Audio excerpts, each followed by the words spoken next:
พ่อกล้องผมช้าเหลือเกินสวัสดีครับสวัสดีครับสวัสดีพี่บวงสวัสดีพี่บิ๊กสวัสดีผู้ชมทุกท่านด้วยครับวันนี้ผมให้เกียรติพี่บวงเป็นคนพูดเปิดรายการเพราะผมส่วนใหญ่จะเป็นคนพูดเปิดให้บวงเปิดรายการบ้างก็ยินดีต้อนรับทุกท่านเข้าสู่รายการบิ๊กบวงพอดแคสต์นะครับผมวันนี้เนี่ยเราเลื่อนวันขึ้นมาวันหนึ่งนะฮะเนื่องจากว่าเรามีผู้ใหญ่ใจดีหูเป็นสปอนเซอร์นะครับผมเฮ้ยไข่กูมิ่งนั่นเองเฮ้ไข่กูมิ่งเนี่ยเขาจัดโปรโมชั่นนะครับตั้งแต่วันนี้ก็คือวันที่3 มีนาคมไปถึงวันที่5 มีนาคมนะฮะก็เลยต้องเลื่อนขึ้นมาวันหนึ่งครับผมครับผมใครสนใจนะครับกดเข้าไปในลิงก์ในพินคอมเมนต์มีหรือเปล่าพี่บิ๊กกับในรายละเอียดด้านล่างนะครับกดได้นะพี่คอมเมนต์นะฮะแป๊บนึงนะฮะมีลดราคาอยู่นะครับทั้งตัวไข่กูมิ่งแล้วก็ไข่คินเซอร์เลยนะครับผมครับผมนี่ฮะขึ้นมาแล้วครับผมพินคอมเมนต์ฮะเข้าไปเช็คดูได้ที่ช้อปปี้นะฮะช่องทางของแท้ได้ของแท้แน่นอนไม่มีปลอมครับเรื่องของสรรพคุณนี่น่าจะไม่ต้องบอกกล่าวกันแล้วไหมไม่ต้องบอกกล่าวเหรอหรือว่ามึงต้องย้ำนิดนึงก็พูดนิดนึงเผื่อบางคนแบบว่าไม่เคยดูบิ๊กบวกมาก่อนเลยแล้วแบบเพิ่งมาเปิดคลิปมีครั้งแรกเฮ้ยพี่ขายอะไรเนี่ยให้กดเข้าไปดูพี่แบบว่าสรุปสั้นๆให้ผมหน่อยก็คืออันนี้เนี่ยมันเป็นเครื่องเล็มหมอยคือสำหรับใครที่ไม่ค่อยโกนหมอยลุงลังอะไรเงี้ยเอามาเล็มได้กดปุ่มปุ๊บแล้วเล็มหมอยได้ผมมีคำถามครับผมทำไมมันถึงเรียกว่าไข่ grooming พี่บวงรู้ไหมทำไมถึงชื่อไข่ก็คือ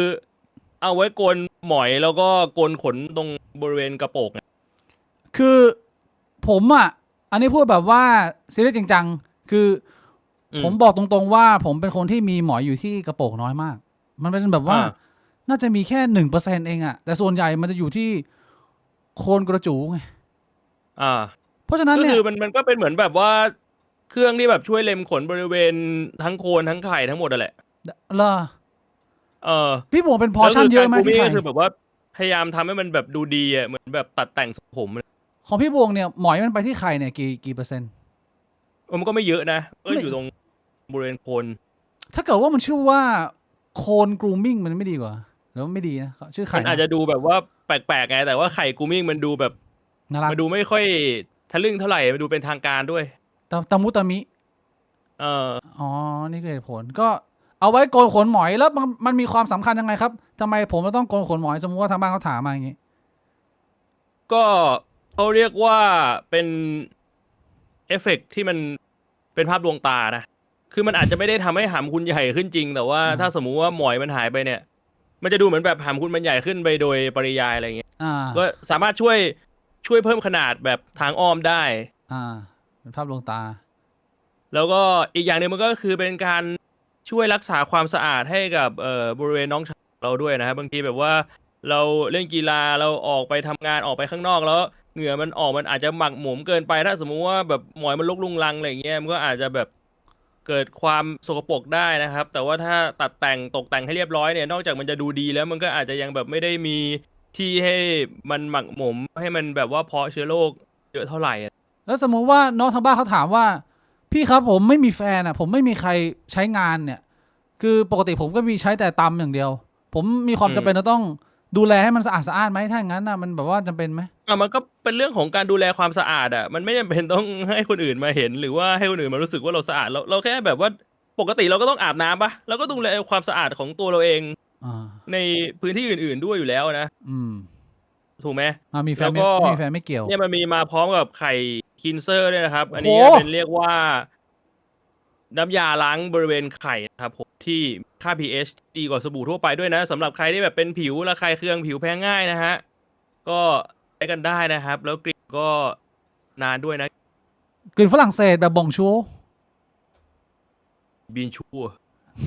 เสียงพี่บ่งขาดๆวะ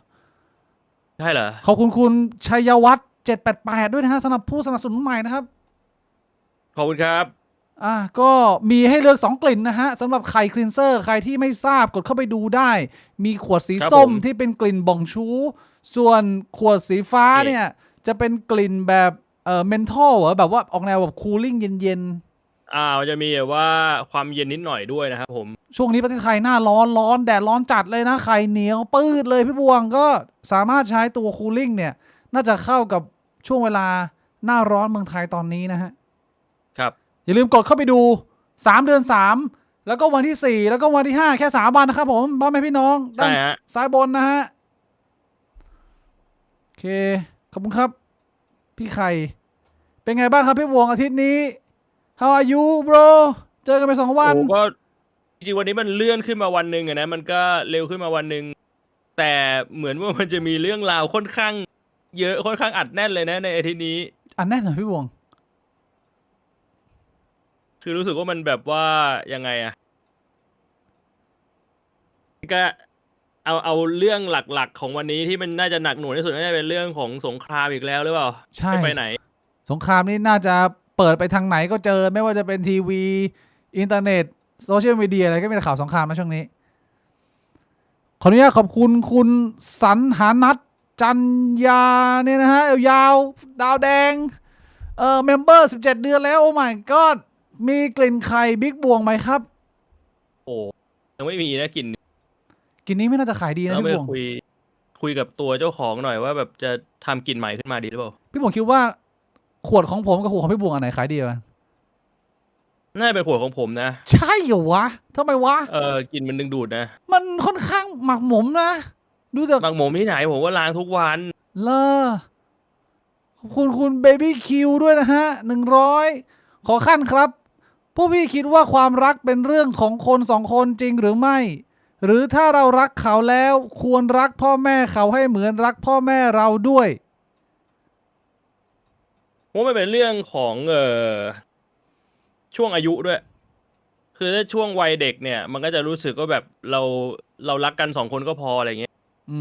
แต่ว่าพอมันอายุเยอะขึ้นน่ะเราก็จะเริ่มเข้าใจภาพกว้างมากขึ้นว่าจริงความรักมันไม่ใช่แค่เรื่องของคน2 คนมันคือเรื่องของครอบครัวของทั้ง2 ฝั่งหรือว่าคนรู้จักของ2 ฝั่งที่บางทีถ้ามันมีปัญหามันก็ทำให้เกิดเรื่องยืดเยื้อตามมาทำให้เกิดเรื่องปวดหัวตามมาแล้วมันก็อาจจะถึงขั้นอยู่กันไม่ได้นะในบางกรณีใช่ก็เรียกว่าถ้าให้ตอบแบบครอบคลุมคือส่วนใหญ่มันไม่ใช่เรื่องของคน2 คนแต่มันก็ไม่ใช่ว่าทุกคู่มันจะเป็นอย่างนั้นบางคนเขาก็มีพัฒนาการกับครอบครัวเขาน้อยคือเขาเป็นเหมือนแบบโลนวูฟแบบพี่บวงคือไม่ค่อยมีพันธะเยอะมากก็มันก็อาจจะเป็นเรื่องของแค่คุณมันอาจจะง่ายขึ้นแต่ว่ายังไงตัวคนหนึ่งก็มีครอบครัวใช่ไหมล่ะแล้วมันปฏิเสธไม่ได้ว่าพอเราจะจอยชีวิตกันอ่ะมันหลีกเลี่ยงไม่ได้ที่ครอบครัวเขามันจะมากลายเป็นกึ่งครึ่งครอบครัวเราด้วยก็ปฏิเสธไม่ได้ว่ามันมีหลายปัจจัยมากในการดำรงความสัมพันธ์นะใช่ขอบคุณคาปิตัลฮอตเฮดดาฟ้านะฮะโอ้ยวอรุโตะจะมีเล่น Resident Evil 9ไหมครับอันนี้ผมต้องขออนุญาตเรียนตรงๆเลยว่าตอนแรกเนี่ยบอกคนในช่องตัวเองไว้ว่าจะเล่น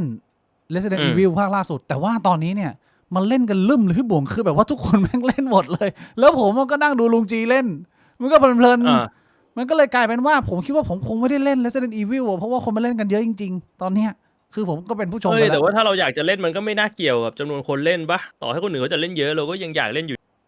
มันทำให้ความอยากเล่นผมมันลดน้อยลงไปนิดนึงเพราะว่าผมดูไปแล้วอ่ะนั่งดูผมก็เพลินอ่ะเหมือนกับว่าเราก็เอนจอยในสาขาของการเป็นคนดูด้วยเพราะว่าเราก็ดูมานาน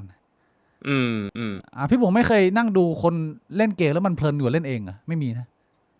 มันก็มีนะแต่บางทีถ้าสมมุติว่ามันเพลินเราอาจจะอยากมันเองด้วยอ่ะคือมันคงจะได้ความรู้สึกคนละแบบอ่ะตอนดูกับตอนนั่งเล่นเองอ่ะแน่นอนชัดเจนก็นะฮะเมื่อกี้คุยเรื่องอะไรนะฮะคุยเรื่องความรักเมื่อกี้คุยเรื่องไม่ใช่ความรักไงความรักนะก็ตอบคำถามพ่อพี่น้องเล็กน้อยสำหรับใครที่อาจจะตกใจอีกครั้งหนึ่งนะฮะเรามาเร็วกันสักเล็กน้อยสำหรับอาทิตย์นี้เพราะว่าไข่กรูมมิ่งมานะฮะครับผมแล้วเป็นไงพี่บวกอาทิตย์นี้ทำอะไรบ้างฮะอัปเดตหน่อยชีวิตก็มีไปงานมีตติ้งมารอบหนึ่งใช่ไหมงานมีตติ้งของกลุ่มคอเย็นเป็นงานมีตติ้งของคอเย็นที่แบบว่าโคกับทาโก้เบลแล้วก็สแลปเดมอัพอะนะเชี่ยก็มีงานนั้นแหละคือก่อนวันไปงานเนี่ยผมก็ไม่ได้นอนไป2 ชั่วโมงเพราะนอนไม่หลับคื คือไออาการนอนไม่หลับนี่มันก็ยังไม่หาย แต่ว่ามันหายหลังจากนั้นนะคือ พอไม่ได้นอนใช่ปะแล้วไปงานงานมันเริ่มตอนประมาณบ่าย 3แต่ว่าผมก็ต้องไปเตรียมตัวอะไรกันก่อนไปตอนเที่ยงแล้วแบบกว่าจะเสร็จกว่าจะกลับถึงบ้านถึงบ้านแบบ4 ทุ่มมั้งแล้วผมก็นอนยาวเลยพอถึงบ้าน4 ทุ่มมันนอนยาวแบบตื่นประมาณบ่าย 2บ่าย 3นอนแบบว่า15 ชั่วโมงแล้ววันนั้นมันก็เลยเหมือนรีเซ็ตเวลานอน ช่วงนี้ก็กลับมานอนได้โอเคแล้วดีฮะพี่บวงแล้วแฮปปี้ไหมสำหรับเชื่อมันไม่ใช่ทุกคนนะพี่บวงรู้ไหมว่า การที่มึงจะเป็นคนคนหนึ่งชีวิตแล้วมึงมีงานแฟนมิตของตัวเองมันก็ค่อนข้างพิเศษอยู่นะเชี่ยไม่มีความตื่นเต้นเลย มันก็สนุกดีนะตื่นเต้นไหมหรือว่ามันผ่านมาหลายครั้งแล้วพี่บุ๋มพอจะจำได้ไหมว่าตั้งแต่มีการก่อตั้งคอเย็นเนี่ยมีงานแฟนมีตออฟฟิเชียลที่จัดแบบเป็นจริงเป็นจังอย่างเงี้ยกี่ครั้งละต้องบอกว่าจะจัด1 ครั้งแต่ว่าครั้งนั้นเนี่ยมันก็ล่มไปแล้วไม่ได้ล่มเพราะว่าปัจจัยภายในแต่มันล่มเพราะปัจจัยภายนอกก็คือโควิดช่วงโควิดใช่ช่วงโควิดคือตอนนั้นน่ะถึงขั้นแบบว่าเช่าสถานที่เตรียมงานอะไรกันเสร็จหมดแล้วจนสุดท้ายคือสถานที่ก็เสียเงินเช่าฟรีนะเออก็ค่อนข้างน่าเสียดายคือตอนนั้นก็จัดเป็นแบบออนไลน์แทนคือสถานที่เช่าเนี่ยเราก็ไปแต่ว่าไม่เปิดให้คนดูเข้ามาแล้วเราก็เป็นไลฟ์แทนมันก็จะไม่ได้ฟีลแบบว่าเป็นออฟไลน์แล้วก็อันนี้เนี่ยก็ถือว่าเป็นครั้งแรกเลยที่เป็นออฟฟิเชียลแบบงานมิตนอกนั้นมันจะเป็นอารมณ์แบบว่าไปอยู่ในงานเกมมีบูธเกมแล้วเราก็ไปแจมอะไรอย่างเงี้ยครับเราก็ได้พูดคุยกับคนที่เขาเข้ามาทักทายประมาณก็จะไม่ใช่มันก็ไม่เชิงเป็นงานมีติ้งออฟฟิเชียลแต่ก็ถ้าตอบคำถามพี่บิ๊กมันก็คือต่อให้มันไม่ใช่ออฟฟิเชียลแต่มันหลายรอบแล้วไงมันเราทำจนชินแล้วมันก็ไม่ได้เกิดความประหม่าอะไรแล้วมันเหมือนว่าเราไปเจอกับคนที่เราก็รู้จักนานมากกว่าไม่เจอเพื่อนอารมณ์ประมาณนั้นก็ได้พูดคุยคือผมก็มีโอกาสได้ไปร่วมงานมีตติ้งของพี่บวงด้วยพี่บวงก็เชิญไปนะฮะในฐานะ plus one ได้ไปเจอกับน้องๆเพื่อนๆแก๊งคอเย็นอีก1 ครั้งกลับมาเมืองไทยได้ไม่กี่วันก็ค่อนข้างแฮปปี้ขอบคุณพี่บวงมากที่พาผมไปสำรวจงานแฟนมีตนะผมไม่รู้ว่าของเราเนี่ยมันจะมีอะไรกันเองไหมนี่ผมยังไม่อยากจะมองไปถึงวันนั้นนะมันค่อนข้างไกลพี่บวงเชี่ยแต่ว่าก่อนที่ผมจะเข้าไปงานผมไปนั่งรอพี่บวงอยู่ตรงฝั่งตรงข้ามกิน KFC รออยู่นึกว่าพี่บวงมาช้าแล้วผมเข้าไปห้องน้ำชายไว้พี่บวงผมว่าน่าจะเป็นหนึ่งในน้องๆที่มางานแฟนมีตนี่แหละแล้วผมไปเจอเขาฝั่งตรงข้ามที่มันมี KFC แล้วผมเข้าไปฉี่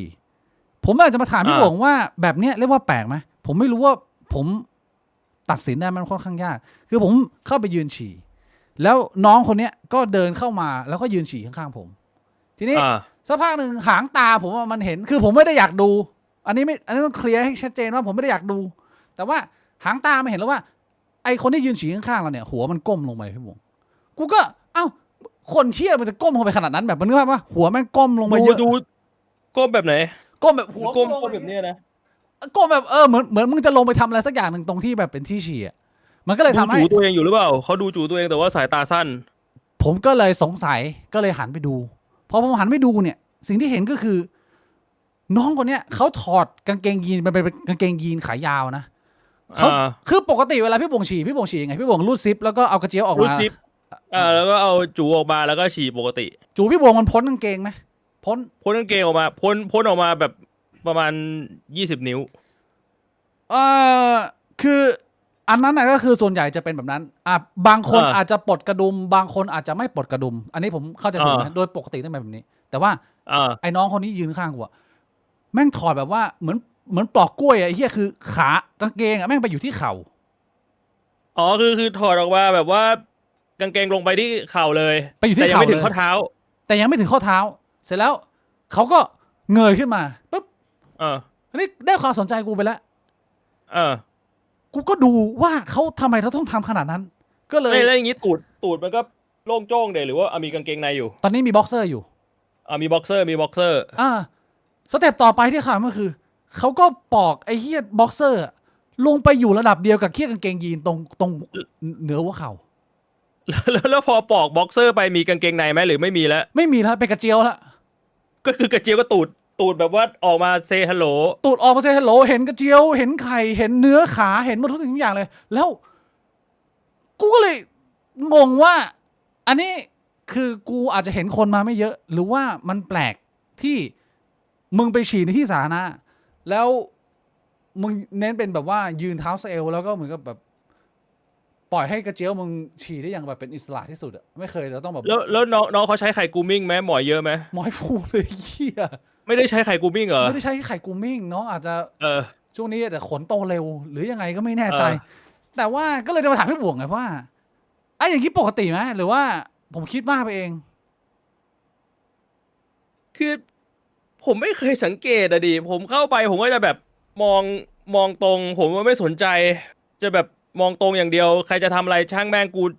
หน้าที่ของกูคือกูรีบมาฉี่แล้วก็รีบออกไปให้เร็วที่สุดอะ ใช่ไงก็เหมือนกันก็ไม่ได้อยากจะดู แต่ว่ามันพอหางตามันเริ่มแล้วมันสงสัยพอมันเห็นไงมันก็เลยแบบเฮ้ยหรือว่านี่จะเป็นการเคารพกระเจียว แบบว่าเป็นการให้เกียรติ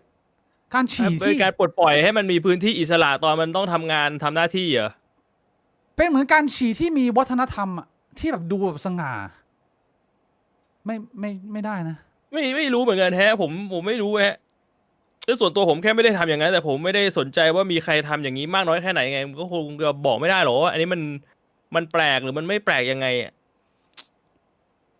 แล้วพอผมเข้าไป แล้ว ใน ตูดน้องเขาเนียนไหม ไม่มันจะไปเห็น รือว่าแบบมีสิว มันอยู่ข้างๆคือที่เห็นน่ะคือเห็นหมอย ไม่ได้แบบว่าชะโงกไปดูแบบ จะไปดูทำเหี้ยอะไรใครจะไปอยากดูตูดผู้ชายวะแล้วกูก็ อ๋อ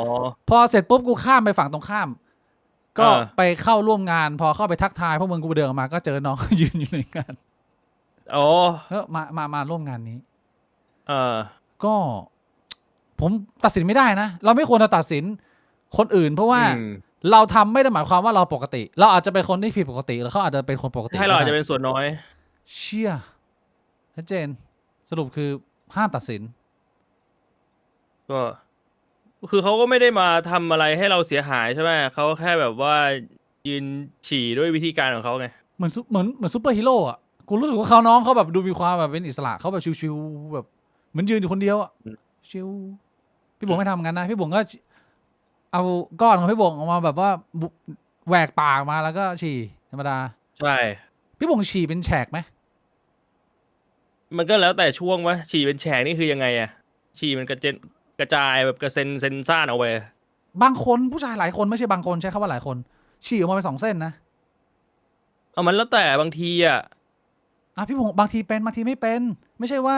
มันขึ้นอยู่กับแบบว่าสภาวะของท่อข้างในตอนนั้นมันเป็นยังไงอ่ะ บางทีก็เป็นฉี่สเปรดหลายทางก็มีนะ เออ เชี่ยเอ้ยก็หลายคนน่าจะ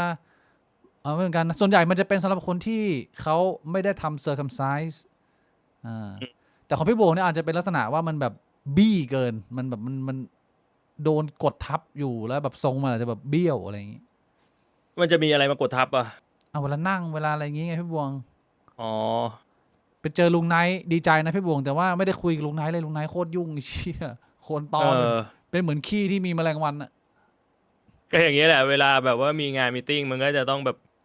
ยุ่งนิดนึงแล้วก็คุยกับคนที่เขาอุตส่าห์มาหานะ ใช่ก็รู้สึกน้องๆแฮปปี้ดีนะที่ได้มาเจอกับแก๊งคอเย็นนะคือ หลังจากที่ไปเยี่ยมแก๊งนี้แล้วก็มีคนเขาเห็นเขาตัดคลิปลุงไนท์มานะพี่วงทำคลิปแบบว่า คือผมไม่อยากจะพูดเรื่องนี้หลายทีแล้วผมไม่รู้ว่าคนอื่นเห็นมันผมหรือเปล่าแต่ว่า ผมรู้สึกว่าลุงจีเนี่ย การที่ลุงจีเขาเป็นคนที่ประสบความสำเร็จพูดอย่างนี้ดีกว่าคือ ค่อนข้างได้รับการยอมรับแบบไม่ต้องกังขาไม่ว่าจะแบบถามใครก็ตาม ผมมองเห็นว่าจริงๆแล้วมันมีสิ่งหนึ่งที่พิเศษมากๆสำหรับคนอย่างลุงจีก็คือ ผมคิดว่าลุงจีเป็นคนที่มีสกิลในการทำอิมเพรสชั่นได้แบบว่าระดับแบบว่าไม่ใช่คนทั่วไปทำได้พี่บุ๋มเข้าใจที่กูอธิบายไหมเข้าใจ เห็นด้วยไหมหรือว่าอาจจะมองต่างเลยยังไง เห็นด้วย เห็นด้วยใช่ไหม คือนั่นมันเป็นคนที่มีความสามารถในการแบบทำอิมเพรสชั่นแบบมันเป็นพรสวรรค์อะแบบนี้ดีกว่าไอแบบนี้เรียกว่าพรสวรรค์ เอาแบบนี้ไม่ใช่พรแสวงเหรอ ผมว่าเป็นพรสวรรค์นะเว้ย ยังไง ที่แบบว่ามันไม่ต้องฝึกอะบางทีแบบไนท์มันไปเจอคนหนึ่งมันสามารถแบบว่า impersonate บุคลิกกับเสียงมาได้แบบ คืออาจจะไม่ได้เป๊ะๆแต่ว่ามันเราดูแล้วเราแบบเฮ้ยเชี่ยคือมันรู้สึกถึงคนนั้นอะ นึกออก ใช่ ใช่ไหม ใช่คือมันไม่จำเป็นเราต้องทำเป๊ะเว้ยคือคนสำหรับใครที่อาจจะไม่เข้าใจ impression ก็คือการลอกเลียนวิธีการพูดหรือเสียงของคนคนนั้น ซึ่ง คนหนึ่งที่แบบทำเก่งๆเป็นแบบคนรุ่นใหม่ก็คือคนที่ชื่อเจแปนพี่บุ๋มเคยเห็นเจแปนไหม เคยเห็นคนนั้นก็ทำ impression แบบว่าอันนั้นคือเสียงเหมือนเลย แต่ว่าสไตล์ของลุงจีมันจะเป็นแบบว่าเขาจะ capture เหมือน peak moment ของคำพูดนั้นๆได้ แล้วก็สามารถเรียนอารมณ์ได้แต่เสียงอาจจะไม่ได้แบบ ซึ่งมันไม่จำเป็นกับสำหรับกูอ่ะขอแค่แบบว่ามึงพูดแล้วมึงคนอื่นเขารู้ว่ามึงพูดถึงใครเรียนแบบใครอยู่แค่นี้ก็ถือว่าโหดแล้ว ก็ผมคิดว่าเพราะว่าลุงจีมีสกิลเนี้ยมัน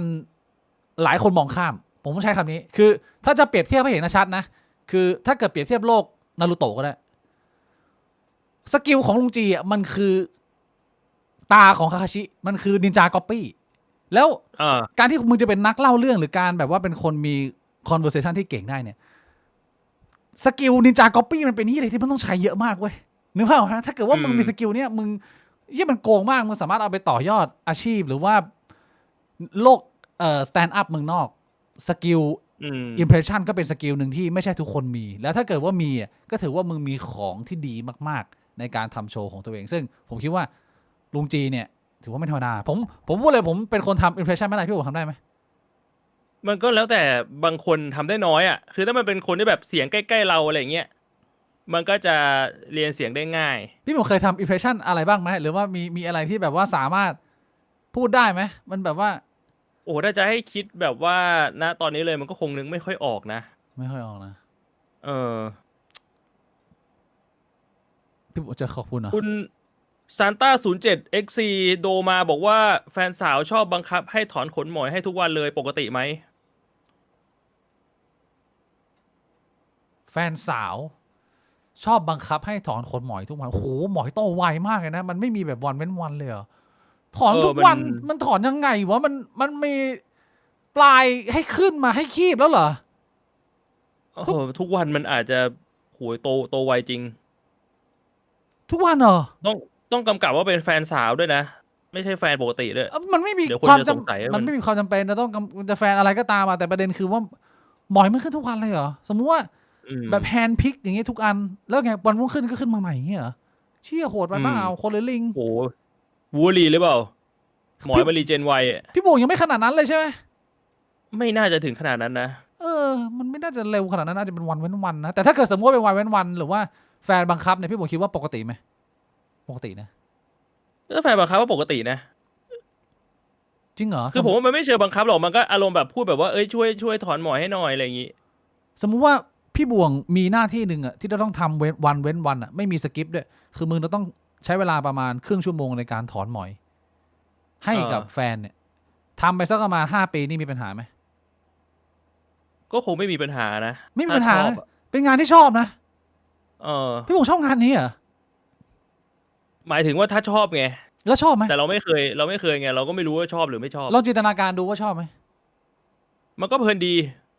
เพลินนะเพลินเหมือนเรื่องนั่งถอนไปเรื่อยนั่งถอนแล้วก็นั่งคุยกันไปเรื่อยเหมือนแบบคล้ายๆเด็กวัดเส้าหลินนับลูกประคำอะไรประมาณนี้ทำสมาธิเหรอไม่ว่ามันมีกิจกรรมหนึ่งที่ก็ทำแล้วมันก็คล้ายๆการถอนหมอยซึ่งก็คือถอนขนจักรแล้ไงพี่บอกถอนขนจักรแล้ด้วยเหรอผู้ชายไม่ค่อยทำไม่หมายถึงว่าถ้าแฟนขอให้ขอถอนน่ะบอกเธอแบบว่าเอาแหนบมาหนีบขนจักรแล้หน่อยผมก็ทำนะก็เป็นงานที่อย่างที่บอกมันก็ทำเพลินๆแล้วก็นั่งคุยกันอะไรอย่างเงี้ยมันเป็นกิจกรรมที่แบบมันได้สำหรับผมอ่ะผมมองว่าไอ้กิจกรรมอะไรแบบนี้มันเป็นกิจกรรมที่ทำให้มันเกิดบอนดิ้งอ่ะมันทำให้เราสนิทกันอ่ะเชี่ยเหมือนลิงแบบว่าแงะเห็บกันใช่ไหมแบบว่าเป็นความสัมพันธ์ใช่ผมไม่ได้มองว่ามันเป็นหน้าที่ผมมองว่าเราได้แบบว่ามาใช้เวลาร่วมกันแล้วบางทีผมอย่างของผมเนี้ยผมจะชอบให้แฟนผมแคะหูให้แบบสตรีมเสร็จเงี้ยผมแคะหูให้หน่อยอะไรเงี้ยก็นั่งแคะหูแฟนคนไหนพี่ผมมีแฟนเหรอมีคนเดียวอ่ะเลิกกันไปแล้วไงเลิกกันไปแล้วนะมันก็เนี่ยผมว่ามันก็แค่กิจกรรมที่แบบว่าเราทำร่วมกันแค่นั้นแหละแต่ว่าถ้าเกิดว่ามีให้เลือกระหว่างจักรแล้กับจิ๋มเนี่ยก็คงจะมันก็ขึ้นอยู่กับเขาจะขอให้เราถอนตรงไหนไงไม่ต่างกันนะไม่เกี่ยวกับเราเลยก็เขาขอแล้ว อาทิตย์นี้นอกจากไปงานแฟนมีตเนี่ยเรายังมีนัดเจอกันผมพาพี่บ่วงไปร้านน้องชายผมนะมีพี่บ่วงเห็นไปครั้งนี้เนี่ยเพิ่งเห็นการตกแต่งใหม่ไหมห้องแอร์หรือว่าหลังคาใหม่นี่เพิ่งเห็นว่าหรือว่าเห็นก่อนนั้นนี่หรือ เห็นห้องแอร์ก่อนนะครั้งหนึ่ง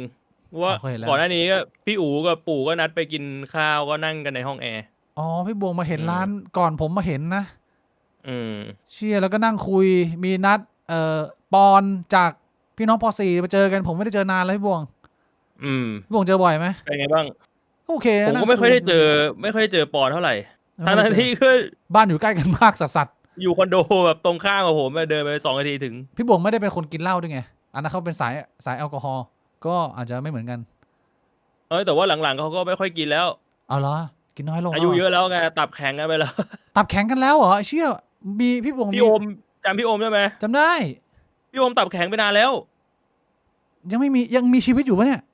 ยังมีชีวิตอยู่คือตับแข็งแบบ เริ่มแรกเริ่มมีอาการเขาเลยต้องแบบงด คนหลายๆมันก็เลยเป็นลูกโซ่เป็นแบบว่าไอ้เชี่ยอะไรคน แบ ที่ บ กิน อายุ มาแบบ เยอะแล้วมันก็จะเริ่มแบบว่ามาเจอกันก็สังสรรค์กินข้าวพูดคุยอะไรอย่างเงี้ย ไม่ค่อยดื่มกันเท่าไหร่แล้ว เชี่ยเรามาระวังกันทุกคนนะเข้าวัย30นี่มันสกิลรีเจเนเรทีฟมันไม่ทำงานเหมือนสมัยเด็กๆแล้วเดเชี่ยพี่บ่วง อืม ช่วงนี้ก็ อูหัวใจกระดาษใช่ไหมครับใช่พี่อูหัวใจกระดาษแฟนสวยไหมพี่อู ใครคือพี่อูหัวใจกระดาษ ก็พี่อูเล่าได้แหละ ทำไมเขาถึงเป็นหัวใจกระดาษอ่ะ ฉายาหัวใจกระดาษเดี๋ยวพี่อูเขาอยู่พี่น้องป .4 ไง แล้ว แฟนๆเขาจะรู้จักกันในชื่อนี้ ทำไมต้องหัวใจกระดาษอ่ะ แต่ผมก็ไม่รู้เหมือนกันนะว่าทำไมถึงมีฉายานี้มา อืมพี่อูก็มาด้วยมาร่วมจอยที่นั่งคุยกับพี่บ่วงวันนั้นเนี่ยที่มานั่งร้านน้องชายผมพาไปเซ็นรูปไปแขวนแล้วใครไปดูได้นะสนใจ มันมีอันนึงที่พี่บ่วงพูดมาแล้วผมคิดว่าโอ้โหเชื่อโปรเจกต์นี้น่าสนใจมากเลยอ่ะที่พี่บ่วงบอกว่าอยากจะร่วมกับลุงจีทำเป็นเหมือนบริษัทอันนี้พี่บ่วงเคยพูดออกรายการไหมเนี่ยหรือว่านี่ผมเอาความลับบริษัทมาพูดวะเนี่ย ยังไม่เคยแต่มันก็ไม่เชิงเป็นความลับหรอก พูดได้ปะเนี่ย พูดได้นะ อันนี้มันอยู่ในช่วงแบบการคุยกันเฉยๆอ่ะ เชื่อคนน่าสนใจพี่บ่วงผมว่าเนี่ยลองมาเกรินให้กับช่องแชร์นะผมว่าน่าจะบางคนอาจจะแบบน้ำเดินอ่ะ คือพูดตามตรงเนี่ยมันจะเป็นช่วงของการพูดคุยกันอยู่นะผมก็ไม่รู้ว่าสุดท้ายแล้วมันจะได้ออกมาเป็นงานจริงหรือเปล่าอะไรแบบเนี้ยนะทำเป็นจริงเป็นจังหรือเปล่าแต่โอกาสเกิดขึ้นมันก็ค่อนข้างเยอะเพราะว่าจริงๆผมว่าในเขาก็น่าจะพูดเรื่องนี้ในสตรีมของเขาเหมือนกันนะ ว่า มันเหมือนเวลาเรามีไอเดียอะไรว่าเราจะเริ่มทำอืม มันก็มาคุยกันในสตรีมอะไรอย่างเงี้ยแหละแต่มันไม่ได้เป็นการการันตีว่ามันจะทำหรือมันจะไม่ทำมันแค่คุยเล่นๆตบๆในไอเดียกันนะ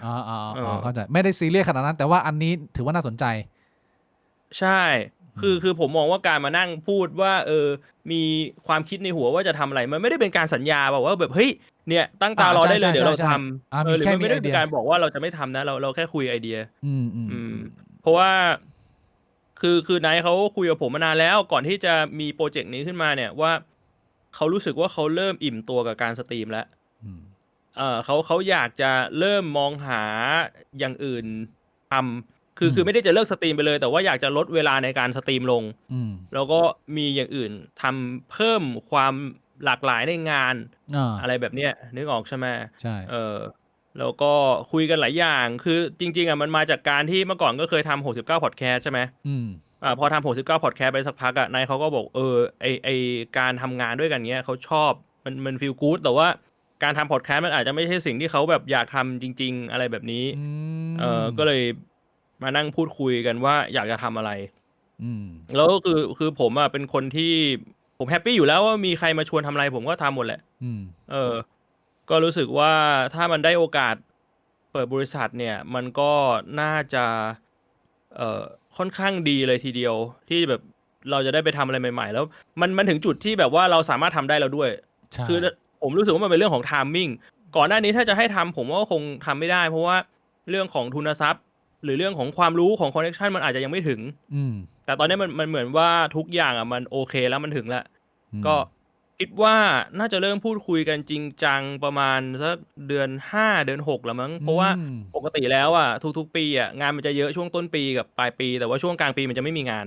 เดือน5เดือน6นี่จะงานจะน้อยมากก็เลยคิดว่าช่วงนั้นน่าจะเป็นช่วงที่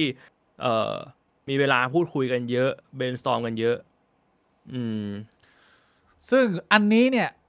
ไม่เกี่ยวกับคอเย็นอันนี้เป็นโปรเจกต์แยกถ้าที่ผมเข้าใจไหมถูกต้องใช่ใช่คือเท่าที่ผมเข้าใจตอนนี้น่าจะมี3 คนก็คือมีผมมีไนท์แล้วก็อีกคนนึงเขาชื่อชานนท์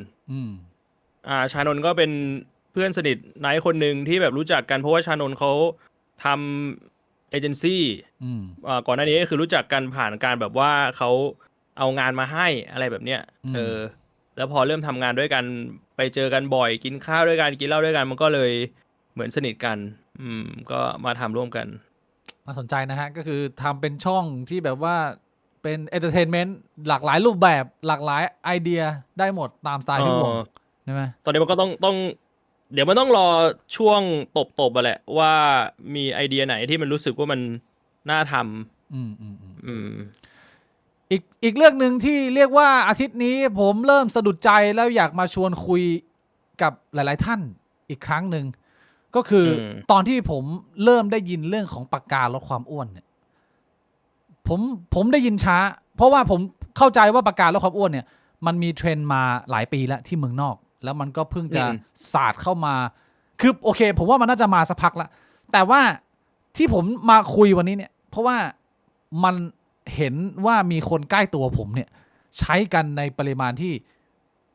มันเยอะผิดปกติผมรู้สึกว่าเฮ้ยเอาคนนี้ก็ใช้อ่ะเฮ้ยเอานี่ก็ใช้อ่ะจากที่ตอนแรกเนี่ยผมได้ยินครั้งแรกคือตอนที่ผมเล่นเกม Clash of Skill มีน้องผู้ชายคนหนึ่งทักมาถามว่าพี่บิ๊กรู้จักปากกาลดความอ้วนไหมน่าใช้ไหมอะไรเงี้ยซึ่งผมไม่มีความรู้ไงแล้วมาถึงวันนี้เนี่ยมีคนใกล้ตัวจำนวนมาก 4-5 คนผมไม่รู้พี่บ่วงรอบตัวมีคนใช้หรือเปล่าพูดถึงแต่ว่าผมไม่รู้ผมไม่เคยถามว่ามีใครใช้บ้างไหมแต่ว่ามีการพูดถึงเวลาแบบไปกินข้าวกันในวงสนทนาก็จะมีเรื่องนี้ขึ้นมาพี่บ่วงเคยศึกษาหรือว่าติดตามหรือว่ารู้ไหมว่า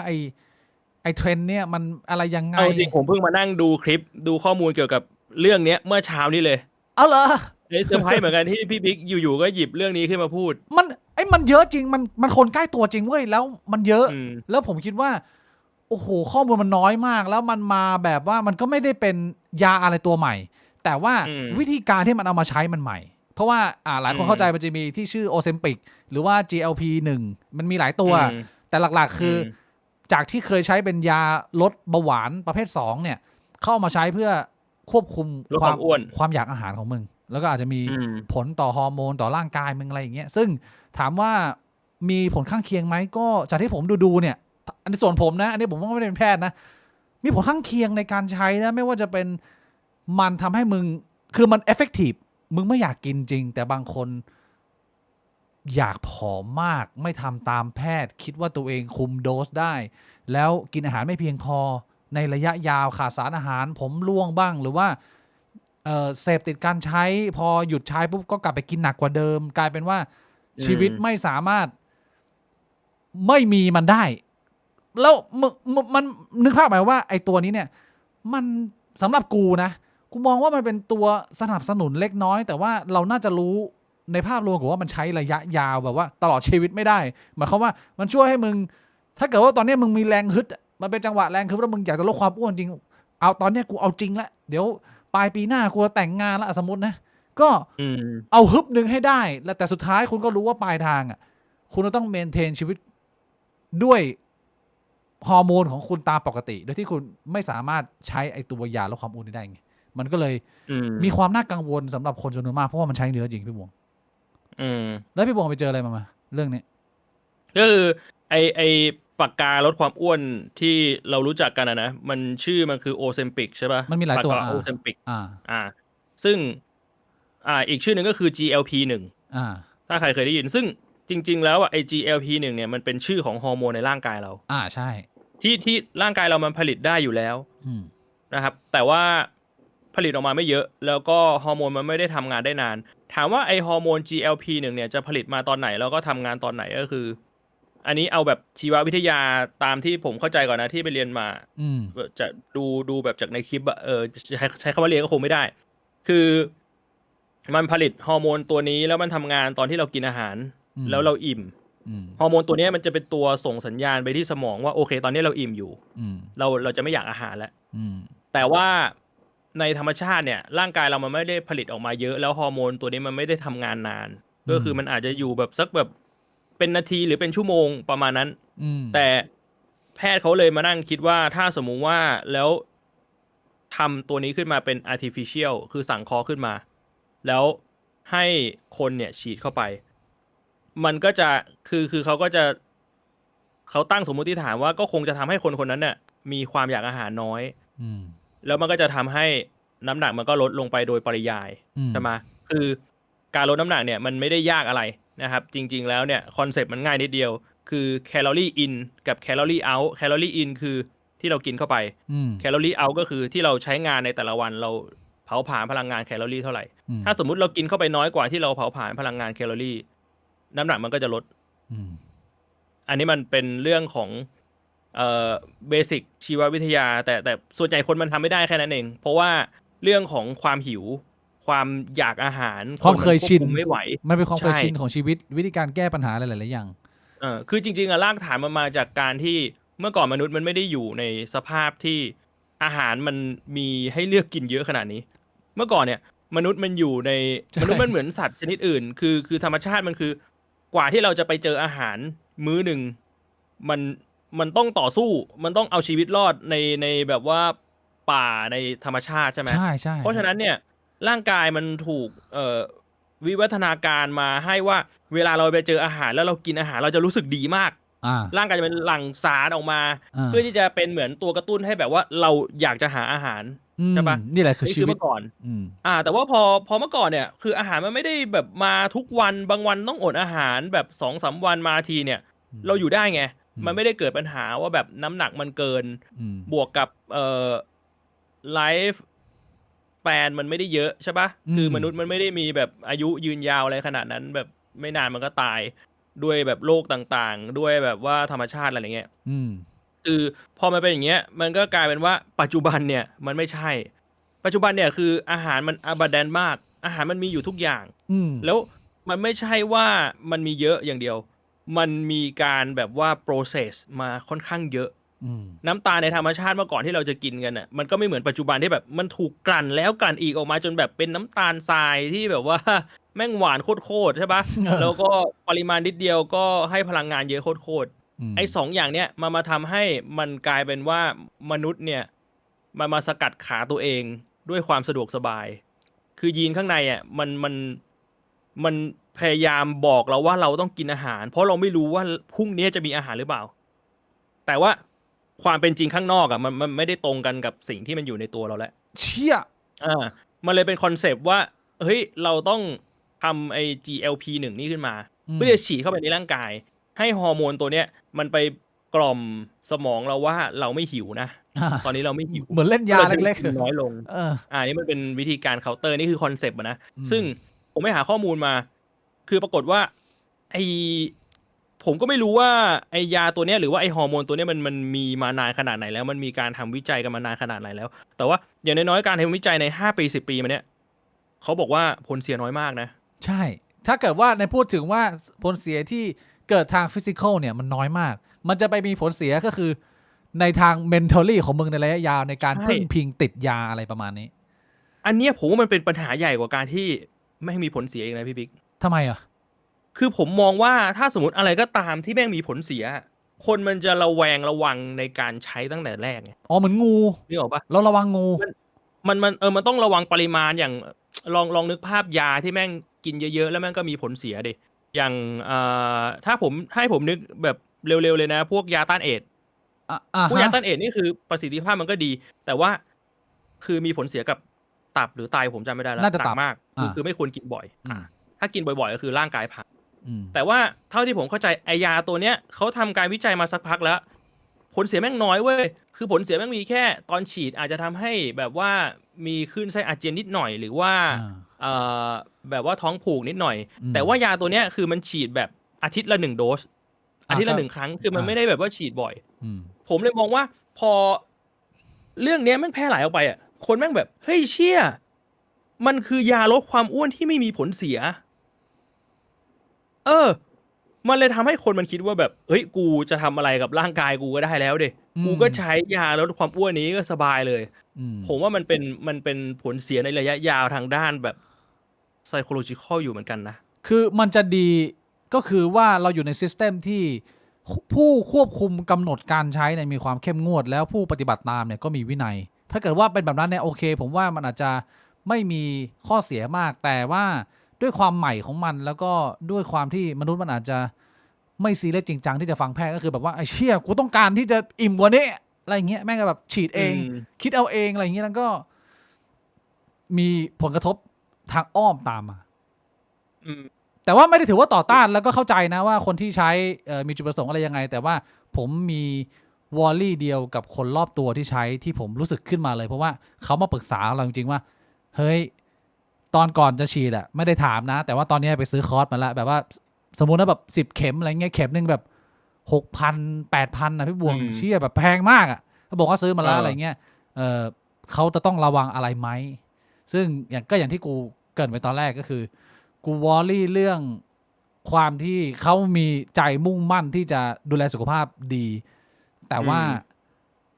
อยากให้มองมาเป็นการใช้ระยะสั้นเพื่อแบบว่า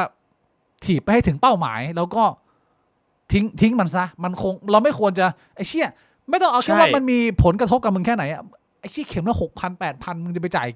กี่ครั้งมึงเข้าไหมมันก็ต้องหยุดอยู่ดีแล้วมันต้องฉีดตลอด soon or later สุดท้ายถ้ามึงหยุดเมื่อไหร่ก็คือสมองมึงก็กลับมาอยากอาหารเหมือนเดิมใช่ก็เหมือนเดิมแล้วมันอาจจะอยากหนักกว่าเดิมด้วยสำหรับบางคนที่แล้วกดดันตัวเองเกินไปเครียดแล้วคือผมว่ามันเป็นเรื่องปกติของร่างกายมนุษย์ก็คือร่างกายมนุษย์มันปรับตัวไวเว้ยมันขี้เกียจก่อนหน้านี้มันอาจจะสร้าง IGLP-1 ได้แต่ถ้าคุณลองนึกดูว่าคุณฉีดมา5 ปีอ่ะอันนี้นึกภาพนะคนแม่งติดอ่ะฉีดมา5 ปีร่างกายมันผลิต GLP-1 อาจจะผลิตไม่เป็นแล้วนึกออกปะคือถ้าคุณหยุดฉีดเนี่ยร่างกายมันผลิตเองไม่เป็นแล้วไอความรู้สึกที่ว่าอิ่มแล้วหรือแบบไม่อยากกินอาหารนะตอนนี้แม่งไม่เหลือแล้วคือมึงต้องฉีดตลอดแล้วอันนั้นชิบหายเลยคือต่อให้มันไม่มีผลข้างเคียงแต่คือมึงก็ต้องหาเงินมาฉีดตลอดถูกปะถ้าเกิดว่ามึงไม่รวยเท่าลุงแมวกูบอลก็มึงก็หมดตัวไอ้เชี่ยหมดตัวนะที่ละ6,000เหรอแม่งแพงอยู่นะแพงนะเว้ยพี่บวงไอ้เชี่ยในอนาคตมันอาจจะแบบว่าก็ลดราคาลงมาด้วยแบบว่า economy of scale หรืออะไรก็ตามแต่ผมว่ามันก็คือการที่คุณจะต้องมานั่งติดอะไรสักอย่างอ่ะผมว่าไม่ใช่เรื่องดีหรอกใช่อันนี้การันตีก็อยากให้สุดท้ายแล้วเนี่ยคือมันเป็นแค่ตัวที่ทำให้คุณไม่อยากอาหารเฉยแต่คุณก็ยังต้องกินอาหารดีๆคุณก็ยังต้องออกกำลังกายอยู่นะไม่ใช่ว่าคุณคิดว่าแบบเฮ้ยฉีดนี้แล้วยาวิเศษร่างกายกูจะแบบโอ้ดีแล้วผอมแข็งแรงไม่ใช่ก็ยังต้องทำทุกอย่างเหมือนคนปกติถ้าอยากจะมีร่างกายแข็งแรงมาพร้อมกับการวางแผนและวินัยการใช้ชีวิตเลยเรื่องพวกนี้มันควรจะถูกฝังและสร้างขึ้นมาได้ซึ่งอีกครั้งหนึ่งผมไม่โทษหรือว่าไม่ได้รู้สึกแย่กับคนที่จะใช้แต่ว่าสิ่งที่สำคัญคือเราใช้มันมาพร้อมกับวินัยในการที่จะดูแลตัวเองใหม่แล้วก็เก็บไอ้ส่วนวินัยไว้แล้วก็ทิ้งยาตัวนี้ไปซะในลองเทอมใช่ประมาณนี้คือผมรู้สึกว่าถ้ามีใครมาปรึกษาว่าแน่นอนผมไม่ใช่แพทย์แต่ถ้ามีใครมาถามว่าผมไปหาข้อมูลมาคือผมคิดว่าคนที่จะใช้มันก็เป็นกลุ่มคนที่มันต้องใช้จริงๆอย่างเช่นกลุ่มคนเบาหวานเพราะมันเป็นยารักษาเบาหวานมาก่อนใช่ปะใช่หรือคนที่แบบโอเคอ้วนมากๆจริงๆคือน้ำหนักเกินเยอะมากแล้วมันต้องลดเดี๋ยวนี้ไม่งั้นเนี่ยมันมีผลกระทบหลายอย่างต่อร่างกายแบบว่าไขมันพอกตับแบบขนาดหนักแบบว่าข้ออักเสบแล้วน้ำหนักเยอะมากอันนี้ก็เป็นจุดที่แบบว่าคนมันต้องใช้แต่อย่างที่พี่บิ๊กบอกอ่ะคือผมเห็นด้วยเลยคือมันควรจะใช้เป็นตัวที่เอาไว้รักษาคนที่อาการมันคริติคอลแล้วพอรักษาให้หายแล้วเราต้องปรับวิธีการใช้ชีวิตของเราให้ได้จริงๆโดยไม่พึ่งไอยาตัวนี้พี่บุ๋มมีปัญหาเรื่องการลดน้ำหนักไหมเคยมีไหมว่าไอ้เชี่ยไม่ลงสักทีวะอะไรบางคนเขาบ่นเขาบอกว่าไอ้พวกที่มันระบบเผาผลาญดีมึงไม่เข้าใจกูหรอกกูอะเชี่ยกินนิดเดียวแม่งก็แบบแม่งขึ้นเอากูกินนิดเดียวอะไรเงี้ยกูแค่ดมส่วนตัวสำหรับผมไม่มีปัญหาตอนจะลดน้ำหนักคือถ้าสมมุติว่าผมตั้งใจจะลดน้ำหนักแล้วผมเลือกอาหารการกินแล้วผมออกกำลังกายแล้วร่างกายผมมันレスปอนส์นะมันลดโอเคแต่ว่าปัญหาของผมก็คือถ้าสมมุติว่าแบบผมติดกินอะไรที่มันแบบไม่ดีต่อร่างกายเยอะๆแล้วผมขี้เกียจมันลดไม่ได้อยู่แล้วแล้วผมรู้สึกว่าคนส่วนใหญ่ถ้าสมมุติมันออกกำลังกายแล้วมันเลือกกินอาหารดีๆยังไงมันก็ลดป่ะวะอันนี้ผมสงสัยว่ามันจะมีจริงๆเหรอกับการที่แบบคนที่แม่งออกกำลังกายแล้วก็เลือกกินอาหารดีๆแต่แม่งไม่ลด ถ้าสมมุติมันน้ำหนักเกินอ่ะมันน่าจะแทบไม่มีปะใช่ก็คือมันหยุดการกินไม่ได้มันก็มีอยู่แค่เรื่องเดียวแหละก็คือมันแอบกิน เออ ก็คือว่ามาออกกำลังกายนะแต่ว่ามันหยุดฝั่งกินไม่ได้มันเลยกลายเป็นว่าไอ้เชี่ยไอ้การมาของไอ้ฮอร์โมนไอ้ตัวโอเซมปิก GLP-1 เนี่ยมันเป็นหนึ่งในยาวิเศษที่ตอนนี้มันฮือฮาในคนหลากหลายเจนที่ต้องการลดความอ้วนมากเพราะว่าสำหรับบางคนเนี่ยการห้ามไม่กินนี่มันเป็นอะไรที่มันทรมานมากพี่ผมก็พยายามจะเข้าใจไงเพราะคือผมไม่ได้มีปัญหาตรงนั้นผมเป็นคนที่ควบคุมน้ำหนักตัวเองเนี่ยได้แบบนิ้วสั่งเลยคือ ถ้ารู้สึกว่าเนี่ยตอนเนี้ยหน้าผมเนี่ยเริ่มกลมแล้วเริ่มอ้วนๆแล้วถ้าเกิดว่าผมอยากจะลดสัก2 โลเนี่ยผมทำไม่เลยเพราะว่าเหมือนกับว่าวินัยในการเลือกกินของเรามันเราคุมมันได้100%อะไรเงี้ยแต่สำหรับคนที่ทำไม่ได้ผมก็พยายามทำความเข้าใจไงว่าโอ้ชิบางคนมันอาจจะแบบยากกว่าเราเยอะอะไรเงี้ยคือผมมันต้องไปนั่งดูกันเป็นรายบุคคลจริงๆว่าไอ้คนที่บอกว่าพยายามปรับแล้วแต่นั้นมันไม่ลดอะแม่งพยายามปรับจริงหรือเปล่าคือบางคนอาจจะกินแบบว่าแบบไก่ทอด KFC วันละ5 กระป๋องแต่ว่าแม่งบอกพยายามปรับก็คือปรับลงมาเหลือแบบ2 กระป๋องก็เยอะไปไอ้แบบว่าไอ้กระป๋องใหญ่ๆเขาเรียกว่าอะไรเป็นบักเก็ตเหรอบักเก็ตอะคือมันก็ปรับลดลงมาปริมาณเยอะไงแต่มันก็ยังถือว่าเยอะอยู่ดีอะหรือว่าแบบบางคนบอกว่ากินนิดเดียวแต่มึงกินแต่ของหวานของมันของทอดอะมันก็คือนิดเดียวแหละอันนี้แต่มันเป็นนิดเดียวที่มันเชี่ยไงส่วนใหญ่จะเป็นอันนี้ก็คือบอกว่ากำลังอยู่ในช่วงที่กำลังเลือกอาหารกินแล้วก็ลดปริมาณอาหารก็คือลดจาก3 มื้อเหลือ1 มื้อแต่ว่าก็ในความเป็นจริงก็คือกินมื้อเดียวจริงๆแต่ว่าอีก23 ชั่วโมงที่เหลือเนี่ยก็คือแดกขนมตลอดรัวๆแต่ว่าอันนั้นไม่นับเป็นมื้อแต่ว่าคือไม่นับเป็นสแน็คเติมตลอดมันก็จะเป็นประมาณนี้แบบนั้นแหละมึงลดลงกูก็กาตีนมึงแล้วว่ายากคือผมอย่างที่ผมบอกอะร่างกายคนเราอะมันคงจะมีโรคหรือมันมี exception บางอย่างจริงๆที่มันทำให้ลดไม่ได้จริงๆมันมีอยู่แล้วผมไม่เถียงแต่ผมว่ามันไม่ใช่คนส่วนใหญ่เว้ยไม่ใช่คนส่วนใหญ่มันเป็นโรคที่มันไม่ได้เกิดขึ้นกับคนส่วนใหญ่ก็หลายๆคนก็โทษนะบอกก็อาหารอร่อยอ่ะก็มันเยอะมันแบบมันน่ากินอ่ะก็อย่างที่พี่หมูบอกตอนแรกก็คือเป็นปัญหาของ over supply หรือว่ามนุษย์เราทำร้ายตัวเองด้วยความสะดวกสบายเกินไปทำให้คุณเป็นเหมือนกับชูชกที่เสพสมอารมณ์อร่อยจนท้องแตกตายใช่ไหมพี่หมูใช่ชูชกไหมผมพูดถูกไหมเนี่ยใช่ชูชกกินจนท้องแตกตายเชื่อมันเป็นมันน่าจะทำได้นะเป็นไปได้บอกว่าที่กินท้องแตกตายโอ้ผมว่าก็น่าจะมีโอกาสนะกินเยอะเกินจนกระเพาะฉีกเฮ้ยเรื่องสุขภาพนี่ไม่เล่นเลยจริงๆนะเมื่อก่อนเด็กๆผมไม่เคยมาซีเรียสมากขนาดนี้จนเรารู้สึกได้ว่าจากที่เราเคยมั่นใจและเชื่อใจร่างกายเราเหมือนนักกีฬาที่แบบว่าเชื่อมึงรู้ว่ามึงต้องไปสปีดนี้เพื่อเอาชนะในสนามแข่งขันแต่ว่าร่างกายมึงอะมันไม่ไปตามสปีดมึงกูเคยจำได้ว่าเมื่อประมาณ 4-5 ปีแล้วผมมีตอนอยู่ไต้หวันผมมีไปเดินสวนสาธารณะแล้วไปเล่นบาสอะไรเงี้ยแต่ว่าผมไม่ได้เล่นบาสมา15 ปีแล้วพี่บวงก็คือการอ่านเกมมันยังเหมือนเดิมพี่บวงแล้วเรารู้เลยว่าเดี๋ยวเราต้องพุ่งไปทางนี้แต่ว่าพอเอาจริงๆคือตัวมันไม่พุ่งไปเฮียขามันแบบว่าตะคิวมันแดกอะไอ้เฮียก็คือแบบล้มพับอยู่ข้างหน้าค่อนข้างน่าอายรู้สึกว่าโอ้โหร่างกายตอนนี้มันไม่เหมือนกับที่เราเคยรู้จักมันผมจำได้เมื่อก่อนที่ผมชอบเด็กๆกับผมชอบเล่นตดแกล้งเพื่อนมากคือผมจะเอาตูดไปแนบกับเนื้อเพื่อนให้มันแบบว่าแน่นที่สุดไม่มีลมออกแล้วเราก็ตดอัดไปจนผมจำได้มีครั้งหนึ่งผมเคยแกล้งน้องชายผมมาตอนนั้นอะคือผมอยากให้แบบว่าคือถ้ามุมแนบมึงเนี่ยมึงแน่นแล้วเนี่ยแต่มันยังมีอีกสิ่งหนึ่งที่มันมารบกวนการแพลงของเราก็คือว่ามันจะมีกางเกง2 ชั้นกางเกงในกับกางเกงนอกผมรู้สึกว่าการแพลงแบบว่าเป็นฟ้าโจ๊กเนี่ยถ้าจะเอาให้แบบว่าคะแนนเต็มเนี่ยคือนอกจากมึงแนบแล้วเนี่ยผ้ามันต้องไม่มีด้วยก็คือมันต้องแบบตูดโดนเนื้อตัวโดนเนื้อก็เคยครั้งหนึ่งก็คือแบบว่าพยายามจะแกล้งแล้วก็ขี้ออกมาโดนตรงคอเป็นขี้ออกมาเยอะไหมไม่เยอะเพราะว่าพอมึงตอนแรกมึงนึกว่ามันเป็นแค่ตดแต่ว่ามึงรู้ตัวแล้วมันมีเนื้อออกมาด้วยพอมึงตดออกไปแล้วมันไม่ได้มีแค่ลมอ่ะเจ้าตัวมันรู้ว่ามันมีน้ำออกก็เลยรู้สึกโอ้เชี่ยร่างกายเรามันในใจกูคิดว่ากูคุมได้นะกูนึกว่าลมล้วนนะแต่ว่ามันมีเนื้อมาไงก็เลยโอ้โหเชี่ยเดี๋ยวนี้แค่จะแกล้งตดก็ไม่ได้แล้วนะไม่ต้องเอาไปแกล้งคนอื่นนะตอนนี้แค่เดินอยู่เฉยๆพี่บวงไปกินข้าวมาอย่างเงี้ยแล้วบางทีแม่งมีลูกตดมาก้อนหนึ่งเงี้ย บางทีมันก็ ต้ ต้ อ อง งคุย ระวังแล้ว มันก็ต้องคุยกับตัวเองว่า ลูกนี้ ถ้าตดเนี่ยจะขี้แตกไหมหรือว่า ก็ปกติก็เป็นลมก็บางทีก็มีไม่ชัวร์อายุ36แล้วพี่บวง เออ พี่บ ไอ้ วง เรื่องนี้พอพูดถึงเรื่องนี้มันมีกูก็มีเรื่องอีกเรื่องหนึ่งที่เพิ่งประสบมาเลย พี่บวงขี้แตกเหรอ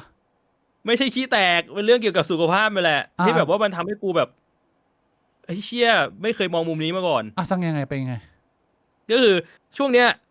ผมเป็นรองช้ำใช่ไหมล่ะ เราเท้าไม่ดี ผมเป็นรองช้ำก็คือผมปวดเท้าแล้วก็ปวดข้อเข่านิดนึง ก็เลยไปหาหมอเขาก็บอกว่าให้ลดน้ำหนัก ผมก็ไม่เคยสังเกตตรงนี้แต่ว่า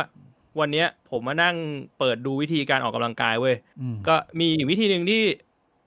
ไม่เคยมานั่งนึกก็คือเราเอากระเป๋าใส่ขวดน้ำแล้วก็มาสะพาย แล้วก็สควอตเพื่อให้เพิ่มน้ำหนักของตัวเราเองใช่ไหม แล้วผมใส่น้ำหนักลงไปทั้งหมด12กิโลผมใส่แบบขวดน้ำใส่ดัมเบลอะไรลงไปในกระเป๋า12กิโลแล้วก็เอามาสะพายแล้วก็สควอตแล้วปรากฏว่าแบบไอ้เชี่ย12กิโลเนี่ยมันหนักมากเลย มันรู้สึกว่าแบบคือปกติถ้าสมมุติว่าผมไม่ใส่น้ำหนักลงไปแล้วผมสควอตผมสควอตได้แบบทีละเซตหนึ่งแบบประมาณแบบ15ถึง20ครั้งถึงจะรู้สึกว่าโอเคเราอยู่ในจุดที่มันครบเซตแล้วมันเมื่อยแล้วแต่ว่าพอ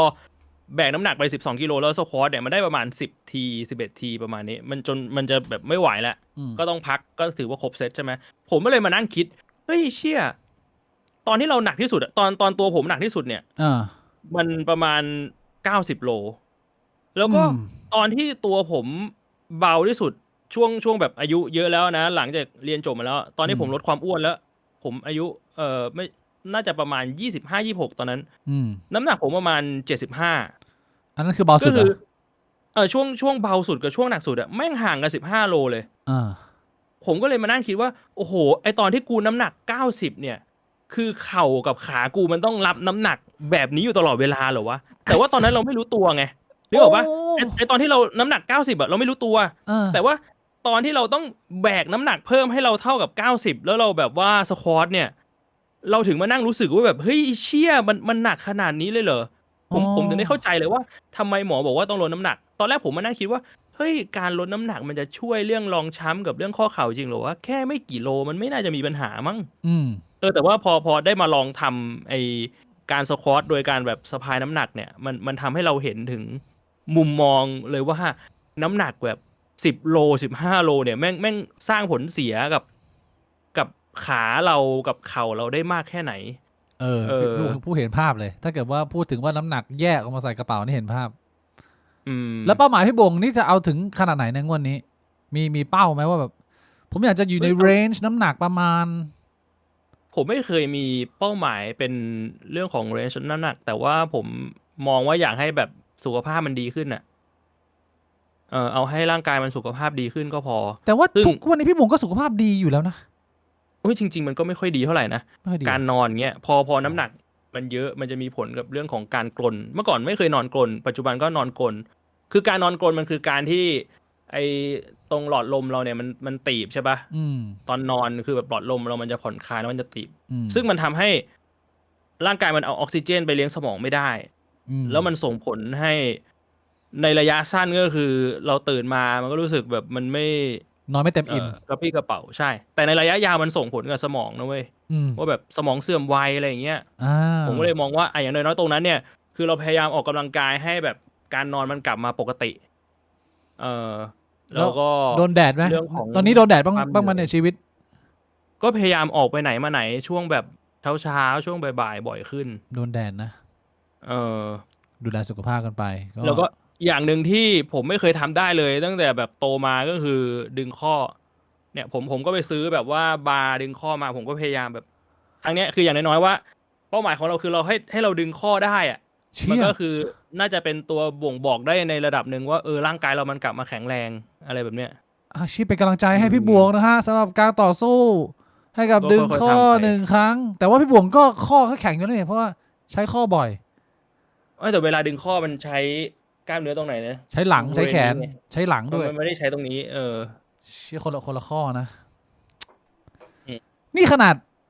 สุขภาพไม่แข็งแรงมากอย่างขนาดนี้ผมบอกเลยว่าถ้าเกิดว่าได้ฟิตร่างกายไปอีก4 เดือนนะ เชี่ยแบบเป็นร่างมารอ่ะคือแบบเชี่ยพี่ โอ้ บว ต้องทำสม่ำเสมอแหละแต่ด้วยนี่อันนี้ผมทำสม่ำเสมอมาได้ประมาณเดือนกว่าแล้วอืม ก็ถือว่าโอเคเรื่องของการคุมอาหารเรื่องของการออกกำลังกายอะ เป็นอะไรที่ดีครับเป็น มันก็เห็นผล เป็นกำลังใจให้พี่บวงสุขภาพแข็งแรงมีชีวิตยืนยาวอยู่กับพวกเราเป็นนานๆนะฮะ อืม สวัสดีค่ะสนใจชวนพี่บวงมาออกกำลังกายด้วยการสไตล์จิมโบร ยังไงนะฮะ คุณจัสุมิน ออกกำลังกายด้วยการใส่จิมโบนี่คือยังไงเอ่ย คือยังไงอะ แต่ตอนนี้ผมก็เริ่มตอนแรกอะผมกะว่าผมจะออกกำลังกายแบบไอ้คาลิสเทนิกเนี่ยแหละ คือยังไง ก็คือเน้นแบบว่าไม่ใช้อุปกรณ์ อ่า ใช่ไหมพยายามใช้น้ำหนักของร่างกายอย่างเช่นแบบการสควอตเนี่ยก็คือใช้น้ำหนักของร่างกาย หรือว่าวิดพื้นซิทอัพอะไรอย่างเงี้ยแต่ว่าพอออกกำลังกายมาประมาณเดือนนึงเนี่ยมันทำให้รู้สึกเลยว่าต้องเข้ายิมว่ะ ทำไมอะ คือพอไอการออกกำลังกายแบบคาลิสเทนิกเนี่ยอย่างหนึ่งคือพอน้ำหนักเราลดอะนึกออกใช่ป่ะว่าน้ำหนักที่ร่างกายมันใช้มันก็ลดลงไง อ่า อย่างเช่นตอนมึงสควอตตอนอายุ85ไม่ใช่น้ำหนัก85กับตอนมึงสควอตตอนน้ำหนัก80อะ อ่า ไอตอน85คือน้ำหนักมึงเยอะกว่ามึงก็ต้องใช้ร่างกายเยอะกว่า แต่ว่าพอมึงสควอตไปสักพักมึงออกกำลังกายไปสักพักน้ำหนักมึงลดแต่กล้ามเนื้อมึงพัฒนาขึ้นมาแล้วอะ อ๋อ มันก็จะเป็น easy mode มันกลายเป็น easy mode คือมันทำได้แค่แป๊บเดียว มันต้องมี progressive load ก็คือมึงต้องไปเข้ายิมเพื่อที่จะเพิ่มน้ำหนักไปเรื่อยๆในทุกอาทิตย์ คือ ที่มึง อยู่ที่ ออกกำลังกาย มันอยู่ที่คนความต้องการของคนด้วยแหละพี่บวงเพราะว่าสำหรับกูอะแค่ว่ามึงชนะไอ้เหี้ย easy mode อะชีวิตมึงฟรีเวทอยู่บ้านแล้วแบบว่ามึงโปรแบบเบาๆโคตรแค่นั้นก็ชีวิตก็โคตรแข็งแรงนะพี่บวงคือ มันก็จริงมันก็ บาง จริ คน ง อาจจะต้องการมากกว่านั้น ซึ่งก็ไม่ใช่ความผิดความถูกอะไร แต่ว่าสำหรับผมอ่ะสายแบบว่ามนุษย์ขี้เกียจอ่ะถ้าเกิดว่า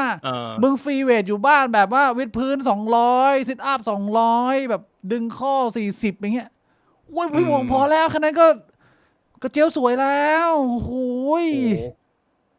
ก็จริงว่าไม่ได้ออกกำลังกายด้วยดิ พอหน้าท้องมึงไม่มีไขมันแล้วแบบมันเห็นเป็นร่องอ่ะเป็นร่องแล้วแบบมีร่องกางเกงในร่องกระเจียวอ่ะผู้หญิงเขาชอบนะแค่นั้นก็พอแล้ว โอ้โห ไม่ต้องไปเข้ายิมหรอก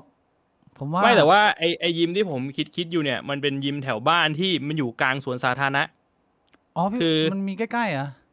ใกล้ๆบ้านเราเนี่ยมันจะมีเป็นไอเขาเรียกว่าอะไรวะไอแต้จิ๋วเหรอ สมาคมแต้จิ๋ว ไอสมาคมแต้จิ๋วอ่ะอันนั้นอ่ะมันเป็นสวนสาธารณะเล็กๆ ที่แบบว่าคนไปวิ่งกันคนไปตีแบดไปเล่นบาสใช่ป่ะแล้วตรงกลางอ่ะมันจะเป็นยิมที่คอมมูนิตี้มันดูแล มันไม่ใช่ยิมแบบเหมือนไปเข้ายิมจ๋านึกออกใช่ไหม เป็นเหมือน ไอสุสานแต้จิ๋วตรงนั้นน่ะผมว่าจะแบบไปเดิน แล้วก็พอเดินเสร็จก็ไปออกกำลังกายตรงนั้นนิดหน่อย โอ้เหมาะเลยพี่บวกกำลังจะซื้อมอไซค์พอดีเนี่ยซื้อเนี่ยมอไซค์ได้ใช้เนี่ยขับไปแต้จิ๋วเนี่ยชิว ใช่แต่ว่าตอนแรกคิดว่าอาจจะเดินก่อน เพราะว่า เดินก่อน จากบ้านผมเดินไปประมาณ20นาที ๆก็ไกล เหมือ นะ นแบบ พี่บวก เดิน ไอ้ วอร์ม เหี้ย พอดี ไกลนะเว้ย 20นาทีผมไม่ไกลมากเท่าไหร่นะ แล้ว เพราะยังไงมันก็ต้องคาร์ดิโออยู่แล้วไง แล้วพี่บวกไปคนเดียวมันก็เหงาอ่ะมันไม่มีสาวไปด้วยพี่บวง ไม่แต่ปกติผมเป็นคนที่ทำอะไรคนเดียวได้อยู่แล้วไงผมชินแล้ว ไม่ต้องมีคนไปออกกำลังกายเป็นเพื่อนนะ โอ้โหยังไงไปสมาคมอะถ้าไปช่วงแบบสัก4-5โมงเนี่ยที่นู่นมันก็คนเยอะอยู่แล้ว มีแต่อาอีกับพี่บวง ก็คนน่ะก็เราก็ไม่เหงาไง เราก็เห็น ไม่เหงา อาอีอาอึ้มเขาก็เดิน ก็ดีนะเปลี่ยนบรรยากาศขอบคุณคุณชับบี้บอยนะฮะ นี่ทำมา4 เดือนลดไป15 โลแล้วครับ แต่พอช่วงนี้อากาศกลับมาร้อนเริ่มปรับตัวไม่ไหว เลยชักไม่สม่ำเสมอกำลังพยายามปรับตัวอยู่ครับ สู้ๆไปด้วยกันครับ คือทั้งประโยคเนี่ยพอมันมีคำว่าชักเข้ามาผมเริ่มสงสัยแล้วว่าอันนี้กำลังพูดถึงการออกกำลังกายหรือกำลังพูดถึงอะไรอยู่ น่าจะพูดถึงการออกกำลังกาย ขอบคุณคุณ อ๋อ รีวิว SBMS นะฮะ พี่บวงศึกษาพวกซัพพลีเมนต์มากินเพิ่มด้วยนะครับ ซัพพลีเมนต์นี่ผมไม่ค่อยหามากินเลยฮะ ผมไม่อยากจะแบบหามาเท่าไหร่อ่ะ อืม ผมรู้สึกว่าอย่างน้อยๆตอนนี้คือ ผมเลือกกินโปรตีนให้ถึง ผมจะพยายามกำหนดอันนี้เป็นอย่างหนึ่งที่ผมกำหนดว่าโอเคโปรตีนในแต่ละวันเนี่ยมันจะต้องถึงประมาณสัก120ไม่น้อย เขาบอกว่าถ้าอยากออกกำลังกายแบบสร้างกล้ามเนื้อเนี่ย ค ควรจะเอาน้ำหนักตัวมาคูณสักประมาณ 1.5 1.8 ป่ะอืมตอนนี้ของผมมัน 85 ไงแล้วลดลงมามันเหลือประมาณ 82 แล้ว 82 คูณ 1.8 มันเท่าไหร่อ่ะมาประมาณ 147อ่ะแต่ว่าผมก็ตั้งเป้าไว้ว่าเอาสัก 120ทุกวันให้ได้120อะผมกินไข่4 ฟองไข่4 ฟองมันจะประมาณ25ก็ตีว่าเหลืออีกประมาณ95ใช่ปะ95บางทีผมก็กินน้ำเต้าหู้ขวดหนึ่งแล้วก็เนื้อหมูไม่ก็เนื้อวัวสักแบบ4 ขีดประมาณเนี้ยที่พยายามกินทุกวันนะ4 ขีดนี่มันไม่เยอะใช่ไหมพอมันคัดดูเฉพาะส่วนของโปรตีนมันไม่เยอะมากไม่ค่อยเยอะเท่าไหร่นะช่วงนี้ผมกินชาบูประจำเลยเน้นกินชาบูแล้วก็แบบเข้าร้านก็จะถามว่าพี่ครับไอเนื้อฐานนี้น้ำหนักมันเท่าไหร่แล้วผมก็คูณไปเอาให้มันถึง4 ขีดอ่ะแล้วก็แบบเติมผักนิดหน่อยแล้วก็นั่นแหละไข่น้ำเต้าหู้ก็คือแล้วก็มีเพิ่มผักเพิ่มผลไม้นิดหน่อยไม่ใช่แค่ลดน้ำหนักอะแต่ว่าต้องการจะเพิ่มปริมาณโปรตีนกล้ามเนื้อให้มากกว่าส่วนของไขมันแบบว่ามันถูกผลิตออกมาด้วยชี้แล้วถ้าพี่บวงหุ่นเซ็กซี่หล่อแล้วสาวๆแย่งกันยังไงพี่บวงมันก็เหนื่อยแล้วทีเนี้ยมันมีพี่บวงมันมีร่างเดียวมีอันเดียวอะโอ้โหผมไม่ได้เป็นคนแบบว่าหุ่นดีขนาดนั้นหรอกมันก็เอาแค่ให้มันใช้ชีวิตปกติก็พอแบบว่าไม่มีความเจ็บป่วยทางด้านแบบกระดูกกระเดี่ยวหรือว่ารองช้ำอะไรอย่างงี้น่าสนใจนะสนับสนุนให้ทุกท่านดูแลสุขภาพตัวเองนะฮะเริ่มจากการนอนก่อนแล้วก็มาเป็นการกินนะฮะกาแฟดำไม่ได้ดื่มครับผมไม่ดื่มกาแฟอยู่แล้วเพราะว่ามีปัญหาเรื่องนอนไงพี่บวงใช่เซนซิทีฟผมไม่ชอบกินของขมด้วยมันก็ไม่ได้ขมขนาดนั้นพี่บวงมันแต่ว่ามันต้องกินไปสักพักหนึ่งมันก็จะชินหนึ่งผมไปดูไอ้นี่มานะพี่บวงอาทิตย์เนี้ยหลายคนที่อันนี้ขออนุญาตข้ามมาเรื่องภาพยนตร์เล็กน้อยไม่ได้มาขายอะไรแต่ว่ามาอัปเดตให้พี่บวงรู้ว่าพี่บวงจำได้ไหมผมกลับมาเมืองไทยปีที่แล้วเราชวนกับลุงจีไปดู28 years later ที่ซอมบี้กระเจียวใหญ่ๆฮะแล้วทุกคนให้คะแนนน้อยหมอบอกไม่หนุกจำได้ไหมจำได้พี่บวงภาค 2มาแล้วนะผมดูภาค 2แล้วนะมาตั้งแต่เดือน 1แล้วถ้าผมจำไม่ผิดดูยังไม่ได้ดูผมไปดูมานะมันชื่อตอนว่า The Bone Temple นะวัดแห่งกระดูกภาคแรกมันดูไม่ประทับใจไงแล้วภาค 2มันเป็นไงภาค 2มันดีขึ้นพี่บวงมันทำดีขึ้นหรอภาค 2มันก็ไม่ได้แบบว่าโอ้โหคือมันดรอปมาตั้งแต่ภาค 1แล้วอะแต่ว่าภาค 1มันหนักเกินที่ว่าเราเริ่มงงความเชื่อมต่อของเนื้อเรื่องแต่ว่าผมว่าภาค 2เขาทำเป็นก้อนเดียวค่อนข้างดีนะไม่แย่มากขนาดนั้นถือว่าดูเพลินๆสนุกได้หลอร์ดโวลเดอมอร์มาเล่นให้มันก็แบบว่าตึงอยู่พี่บวงหลอร์ดโวลเดอมอร์เขาชื่อเลยนะชื่อฟินจำชื่อไม่ได้แล้วสักอย่างหนึ่งอันนี้ก็แนะนำนะผมคิดว่าใครที่ยังอยากจะให้โอกาสซีรีส์ใหญ่28 years later นะภาค 2พอดูได้แต่ก็ไม่ได้จำเป็นจะต้องดูขนาดนั้นนะอันนี้ผมขอถามแบบสปอยนิดนึงสปอยถามแบบสปอยเพราะฉะนั้นใครที่ไม่อยากฟังสปอยปิดหูปิดตาแป๊บนึงครับถามประโยคเดียวอุทูหลับตาก่อนไอ้แก๊งเทเลทับบี้เนี่ยกลับมาในภาค 2ไหมเป็นตัวเมนโอเคแค่นี้พอแต่มันคือเราเข้าใจมากขึ้นว่าทำไมมันมีแก๊งเทเลทับบี้มาตอนแรกผมกูไม่เข้าใจว่าไอ้แก๊งเทเลทับบี้มันจะมาทำเชี่ยอะไรแต่ว่าเราเริ่มเห็นความเชื่อมโยงที่ make sense ว่าทำไมมันมีแก๊งเทเลทับบี้อยู่ในป่าก็ต้องสำหรับใครที่ดูแต่ภาค 1แล้วเหมือนพี่บวงนะฮะมันมีคอนเซ็ปต์ที่น่าสนใจอยู่ใช้คำนี้แล้วกันโอเคสำหรับใครที่หลบสปอยนะฮะเอามือออกได้จบละอีกอันนึงที่เป็นข่าวใหญ่เกี่ยวกับวงการหนังเนี่ยไม่อัปเดตไม่ได้พูดคุยไปแล้ว 2-3 รอบนะฮะก็คือข่าวนี้พี่บวงดิวผมนึกว่าเป็นข่าวจิมแคร์รีไม่ใช่ข่าวจิมแคร์รีพี่บวง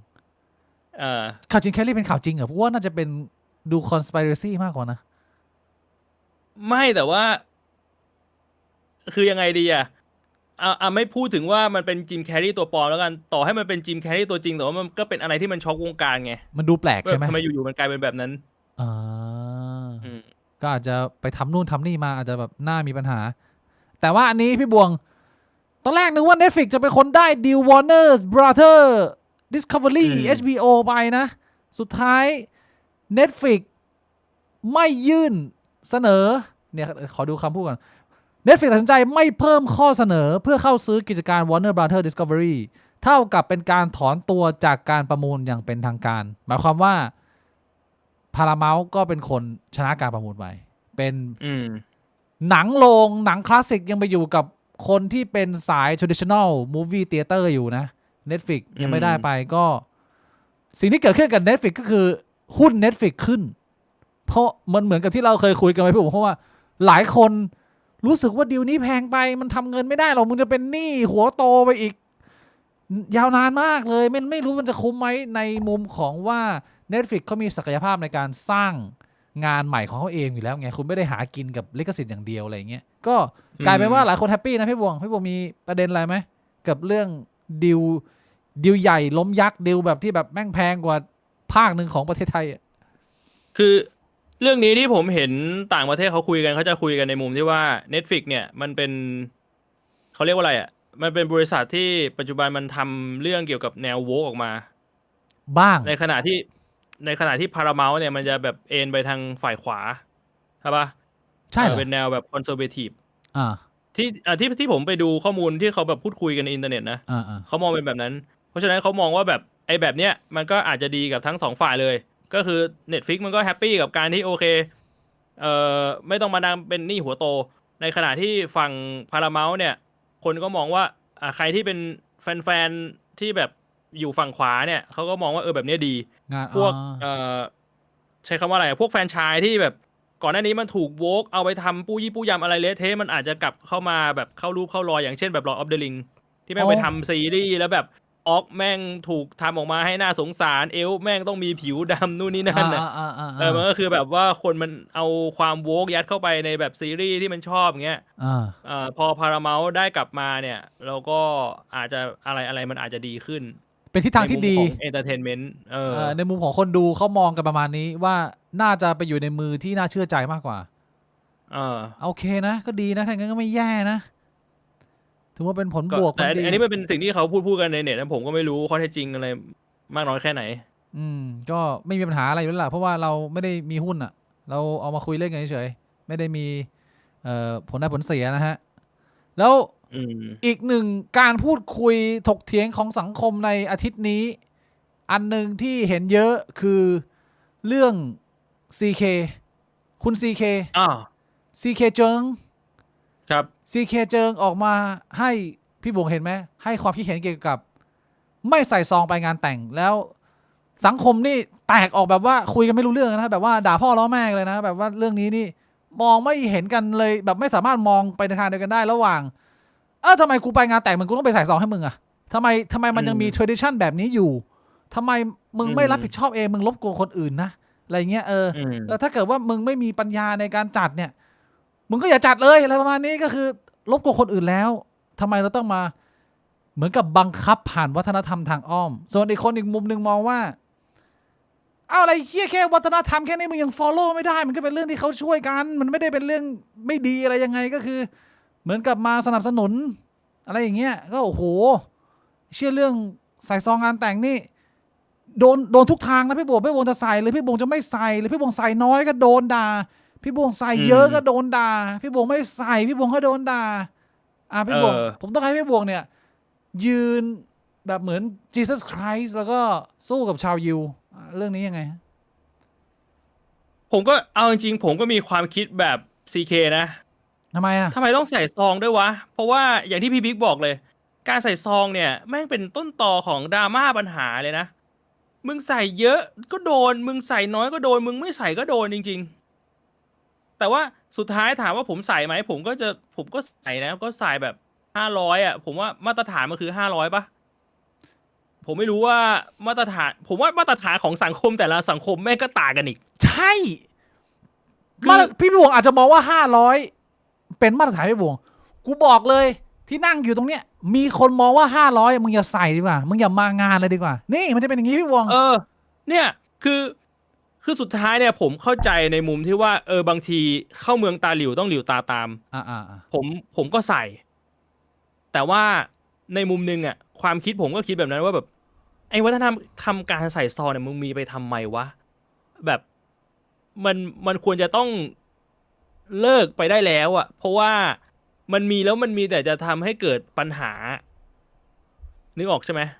คือผมเข้าใจนะว่ารากฐานอ่ะมันคงมาจากการที่แบบเมื่อก่อนสังคมเรามันอยู่กันแบบช่วยเหลือเกื้อกูลกัน อ้าวอันนี้เป็นประเด็นสำคัญใครมีอะไรก็ช่วยใช่แต่ว่าไงพอเวลามันผ่านไปมันกลายเป็นว่า ปัจจุบันมันไม่ได้มานั่งใส่เพราะว่ามันอยากจะช่วยอะ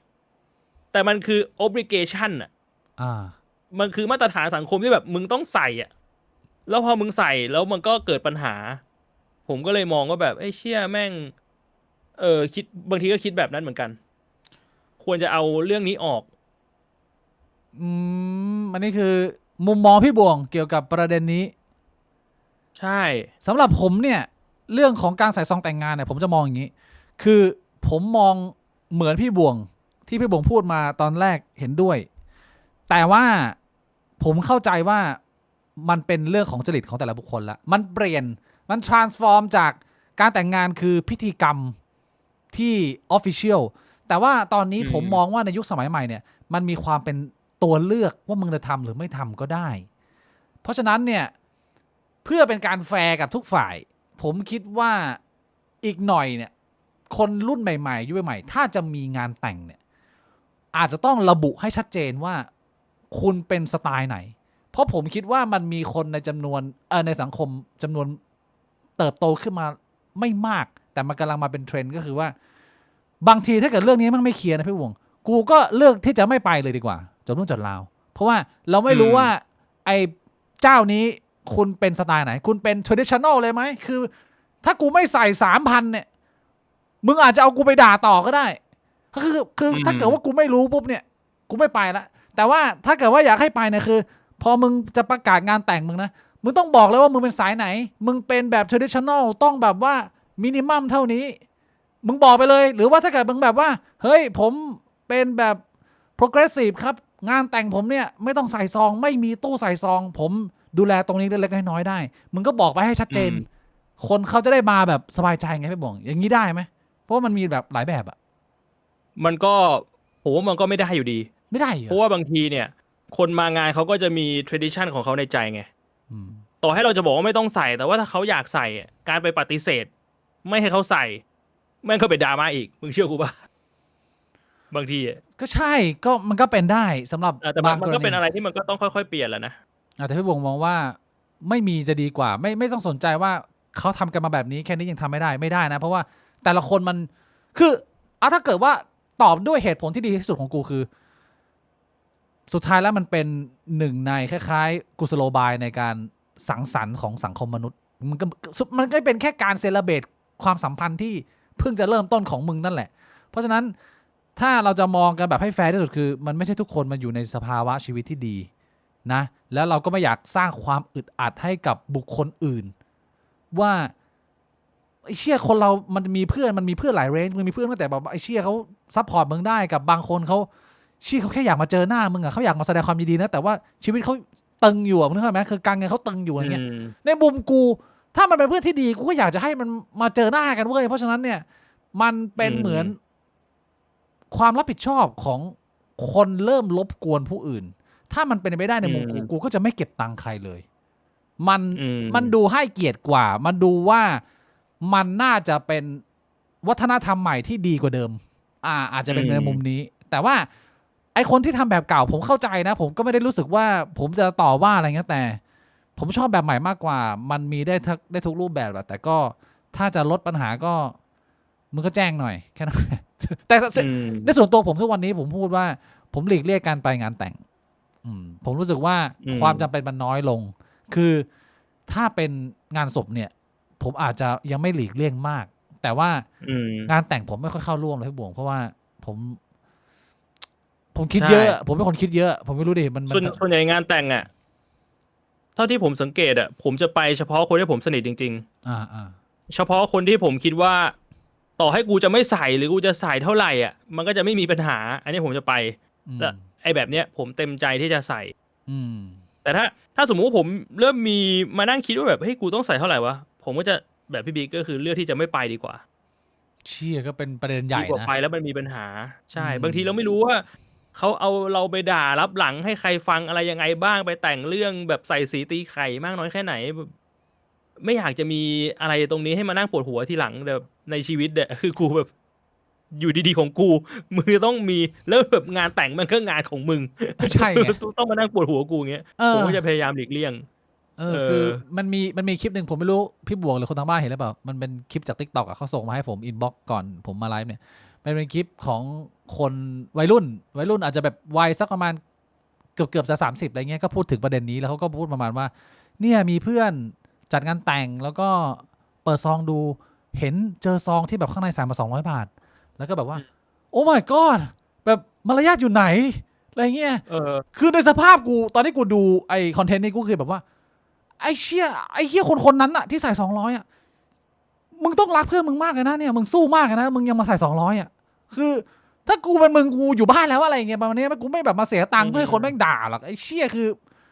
มันก็หรือว่าคนเรามองคนละมุมพี่บง คือสำหรับผมอะถ้าผมเป็นคนที่ใส่200ผมก็คงหน้าชานะ โอ้โหเสียความรู้สึกนะพี่บวกไอ้เชี่ยก็คือ แล้วลองมานั่งคิดดูอะถ้าคนมันจะใส่200ก็คือมันไม่มีปะวะ คือกูก็ ไม่มีก็กูก็ยังใส่ให้มึงอะ ไอ้เชี่ยจริงๆมันน่าจะเป็นอะไรที่ กูโดนมึงด่าอีกอะ น่าชื่นชมนะไอ้เชี่ยสำหรับกูอะคือคนมันให้อยู่แล้วแต่ถ้าเกิดว่ามันให้ในปริมาณนี่มันสุ่มเสี่ยงจะโดนด่าคือ มันก็ไม่สนไงก็คือ กูก็ยังอยากจะช่วยมึงอะแต่ว่ามันช่วยได้แค่นี้อะไรเงี้ยกูจะมองอย่างนี้มากกว่าไม่เหมือนกับที่น้องเขามองว่าแบบ โอ้ ผมถึงได้เลือกไปแค่แบบคนที่สนิทไงถ้าเป็นงานแต่งอะคือถ้าแบบไม่สนิทส่วนใหญ่ผมก็คิดว่ามันไม่ค่อยอยากไปอะเกรงใจ วันที่ไปแฟนมีตผมไปคุยกับพี่แพรพิมพ์พูนมีอ่ะพี่บวงพี่แพรเขาถามพี่บวงว่าพี่บิ๊กคิดว่าชาตินี้จะได้เห็นพี่บวงแต่งงานหรือเปล่าอันนี้กูตอบยากพี่บวงต้องตอบอ่ะเพราะว่าพี่บวงคิดว่าชาตินี้พี่บวงจะแต่งงานไหม โอ้โหมันก็พูดยากนะ ยังไม่พูดยังพูดยากเลยเชี่ยผม ไม่รู้เหมือนกันแฮะว่าจะมีโอกาสไหม แล้วพี่บวงจะชวนผมไปไหมถ้าเกิดว่าพี่บวงแต่งงาน มันต้องมีคนที่จะแต่งด้วยก่อนปะวะ ก็มีไงสมมุติว่ามี มันยังไม่มีมันก็ยังนึกไม่ออกหรอก สมมุติว่ามีอ่ะชวนผมไปงานแต่งหรือเปล่า เอาก็ชวนอยู่แล้วคือ ชวนนะ คือผมก็เคยคิดเล่นๆนะว่าถ้ามีงานแต่งอ่ะผมคงจะจัดเป็นแบบงานเล็กๆอ่ะชวนแค่เพื่อนสนิทมาอะไรแบบเนี้ยแบบแค่มากินข้าวกันก็พอไม่ต้องเป็นงานต้องใส่ชุดเจ้าบ่าวเจ้าสาวอะไรมันไม่ใช่อ่ะ ไม่มีกิจกรรมแบบตื่นเต้นเหรอ ไม่มี ไม่มีเซลล์เหรอ แค่แบบว่ามาชวนมาแบบปาร์ตี้กินข้าวกัน แล้วก็บอกเนี่ยแต่งงานกันแล้วแค่นี้มันก็พอแล้วสำหรับผมอะนะ ผมคิดว่ามันควรจะมีกิมมิคเล็กๆน้อยๆถ้าเกิดว่าสมมติว่าผมแนะนำพี่บวงเนี่ยผมแนะนำว่าอย่างน้อยพี่บวงน่าจะมี glory hole ในงานพี่บวง โอ้ยมันผิดกฎหมายหรือเปล่า พี่กฎหมายแล้ววะ มีคนมาเจอแล้วแบบโดนจับนี่ชิบหายเลยนะ แทนที่จะเป็นงานมงคลแม่งเป็นงานบาปเลยทีนี้ เอ้าก็เพื่อนกลุ่มเล็กๆ ไม่มีใครแพร่งพรายหรอกคนกันเอง ใครจะไปรู้เพื่อนแต่ละคนอาจจะแบบเฮ้ยอันนี้มันรูนี้มันมีไว้ทำอะไรเนี่ยยื่นเข้าไปโดนกัดเนี่ย ไม่มีดิ เป็นเรื่องอะไรทีนี้ มึงเป็นคนจัดงานมึงจะไปเอาเฮี้ยอะไรที่กัดอยู่ข้างหลังม่านทำไมเรามึงก็เอาอันที่มันดูดอย่างเดียวดิ ไอ้มันจะไปไว้ใจได้บางทีแบบ อ๋อ โหยคนเราอ่ะ เชี่ย มันรู้หน้าไม่รู้ใจอ่ะ อาจจะเพิ่งทะเลาะกับแม่มา อยู่ วัน ดี นั้น ๆมันอยากจะกัดอ่ะเชื่อพี่บงกล้าไหมถ้าสมมติว่าพี่บงโสดแล้วไปเดินทางไปเที่ยวอัมสเตอร์ดัมอย่างเงี้ยแล้วไปผับนึงเงี้ยผมพาพี่บงไปเดินชิวๆแล้วมันมีร้านนึงมาบอกว่า$10แล้วเป็นรูเงี้ยพี่บงลองไหม ไม่กล้านะ ไม่กล้าเหรอ ไม่กล้านะโอ้โหไม่เอาหามแย่เข้าไปในรูโดยที่ไม่รู้ว่ามันจะเกิดอะไรขึ้นคนสติดีที่ไหนว่าจะไปทำวะพี่บิ๊ก เอ้าไอ้เฮี้ยพี่บวงมันมึงไม่ชอบแต่อย่างน้อยมึงน่าจะจินตนาการได้ว่ามันมีคนชอบมันเหมือนกับไอ้เหี้ยฝรั่งรัสเซียที่พี่คนนึงบนหลังกระบะแล้วมันก็เซิร์งก็เจอเคิร์กไปเรื่อยอันนั้นมันก็ยังไม่ได้ผมว่ามันยังไม่เสี่ยงเท่าแบบพี่บิ๊กเอาจูแย่เข้าไปในรูอ่ะ ความเสี่ยงตรงนั้นมันคือความเสียวพี่บวงมันไปเพิ่มคะแนนมึง แล้วมึงโดนกัดจูขาดทำไงอ่ะบางทีมันก็ไม่คุ้มกับความเสียวไงไอ้ความเสี่ยงที่มันเพิ่มขึ้นมา ไม่คุ้มนะ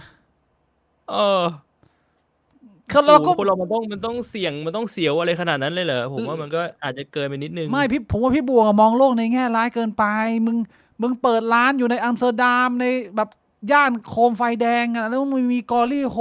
มึงเอาคนไปนั่งกัดมึงว่าไอ้ที่จะทำงานได้กี่วันมันก็โดนตีไล่โอ้ยมึงโดนกระทืบอะแขกอะมึงไปกัด ไม่แล้วถ้าแบบพี่บิ๊กลองนึกดูว่าไอ้เชี่ยนั้นมันแดกเห็ดมา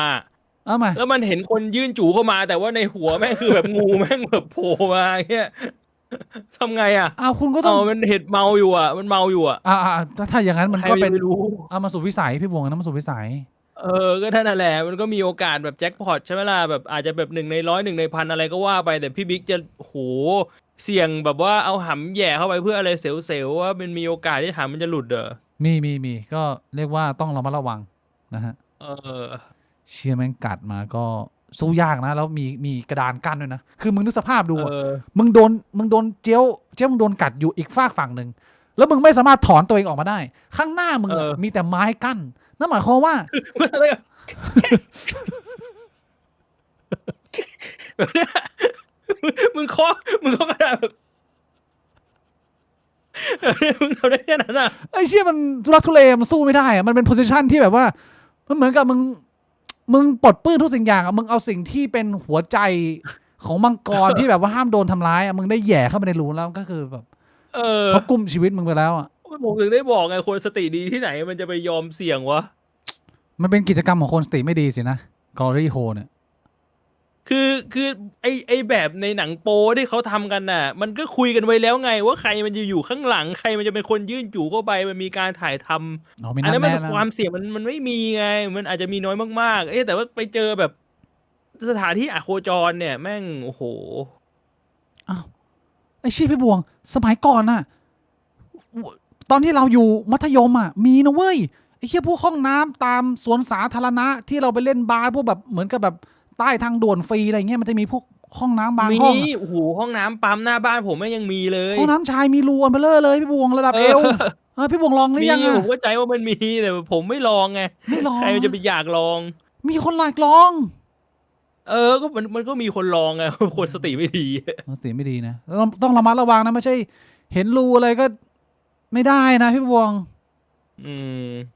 ได้สโกนี่ไม่ได้นะบางทีมันเป็นอาจจะเป็นมีดได้ไม่ได้อีกฝั่งหนึ่งนะฮะแล้วอันนี้เดี๋ยวนะขอบคุณคุณชัยที่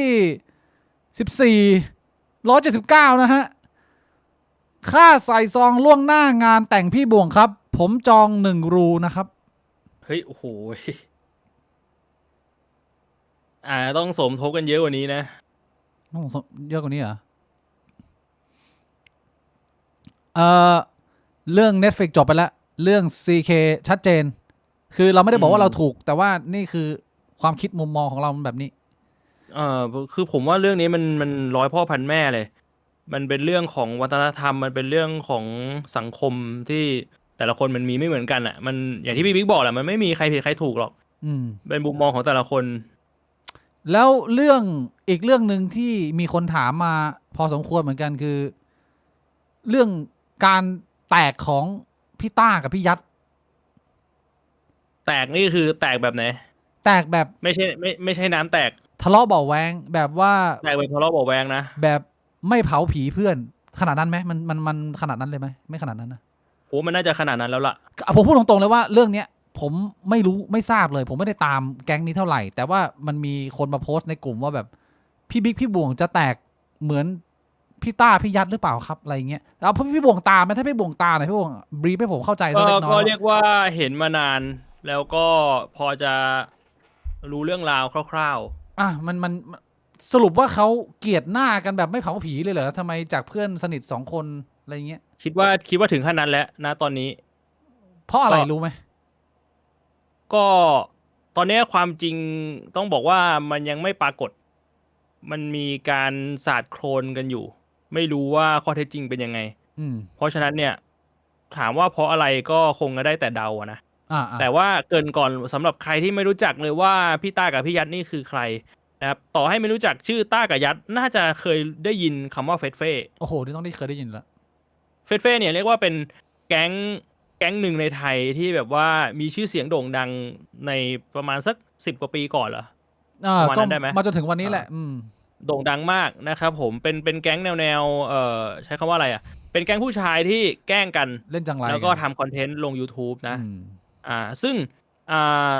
ต้ากับยัดเนี่ยก็เป็นชื่อของสมาชิกหนึ่งในสมาชิกของแก๊งเฟสเฟ่ผมไม่รู้ว่าแก๊งเฟสเฟ่นี่มีกี่คนแต่อาจจะสักเกือบ10มั้งหรืออาจจะ10กว่าผมไม่ชัวร์ก็ต้ากับยัดนี่เรียกว่าเป็น2คนนี้เป็นสมาชิกหลักเลยก็ว่าได้เป็นตัวดำเนินรายการนะครับก็เป็นเพื่อนกันด้วยนะเท่าที่ผมเข้าใจเป็นเพื่อนสนิทกันตั้งแต่เด็กๆแล้วก็เขาก็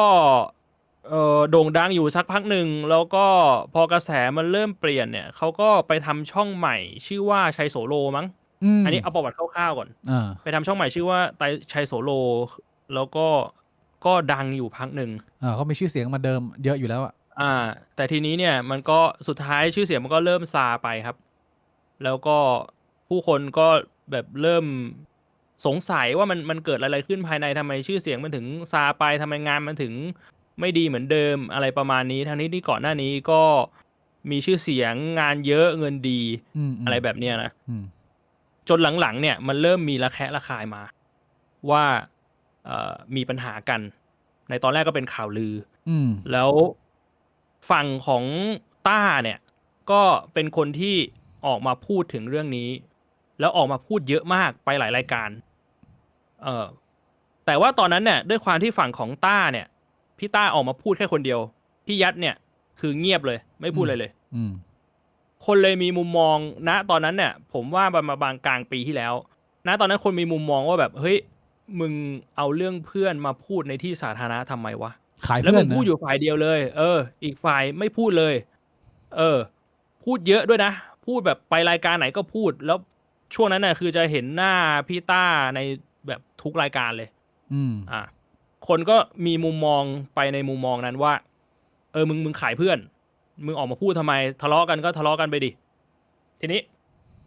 ผ่านไปสักพักหนึ่งแม่งก็มีข่าวลือออกมาว่าพี่ยัดฟ้องพี่ต้า10 ล้านย้ำอีกครั้งว่าอันนี้เป็นข่าวลือนะผมก็ไม่รู้ว่าสรุปแล้วข้อเท็จจริงจริงๆแม่งเป็นยังไงข่าวลือแม่งเยอะมากเรื่องเนี้ยจริงไหมก็มีข่าวลือออกมาว่าฟ้อง10 ล้านเรื่องละเมิดลิขสิทธิ์ซึ่งรายละเอียดผมก็จำไม่ได้แล้วว่ารายละเอียดมันเป็นยังไงนะก็ข่าวนี้เนี่ยน่าจะมาประมาณปลายปีที่แล้วฟ้อง10 ล้านเนี่ยแล้วก็ซาไปพักหนึ่งก็เพจเฟซเฟ่อยู่ๆแม่งก็กลับมาแอคทีฟคือเฟซเฟ่มันเป็นช่องแล้วมันมีเพจFacebook นึกออกปะเคยเงียบไปนานละมันเงียบไปนานแล้วอยู่ๆมันก็มีโพสต์แล้วคนก็งงว่าแบบเฮ้ยไอ้เชี่ยใครเป็นคนโพสต์วะเพราะว่ามันเป็นเพจเฟซเฟ่หลายคนมันเป็นแอดมินแล้วมันก็โพสต์แซะเว้ยโพสต์แซะเรื่อยๆโพสต์แซะเรื่อยๆแบบว่าแซะใครสักคนนึงโพสต์เรื่อยๆจนเมื่อประมาณอาทิตย์ที่แล้วหรือ2 อาทิตย์ที่แล้วเหรอมันเริ่มมีประเด็นขึ้นมาอีกรอบหนึ่งแล้วก็เหมือนเดิมคราวนี้ต้าก็ออกมาพูดยัดก็ยังเงียบเหมือนเดิมแต่ว่าคราวนี้สิ่งที่ออกมาพูดคือเขาไม่ได้พูดแบบไม่ละเอียดเขาพูดเจาะจงเยอะมากก่อนหน้านี้ที่เขาออกมาพูดเยอะแต่ว่าคนไปเข้าข้างยัด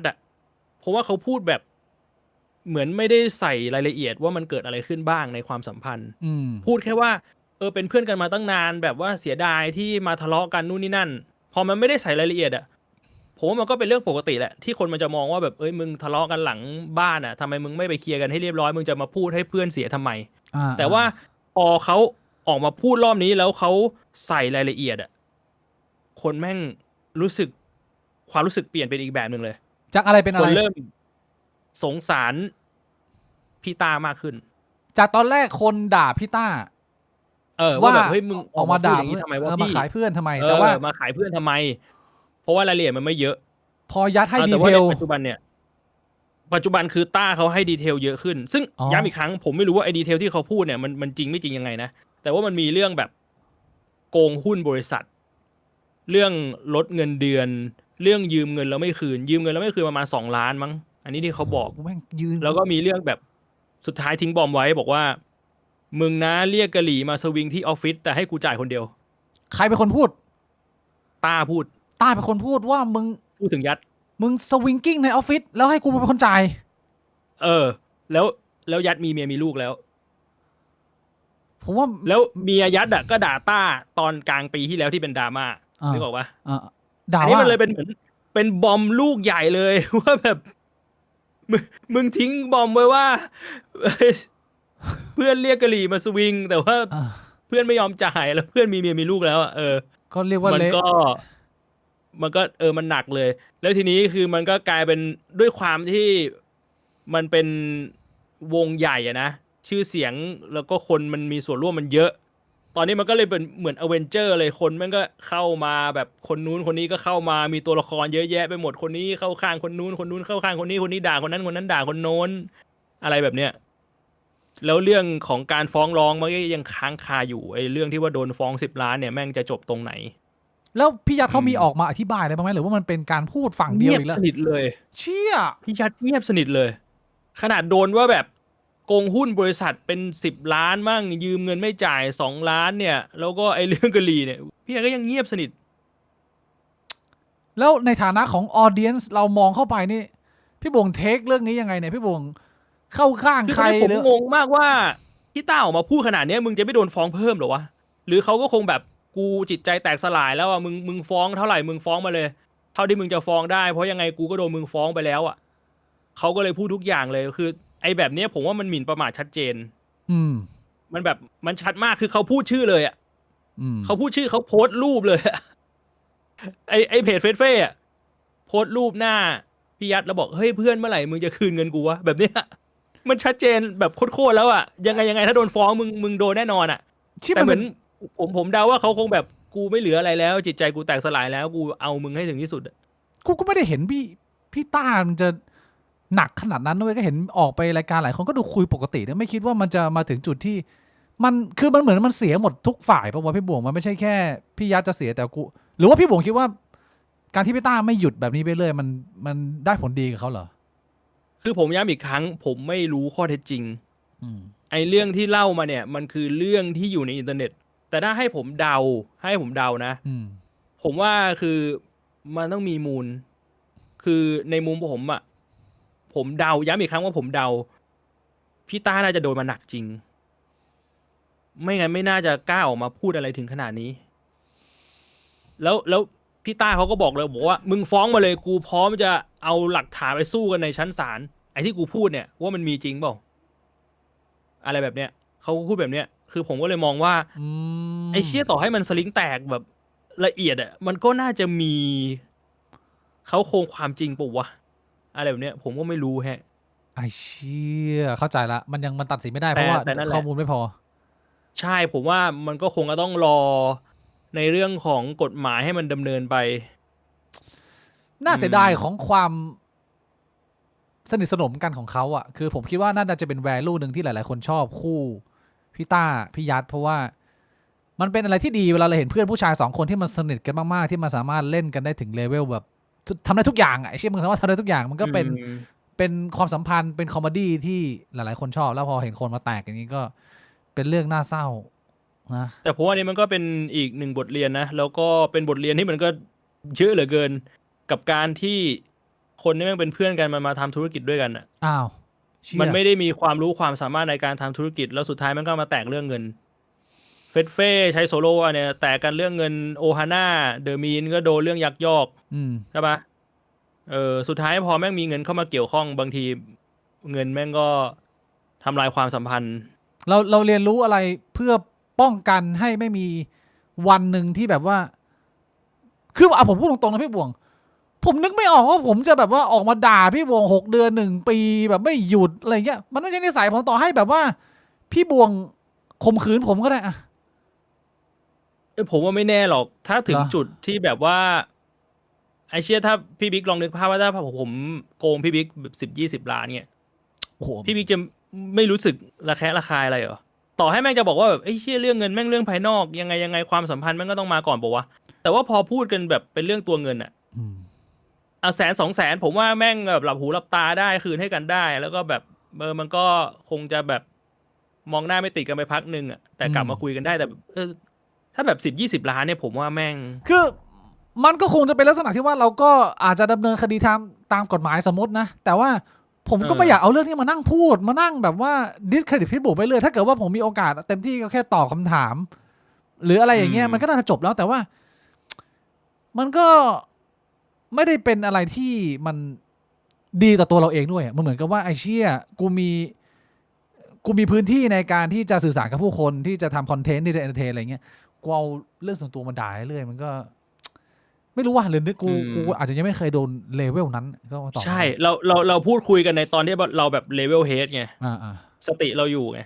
แต่ถ้าพี่บิ๊กสลิงแตกเนี่ยอะไรมันก็สถานการณ์มันก็อาจจะเปลี่ยนเล็กน้อยถึงปานกลางแล้ว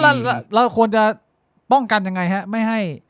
พี่บ่วงต้องแบบว่าฟ้องร้องกันแล้วก็เลิกคบกันต้องผมว่าคือเรื่องเงินไม่ต้องคุยให้เคลียร์เลยแล้วก็อันนี้ผมก็มีประสบการณ์มาก่อนตอนที่ทำบริษัทคอเย็นเนี่ยก็คือผมเป็นคนหนึ่งที่พยายามจะบอกว่าแบบเฮ้ยคือเราไม่รู้หรอกว่าอนาคตบริษัทเราแม่งจะเติบโตไปเท่าไหร่แต่เราต้องประเมินไว้เลยว่าถ้าบริษัทเราแม่งเติบโตไปได้100 ล้านพันล้านเนี่ยมันคุยให้เคลียร์ตั้งแต่ตอนนี้เลยไหมว่าใครจะมีส่วนได้ส่วนเสียยังไงผมเป็นคนหนึ่งที่ผมพยายามผลักดันให้ตรงนั้นมันเกิดขึ้นคือแต่มันก็สุดท้ายเนี่ยเราก็ยังไม่มีประสบการณ์อยู่ดีเราก็ไม่รู้ว่าไอ้เชี่ยแล้วมันต้องคุยกันยังไงในเรื่องของเอกสารทางกฎหมายมันมีรายละเอียดเยอะนะพอโตมาได้แบบไปเจอคนเยอะขึ้นคนที่เขามีความรู้เราถามความรู้เขาเนี่ยจริงๆแบบไอ้เชี่ยการจดบริษัทการทำบริษัทแม่งมีเขียนคลอสหรือว่าเขียนแบบข้อกำหนดกฎเกณฑ์อะไรที่มันละเอียดมันเยอะมากที่จะป้องกันให้เรื่องนี้มันเกิดขึ้นได้แต่คือส่วนใหญ่แล้วคนที่แม่งแบบดังขึ้นมาเพราะความสามารถมันไม่มีความรู้ด้านกฎหมายมันไม่มานั่งคิดเรื่องพวกนี้ใช่ไหมใช่หรือถ้าจะไปปรึกษาไอ้เชี่ยคนที่มีความรู้เรื่องพวกเนี้ยค่าจ้างแม่งแพงมากค่าจ้างแม่งแพงคนก็จะคิดแบบไอ้เชี่ยกูจะจ่ายไปทำไมวะก็เป็นเรื่องหนึ่งแต่ผมว่าอย่างน้อยๆมันดีตรงที่ผมก็มีประสบการณ์ในส่วนหนึ่งแล้วผมคิดว่าถ้าจะทำบริษัทกับพี่บิ๊กเนี่ยคนที่เกี่ยวข้องมันไม่เยอะมันก็จะแบ่งง่ายหน่อยก็รอดูนะฮะว่าเมื่อไหร่จะถึงวันที่ผมโกงตังค์พี่บ่วง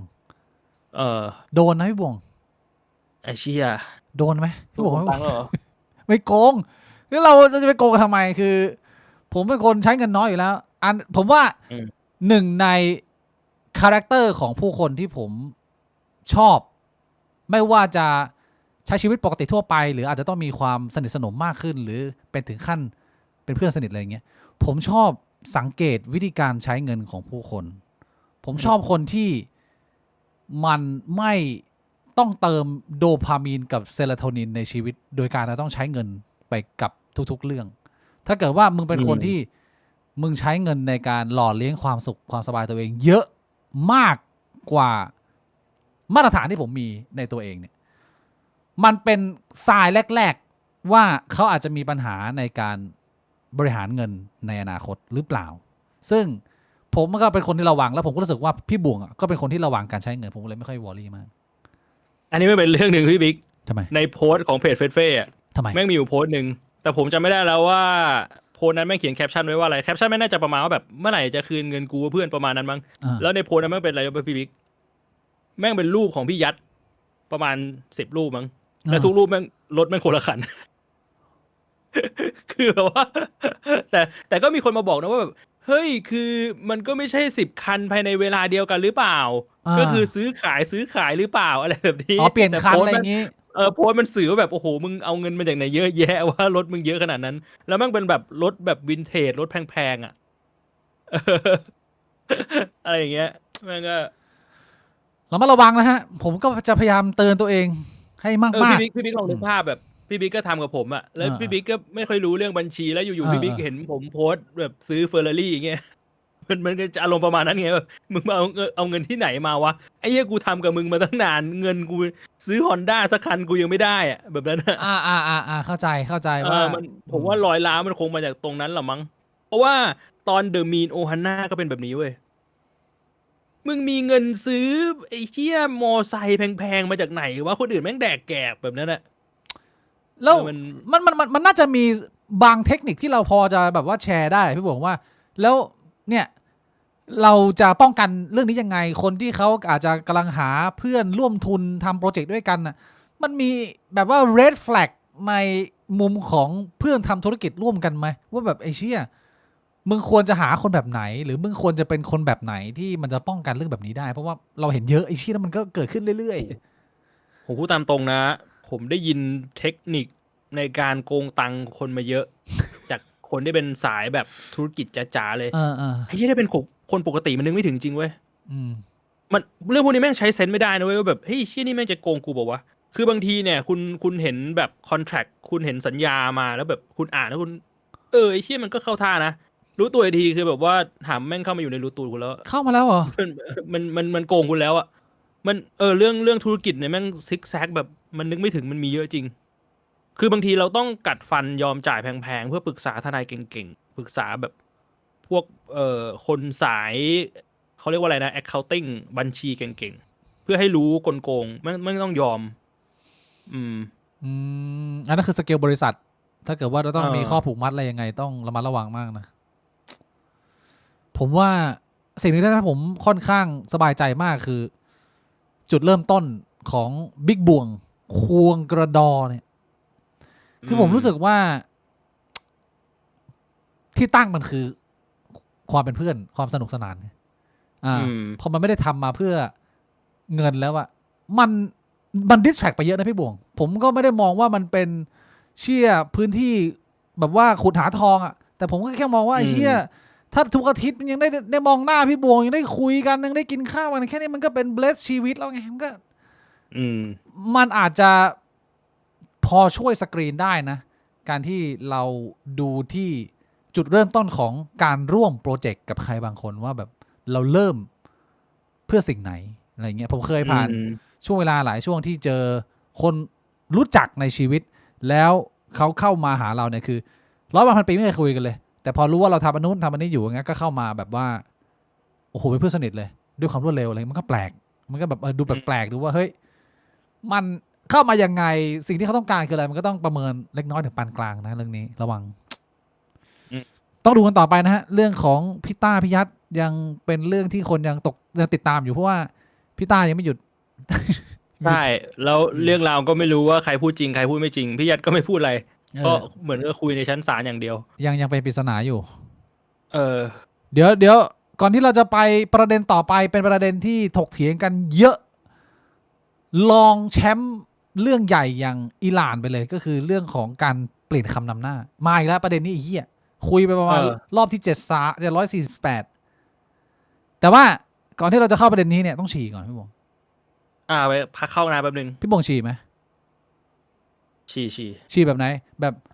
แค่เอากระเจี๊ยบออกมาตกซิปหรือว่าพี่บงจะเอากระเจี๊ยบออกมาจากซิปเฉยก็พอนะไม่ต้องแบบว่าปอกไปถึงหัวเข่าโอเคไปฉี่พักเข้าน้ำแป๊บนึงครับ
กลับมาเนี่ยก่อนจะพูดถึงเรื่องอื่นต้อง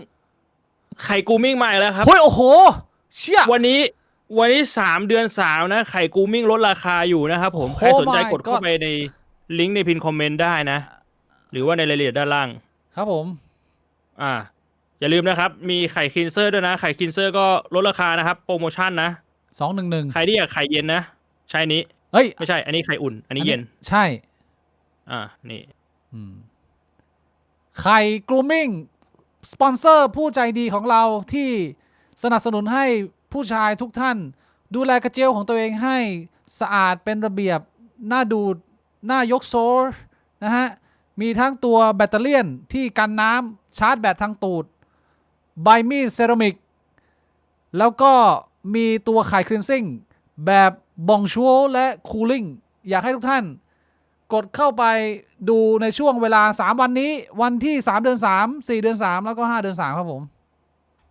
นอกจากโกนหมอยก็ใช้โกนหนวดโกนเขาได้นะใช้โกนผมก็ได้ก็ใบมีดก็ทำงานดีครับพี่บ่งก็มีคืออันเดียวก็คือเรียกว่าจบใช่เพียงพอนะฮะใช้แล้วสาวบอกว่าหอมดูดมันมากเสียวมากเมื่อวานอุ้ยโอ้ยรีวิวจากผู้ใช้จริงนะเนี่ยนี่รีวิวแบบเต็มที่เต็มข้อเลยนะมันพิมพ์รีวิวอย่างนี้ได้เหรอโหสาวบอกหอมดูดมันเลยจริงใจเชยผสมกับอะไรเนี่ยก็เป็นเกาะพังฮาศาสตร์ไงครึ่งหนึ่งอาคาอินุครึ่งหนึ่งอาโอคิยิคืออะไรพี่บ่ง What the fuck อ๋อหมายถึงแบบว่าสูตรอุ่นกับสูตรเย็นนะอย่าลืมนะฮะเข้าไปไม่งั้นต้องรอเป็นเดือนนะโอเคประมาณนี้นะพี่บงครับผมโอเคงั้นเรามาต่อกันที่ประเด็นปวดกระบาลอีก1 ครั้งคุยกันในหลายๆรอบเนี่ยผมก็ไม่ค่อยเห็น progress อะไรมากเท่าไหร่เหมือนว่าข้อมูลที่จะแบบว่า back up แต่ละฝ่ายที่เพิ่มขึ้นมันก็อาจจะแบบว่ายังมีการทะเลาะวนเวียนแต่ว่าผมเห็นความเปลี่ยนแปลงเล็กน้อยที่ผมถามพี่บงก่อนดีกว่าทำไมประเด็นคำนำหน้าของสาวข้ามเพศเนี่ยถึงกลับมาเป็นที่ถกเถียงและทะเลาะกันรุนแรงมากในอาทิตย์ที่ผ่านมามันมีสาเหตุไหมรู้ตัวต้นทางไหม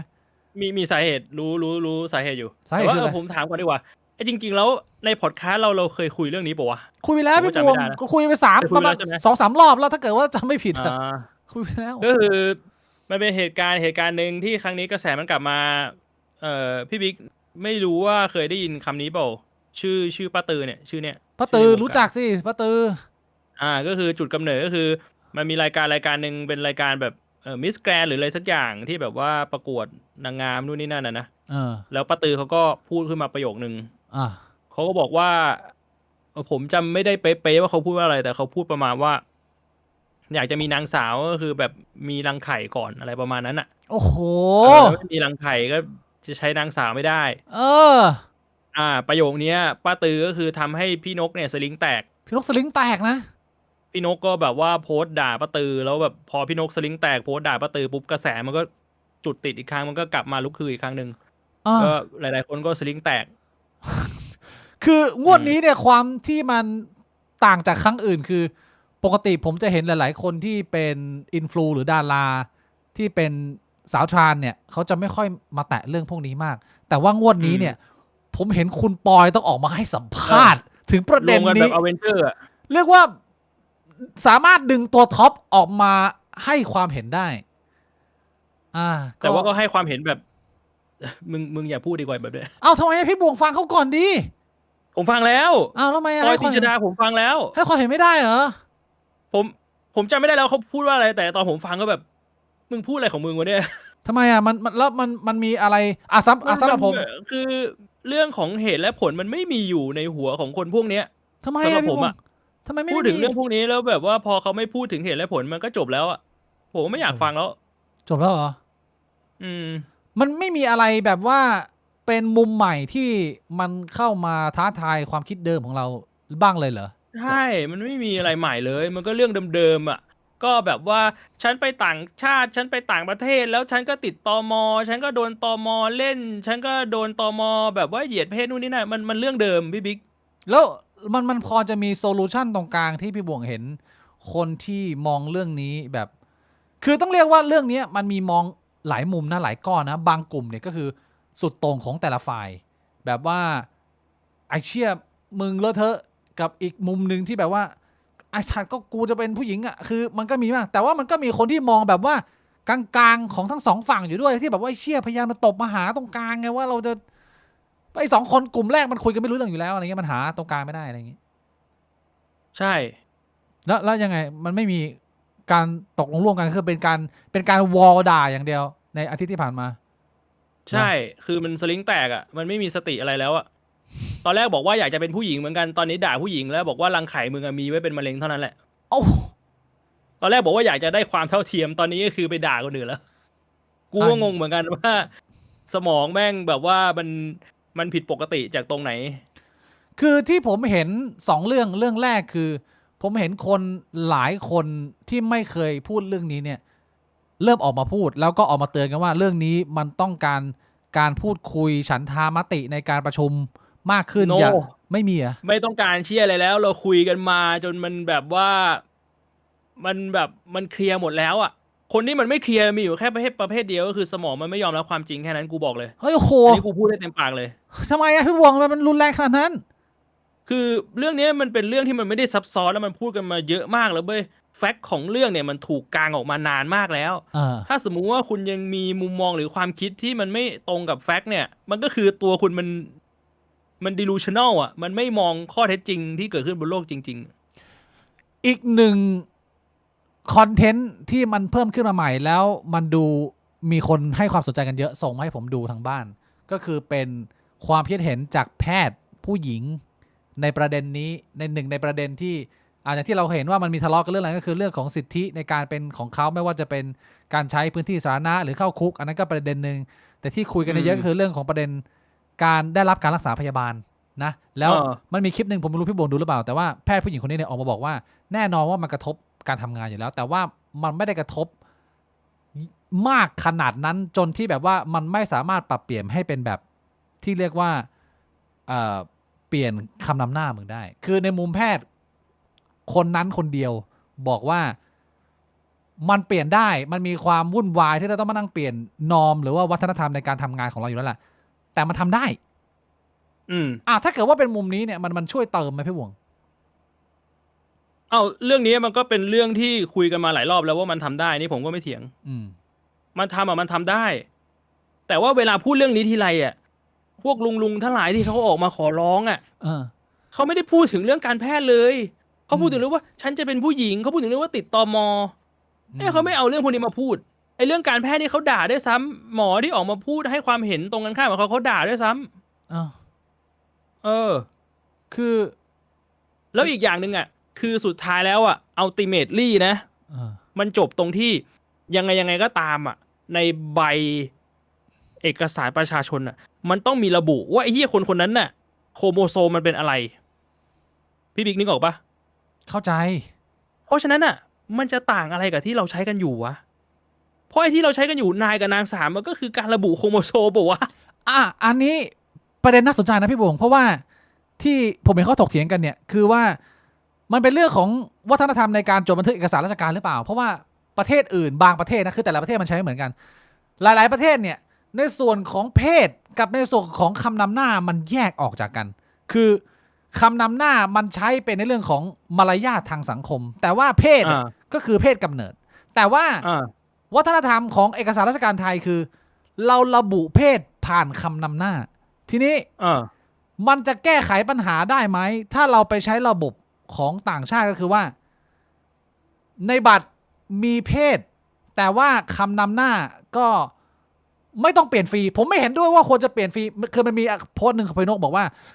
ต่อให้กระเจียวมึงใหญ่เลยไม่ใช่ประมาณนี้แต่ประมาณว่ามีนมมีหำอะไรเงี้ยยังไม่ตัดอ่ะแต่ถ้าเขาอยากจะเป็นนางสาวอ่ะก็ต้องให้เขาเป็นคืออันนั้นอ่ะผมว่ามันไปไกลมากมันไม่ควรจะไปเลเวลถึงขนาดที่ว่าถ้าแค่ว่ามึง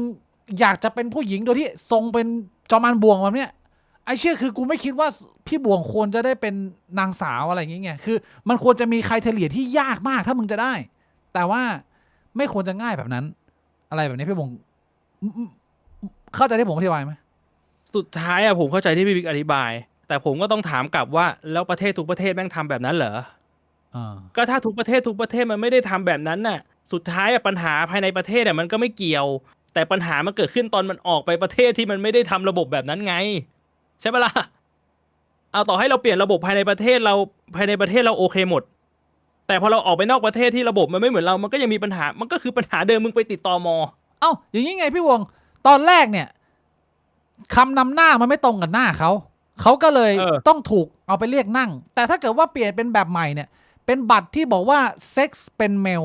แต่ว่า ข้างหน้าเนี่ยเป็นมิสก็คือเป็นการอิมพลายเอาไปเรียกนั่งอยู่ดีอิมพลายให้เขารู้ไงว่าเฮ้ยที่หน้ากูไม่ตรงเนี่ยเพราะว่ากูเป็นสาวข้ามเพศนะมันก็คือแบบมันมีระบุเพิ่มในบัตรไงจากตอนแรกเนี่ยมึงไม่รู้เลยมึงเป็นคนต่างชาติมึงไม่สามารถอ่านได้เลยว่านายพุทธิพงษ์เนี่ยจริงๆแล้วร่างสวยเช้งกระเดะอะไรอย่างเงี้ยมันไม่เข้ากันไงเขาก็ไม่เอาไงเขาก็อยากได้เป็นนางไม่เหรอเขาไม่อยากให้ระบุว่าแบบกูเป็นผู้ชายมาก่อนพี่นกเขาก็บอกว่ากูเป็นผู้หญิงเนี่ยมันมีรีเควสกันเยอะมากผมก็ต้องพูดตรงๆว่ามันไม่สามารถที่จะทำให้ทุกคนแฮปปี้ได้มันมีคอนฟ lict ของ truth อยู่เพียงแต่ว่าผมเป็นคนหนึ่งที่ผมมองว่าไอ้เชี่ยถ้าเกิดทำให้คนกลุ่มหนึ่งเขาแฮปปี้เติมเต็มมากขึ้นได้โดยที่มันไม่รบกวนส่วนรวมเนี่ยผมยินดีที่จะช่วยมันนั่งวิเคราะห์หาทางไงคือผมไม่ได้รู้สึกว่ามันนะคือมันมีคอมเมนต์ที่โอเคไอ้เชี่ยแม่งหนักมากแม่งกวนตีมากผมก็พยายามไม่ฟังพวกนี้ถ้าสมมุติว่าเป้าหมายคือการหาทางทำให้คนกลุ่มหนึ่งมีความสุขขึ้นมาโดยที่ไม่กระทบกลุ่มอื่นนะทางออกมีอยู่แค่ทางเดียวก็คือเปลี่ยนคำนำหน้าได้แต่มีระบุเพศกำเนิดเนี่ยคือผมแต่เขาไม่เอาอันนี้คือทางออกทางเดียวแต่เขาไม่เอาผมถึงได้บอกกันว่ามัน delusional แล้วมันแบบแบบเนี้ยมันคือภาษานี้อ่ะแล้วมึงไปคุยยังไงกับมันอ่ะเข้าใจไงมันคือไม่รู้เรื่องมันมีคนที่มันเห็นด้วยแต่ว่าเขาก็ไม่ได้แบบมันแต่มันก็มีไอ้บลาบลูเบลีไงแต่ว่ามันมีสิ่งที่ผมจะบอกก็คือว่าณโพสิชันตอนนี้ด้วยความแตกต่างหรืออาจจะเป็นมองว่าเป็นเรื่องใหม่อะไรเงี้ยผมคิดว่ามันต้องคุยกันหาตรงกลางแล้วผมคิดว่าสิ่งที่ผมพูดเสนอไปตอนนี้เนี่ยมันอาจจะไม่ใช่ the best solution เป็น final solution น่ะแต่อย่างน้อยมันน่าจะเป็นออปชันที่ดีที่สุดเท่าที่เรามีที่เราคุยกันเยอะแยะมากมายเนี่ยมันไม่ใช่อันนี้เหรออะไรอย่างเงี้ยนี่ผมมาถามมัน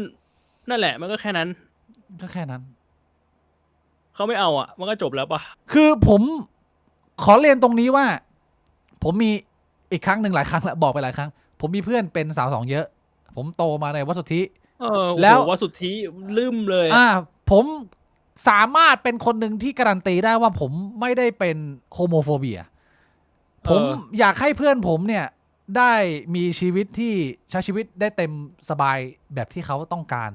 นะผมก็ไม่ได้มีปัญหาอะไรก็อยากจะให้เรื่องมันเคลียร์ได้เนี่ยถ้าเกิดว่ามัน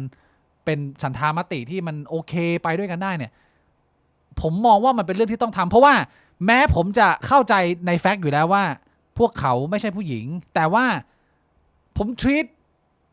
สาวทรานเนี่ย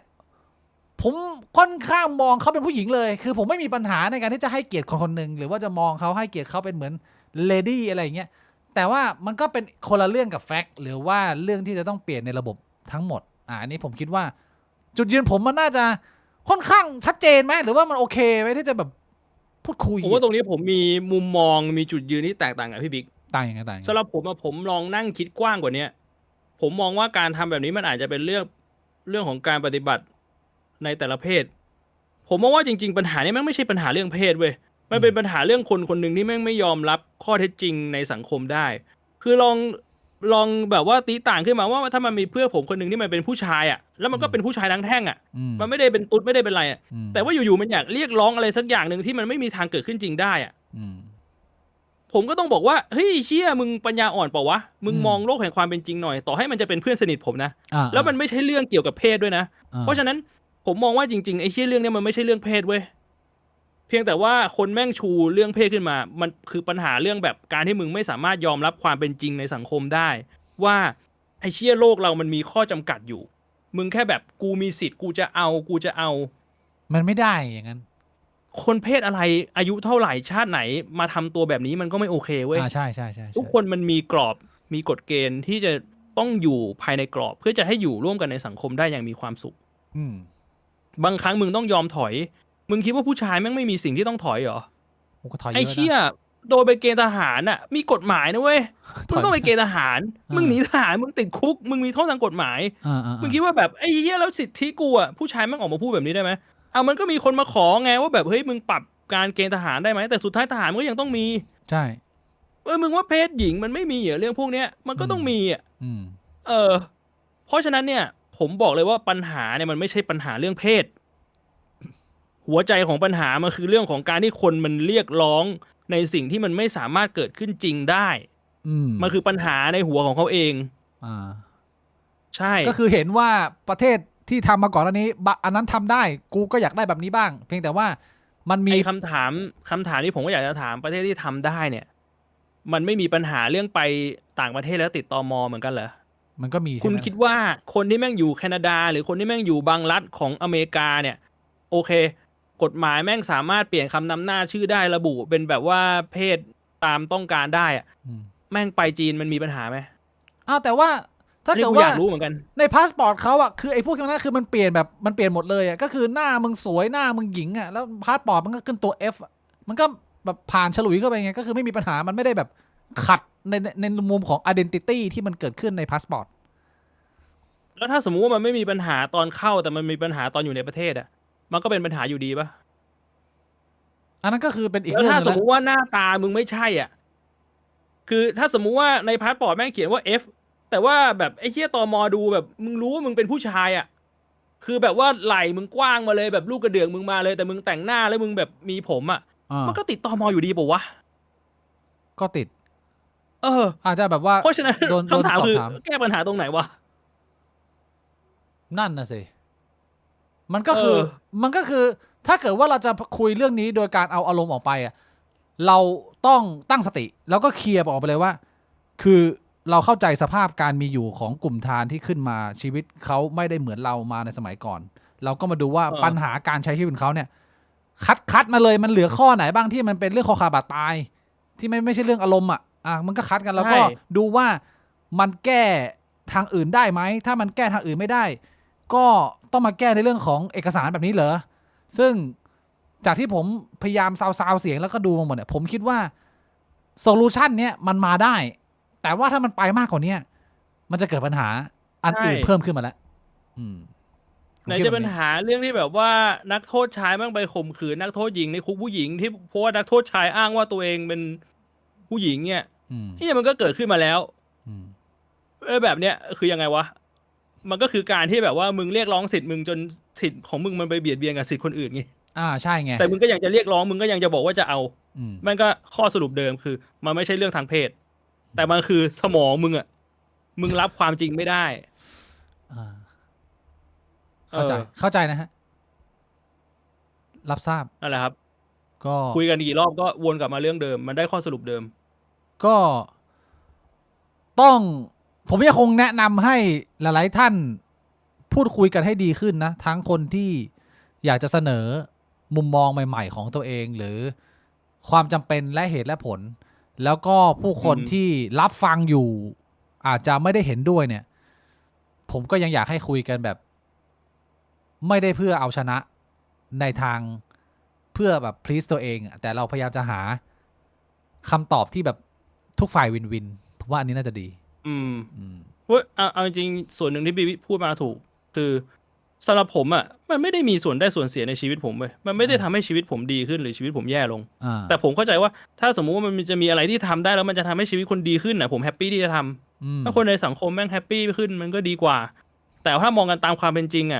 มันแทบไม่มีทางออกแล้วมันแทบไม่มีโซลูชันแล้วมันมีอยู่แค่นิดเดียวแล้วคุณไม่เอามันก็จบก็ใช่ก็เลยต้องค่อยๆคุยกันนะไม่งั้นมันจะกลายเป็นตัวแม่ตัวมัมตัวเฟียสกันหมดแล้วก็ไอคนที่จากที่จะคุยปกติก็ต้องระเบิดความเป็นโฮโมโฟเบียออกมาเพราะว่าอีดอกมึงทำไมมึงพูดจาแบบไม่น่าคุยด้วยเลยอะไรอย่างเงี้ยมันก็อย่าให้เราต้องเป็นคนเริ่มนะฮะขอบคุณคุณมุยโบโบ100นะฮะบางอย่างเลือกที่จะเป็นเองพอตัวเองรู้สึกใช้ชีวิตลำบาก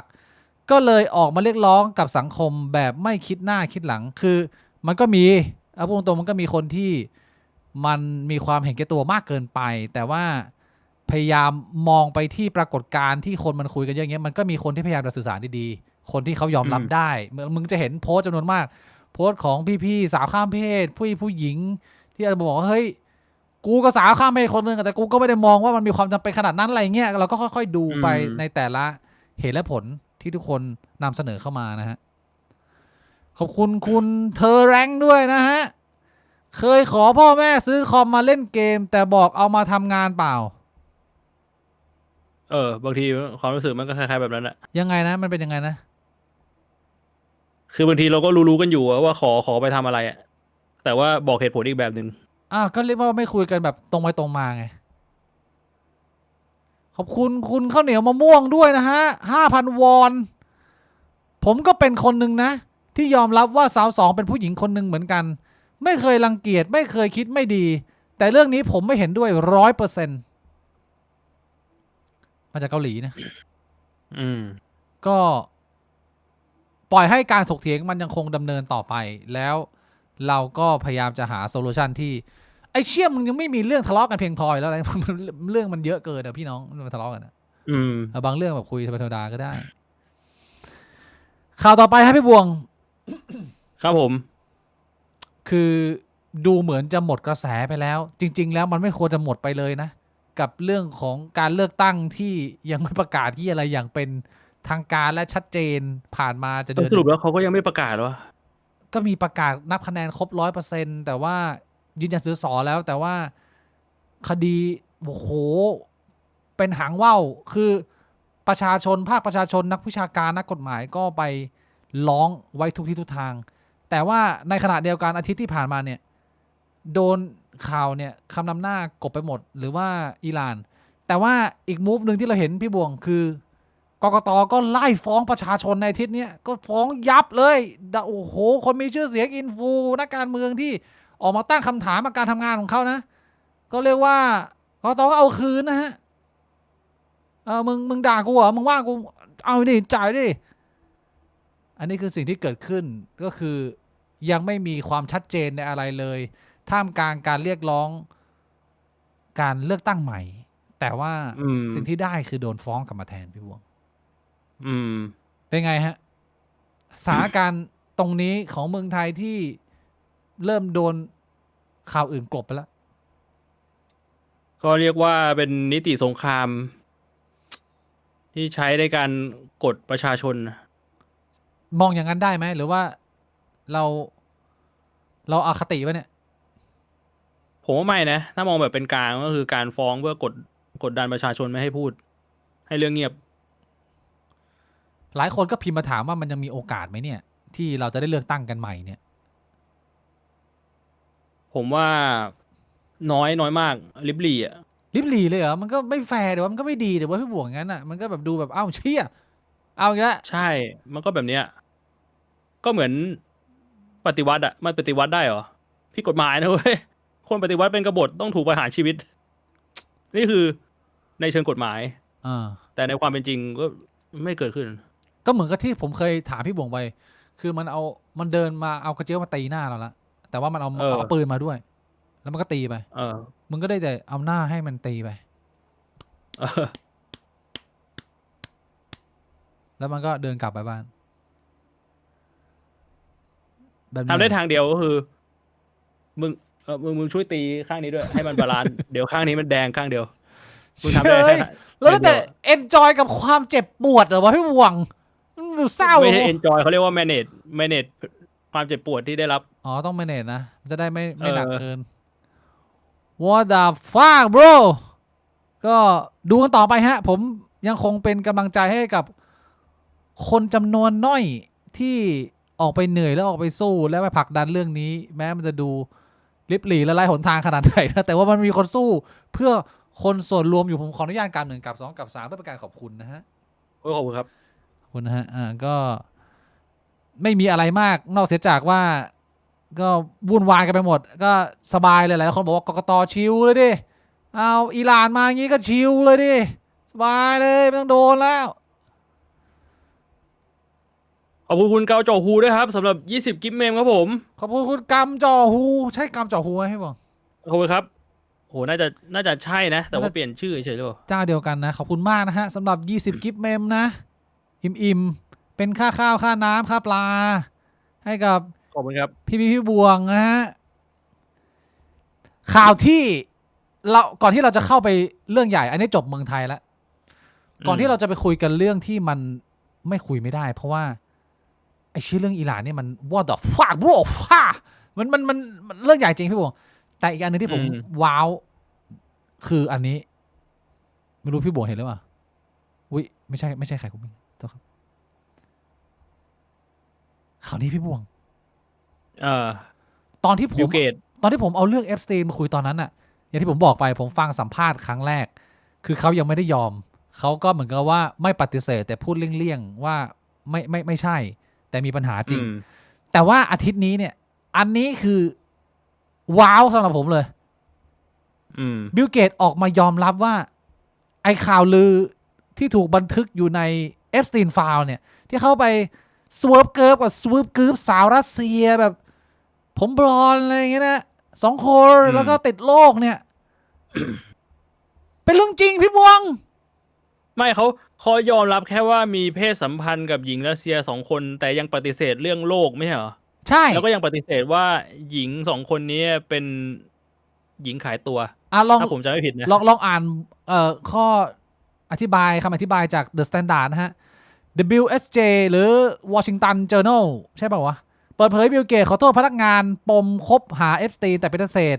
ว่าไม่เคยทำผิดกฎหมายไปเกาะส่วนตัวรายงานบิลเกตมหาเศรษฐีก่อตั้ง Microsoft ออกมาขอโทษพนักงานในการประชุมทาวน์ฮอลล์ปมคบหาเจฟฟรีย์ เอฟสตีนอาชญากรล่วงค้ามนุษย์แต่ปฏิเสธว่ามันจะพิมพ์ซ้ำทำไมวะเนี่ย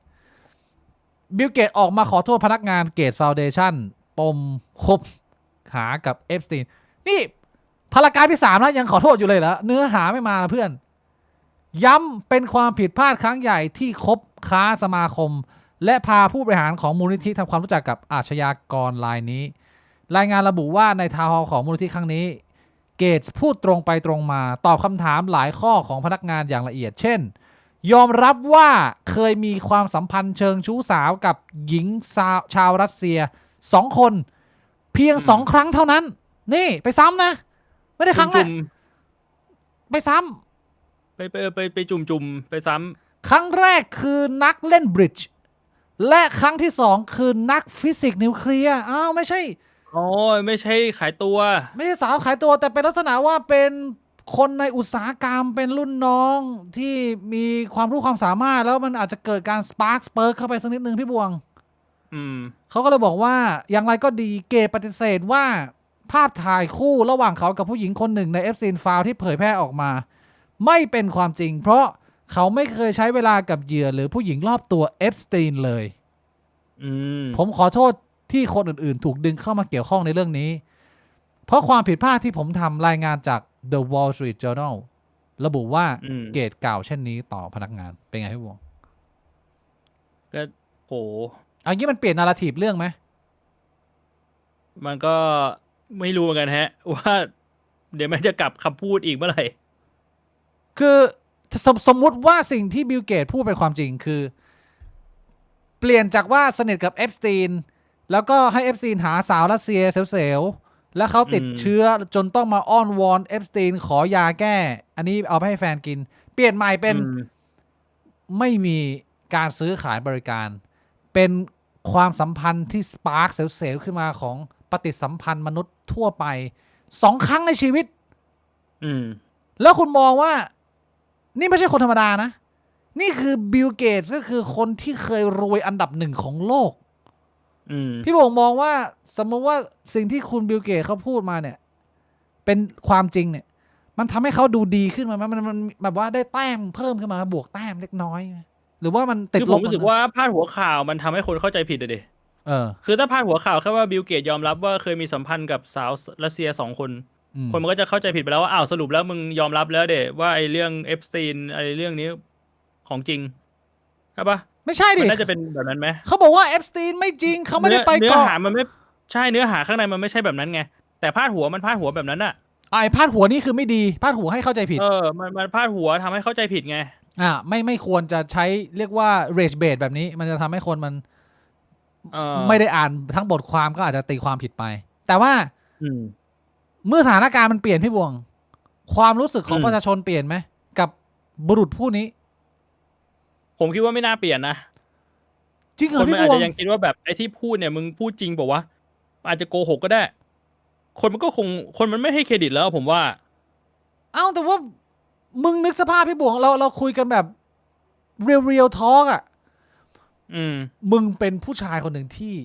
รวยที่สุดในโลกแล้วประสบความสำเร็จที่สุดในโลกครั้งหนึ่งในชีวิตแล้วมึงแบบว่าหลุดเซลล์กับเพื่อนร่วมงานหรือว่ารุ่นน้อง2 ทีมันต่างกับการไปซื้อบริการไหม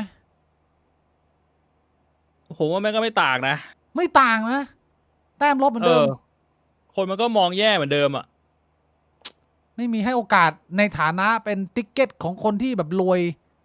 อย่างน้อยแบบว่ามึงมีรางวัลชีวิตอะอย่างน้อยมันก็คือรวยที่สุดในชีวิตอย่างนี้ไม่ได้อะแบบว่ามีโควต้านอกใจได้มันมีเงื่อนไขตรงที่ก็คุณแต่งงานแล้วอ่ะถ้าคุณไม่ได้แต่งงานก็ไม่มีปัญหาอะไรบอกว่าตรงนี้มันจะแบบคนละเรื่องเลยนะถ้าไม่ได้แต่งงานแล้วเป็นเพย์บอยแบบก็ควงสาวไปเรื่อยผมว่ามันก็จะมีพุชแบ็กมาบ้างแบบลีโอนาร์โดอย่างเงี้ยก็มีคนแบบแซวบ้างแต่สุดท้ายเขาก็ไม่ได้แบบว่าโดนต่อว่าอะไรมากมายก็คนมันก็อาจจะแบบมันก็แม่งก็ไม่ผิดอะไรเป็นแบบนั้นคือพูดง่ายๆว่าเปลี่ยนนาราทีฟแล้วแต่ว่าชื่อเสียงที่เสียไปมันยังเหมือนเดิมมันไม่ได้ดีขึ้นแค่ว่ามึงรู้จักเอฟซีนกับไม่รู้จักเอฟซีนก็เราก็ยังยืนยันไม่ได้ด้วยแหละอย่างที่พี่บวงบอกก็คือเราไม่รู้ว่าใครพูดจริงแล้วตอนนี้ใช่แต่ว่าถ้าเกิดว่าพี่บวงเป็นบิลเกตพี่บวงก็ต้องดีเฟนต์ตัวเองแบบนี้ป่าวะใช่ไหมล่ะมันก็ต้องทำเต็มที่ก็ต้องพยายามแบบว่า PR ให้ตัวเองออกมาดูดีสมมุติว่าผมมาปรึกษาพี่บวงเนี้ยระหว่างผมไปเซลล์กับนักเล่นบริดจ์กับนักฟิสิกส์เนี่ยกับผมไปซื้อบริการแบบไหนพี่บวงจะประนามผมมากกว่ากันมันมีความต่างไหมในมุมของเพื่อนแบบไหนดูเป็นคนเลวผมว่าไม่ต่างนะก็แย่ทั้งคู่มันก็เละทั้งคู่มันเกี่ยวกับสิ่งที่เราเอากระเจียวไปแย่นะมันคือตอนแรกที่เราผิดพลาดก็เรียกว่าเป็นการอัปเดตแล้วก็เป็นการยอมรับแบบเต็มสูบเต็มข้อครั้งแรกของบิลเกตออกมาว่าชีวิตหนึ่งในชีวิตของชายชาตรีก็อาจจะมีทำผิดพลาดนะฮะก็ถือว่ารับกรรมไปมันก็ไม่มีอะไรมากไปกว่านี้พี่บงจะมีเติมอะไรเรื่องเอฟสตีนไหมมันมีอะไรผ่านหน้าผ่านตาในอาทิตย์นี้ไหมเหมือนว่าทีนี้มันไม่ค่อยมีเรื่องอะไรใหม่ออกมานอกจากเรื่องบิลเกตนั่นแหละสำหรับ FC มันมีอีกอันหนึ่งพี่บงคืนนี้ข่าวจาก The New York Times ซึ่งหลายคนก็มองว่าไม่เป็นกลางแต่ก็เราก็ดูข่าวไปแบบเพื่อเป็นการประมวลผลพาดหัวข่าวว่า Epstein files are missing record about women who made claim against Trump ก็คือมันมีการตีแผ่ว่ามันมีข้อมูลของผู้เสียหายผู้หญิงบางคนหรือคนเดียวเนี่ยที่เคยให้การว่าทรัมป์กระทำความผิดซึ่งข้อมูลนั้นมันหายออกไปจากข้อมูลที่เอามาเปิดเผยมันควรจะมีบันทึกนี้อยู่อะไรประมาณนี้พี่บวงแล้วมันเลยกลายเป็นว่าอาทิตย์เนี้ยพอมันเกิดเหตุการณ์อิหร่านใช่ไหมมันมี conspiracy อันหนึ่งที่มันผสานเข้ามาใหม่เอามาเติมเนื้อเรื่องใหม่ผมไปเจอจากกลุ่มคนที่เรียกว่าเป็นทรัมป์แฟนเป็นมาร์กาเฮดเป็นคนสนับสนุนทรัมป์เขาบอกว่าจริงๆแล้วทรัมป์ไม่ได้อยากทำสงครามนะพี่บวงแต่ว่าไอ้พวกเหมือนกับคนที่คล้ายๆอิลูมินาติที่ควบคุมทิศทางการเมืองโลกเนี่ยมันมีหลักฐานว่าทรัมป์มีการกระทำความผิดในเรื่องของเอฟสตีนแล้วไอ้คนพวกนี้ก็เลยใช้ไอ้ข้อมูลตรงนี้ในการแบล็กเมลให้ทรัมป์เนี่ยต้องทำสงครามอิหร่านแต่จริงๆแล้วทรัมป์ไม่ได้อยากทำสงครามแต่เขาโดนบีบจากผู้มีอำนาจ Deep State มาอันนี้มาใหม่เป็น conspiracy มาช่วยเซฟโดนัลด์ทรัมป์จากมาร์กาเฮดพี่ผมคิดว่าฟุ้งเฟอ้อไหมหรือพอเป็นไปได้เนี่ยมันเริ่มมาเป็นทรงนี้ละมันก็มีความเป็นไปได้นะมีความเป็นไปได้ครับบางมันสำหรับ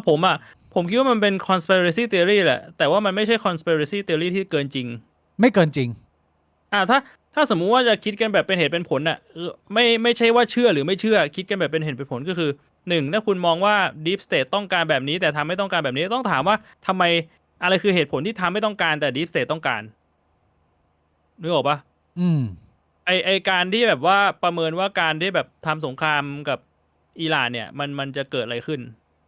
คำตอบข้อเสียคำตอบที่เขาในฐานะของทรัมป์กับในฐานะของ Deep State ผมตอบแทนเขาคือ ทรัมป์เนี่ยให้หาเสียงมาตลอดว่าเขาเป็นคนหยุดสงครามเขาอยากมีหน้าเป็นเหมือนโนเบลไพรส์เป็นผู้สงบศึกทุกสงครามยุติสงครามทุกที่แล้วก็โจมตีพรรคเดโมแครตยุคสมัยโอบามาที่เริ่มสงครามในตะวันออกกลางเยอะแล้วพอตัวทรัมป์เองมาทำแบบนี้มันก็ดูเหมือนกับว่าคนที่เขาศรัทธาทรัมป์ในมุมนี้เนี่ยเขามองว่าทรัมป์มันไม่ควรจะมาเปิดสงครามแบบเต็มหน้าด้วยตัวเองแบบนี้ถ้าเกิดไม่โดนบังคับซึ่งใครบังคับล่ะไอ้ที่เขาคุยกันก็คือดีฟสเตทมันก็คือคนมีอำนาจคนยิวคนจากอิสราเอลคนที่มันเป็นอีลีทที่มันสามารถควบคุมทิศทางอะไรพวกนี้ได้เนี่ยก็ยิวมันไม่เผาผีกับอิสลามอยู่แล้วยิวมันอยากจะฆ่ากับอิสลามล้างกันแบบว่าไม่กูก็มึงเราต้องหายไปจากโลกใบนี้ก็อาจจะเป็นดีฟสเตทยิวอิสราเอลเนี่ยควบคุมทรัมป์ในการทำลายล้างมุสลิมสุดโต่งแล้วก็เป็นเรื่องของผลประโยชน์น้ำมันด้วยอย่างนี้ได้ไหมมันเริ่มเชื่อมโยงยังถ้าให้เหตุผลมาอย่างนี้ก็ไม่แปลกนะไม่แปลกนะมันเริ่มดูเป็นเรื่องเป็นราวแล้วก็ไม่แปลกก็มีความเป็นไปได้เชี่ยเอาจริงอย่างที่ผมเคยพูดไปเรื่อง conspiracy theory มันมีหลายระดับมันมีระดับแบบว่ามึงหลุดโลกไปแล้วมันไม่มีเขาโครงความจริงแต่ว่าไอ้เรื่อง deep state เนี่ยผมมองว่าแม่งไม่ใช่ conspiracy theory ด้วยซ้ำมันเป็นเรื่องปกติที่เราต้องมีแบบว่ามือมืดอยู่แล้วคือไอ้คำว่ามือมืดมันอาจจะเป็นคำที่มันฟังดูแล้วมันเกินจริงไปหน่อยแต่มองกันในสังคมมนุษย์มีทุกที่ประเทศไทยยังมีเลยถูกปะใช่เพราะฉะนั้นไม่แปลกที่อเมริกาจะมีแบบถ้าคุณไปดูแบบถามว่าดูหลักฐานยังไงพวกแบบว่าบริษัทสื่อใหญ่ๆอย่างเงี้ยคนถือแม่งมีอยู่ไม่กี่ตระกูลก็เป็นยิวหมดยิวนี่คือถือหุ้นสื่อหุ้นแบบเอนเตอร์เทนเมนต์อะไรก็ตามที่แม่งแบบควบคุมมุมมองทิศทางความคิดเห็นคนกับ culture ยิวคุมหมดแล้วมีอยู่ไม่กี่ตระกูลเพราะฉะนั้นผมว่าแม่งไม่ใช่เรื่องแปลกอะไรที่มันจะมีแล้วพอมันมีเงินมันก็ต้องมาเอี่ยวการเมืองอยู่แล้วมันจะทำยังไงให้มันยังมีอำนาจสูงสุดอยู่มันก็ต้องดีลกับประธานาธิบดีอยู่แล้วป่ะก็ใช่เชื่อมันก็เลยยิ่งทำให้ปรากฏการณ์ในครั้งนี้มันซับซ้อนซ่อนเงื่อนเข้าไปคือผมไม่ได้มายืนยันว่ามันเป็นเรื่องจริงนะมันเป็นแค่หนึ่งเคลมมันเป็นหนึ่ง conspiracy ที่พยายามจะอธิบายในมุมนึงเอาง่ายๆอย่างไอดีล Netflix ที่จะซื้อ Warner Brother ที่แบบว่าแข่งกับ Paramount ถามว่าถ้ามันไม่ไปคุยกับแบบพวกคนใหญ่คนโตมันจะทำดีลนี้ได้เหรอเพราะว่าดีลนี้มันเป็นดีลโมโนโพลีใช่มันก็ต้องไปคุยผ่านทัมผ่านอะไรอย่างงี้ป่ะก็ต้องมีปรึกษากันอยู่แล้วคนระดับนั้นเพราะมันเรื่องใหญ่จริงมันต้องรบกวนธนาคารกลางเหี้ยอะไรเรื่องใหญ่ใช่เพราะฉะนั้นสำหรับผมไอ้คำว่า deep state มันไม่ใช่คำที่เกินจริงที่มันว่าแบบมันแบบไม่มีอยู่จริงมันก็เห็นกันอยู่หลักฐานมันเห็นกันอยู่แต่หมายถึงว่ามันฟังดูไม่ได้เพ้อเจ้อขนาดนั้นแต่ไม่ได้บอกว่ามันเป็นแบบนั้นไม่ได้บอกว่าใช่ผมไม่ได้บอกมันเกิดขึ้นจริงแต่มันแค่ทุกอย่างมันมีเหตุผลรองรับที่มันฟังดู make sense พี่บวงตอนนี้เราจะเข้าเรื่องของอิหร่านละในวันที่28ที่ผ่านมาเกิดเหตุการณ์ใหญ่ช็อกโลกผมไม่รู้ว่าในมุมของคนอื่นมันใหญ่ขนาดไหนแต่สำหรับผมเนี่ยสมมุติว่าจะต้องให้คะแนนนะรีแอคชั่นนะตอนที่ผมทราบว่ามันมีข่าวประเทศอิหร่านถูกบุกแบบไม่ใช่บุกธรรมดาแต่เป็นการบุกแบบสายฟ้าฟาดคืออันนี้คือความตกใจผมไม่รู้พี่บวกตกใจแค่ไหนแต่ผมเนี่ยตกใจเลเวลนี้สมมุติว่าเต็ม10ผมก็ตกใจอยู่ที่ประมาณ 8.5 คือตอนที่ผมทราบข่าวก็คือ holy wow what the fuck คือมันค่อนข้างว้าวพี่โบตกใจมากน้อยแค่ไหนกับเหตุการณ์นี้มันใหญ่สำหรับพี่โบไหมคือผมไม่ได้ตกใจกับตอนที่เขาบุกนะแล้วพี่โบตกใจไอ้ข่าวที่แบบว่ายิงถล่มกันไม่ค่อยตกใจเท่าไหร่ตกใจแต่ว่าไปตกใจตอนที่บอกว่าอะไร40อันดับคนที่มีอำนาจในอิหร่านตายหมดแล้วผมแบบไอ้เชี่ยมันขนาดนั้นเลยเหรอวะคือลองนึกภาพว่าถ้ามันเป็นประเทศไทยก็คือนายกแล้วก็รัฐมนตรีทุกกระทรวงรวมถึงแบบรองรัฐมนตรีอะไรไปหมดนึกออกปะประมาณนั้นคือมึงหิ้วไปทั้งรัฐบาลแบบแล้วที่หนักกว่านั้นก็คือพอแต่งตั้งผู้นำคนใหม่ปุ๊บตอนเที่ยงคืนแต่งตั้งตอนเช้าแม่งตาย2 ทีผมคือโหดมากพี่บวง มันไม่ใช่แค่ตายแค่ผู้นำสูงสุด คือมึงตายแบบ7ชั่วโคตรเลยอะ คือผู้นำสูงสุดเมียผู้นำสูงสุดลูกหลานเหลนโหลนพ่อแม่พี่น้องแม่งตายหมดเลย ไปเป็นก้อนเลย ไอ้เชี่ยมันข่าวจริงเปล่าวะเนี่ยหรือมันเฟกนิววะ ตอนแรกไม่รู้วันแรกนี่ยังสงสัยว่าเรากำลังว่ายอยู่ในเฟกนิวหรือเปล่า ผมว่าที่ช็อกก็คืออันนั้น ก็ใช่ไงคืออันเดียวกันนี่แหละมันมีหลายส่วนพี่บวงคือสำหรับใครที่ไม่ได้ตามเลยนะ ผมบอกเลยว่า ณตอนนี้เนี่ย คุณไม่ตามไม่ได้แล้วจากที่เราเคยnarrateคอนเซปต์สงครามโลกครั้งที่3หรือความขัดแย้งระดับโลกมาหลากหลายไลฟ์ที่เราคุยกันเนี่ย วันนี้เรากระเถิบความเป็นไปได้ในการเกิดสงครามโลกครั้งที่3ขึ้นไปอีกขั้นหนึ่งแต่เป็นขั้นที่สูงมากจากที่ผ่านมาพี่บวงเพราะว่าเราแบบรีแคปเลยนะ ตอนนี้ที่ผ่านมาเนี่ย3-4 ปีที่ผ่านมาโลกเรามี2สงครามใหญ่ก็คือยูเครนรัสเซียใช่ไหมแล้วก็อิสราเอลฮามาสอันนี้คือเกิดขึ้นมา 2-3 ปีแล้วก็ยังไม่เห็นท่าทีว่าจะจบยังไง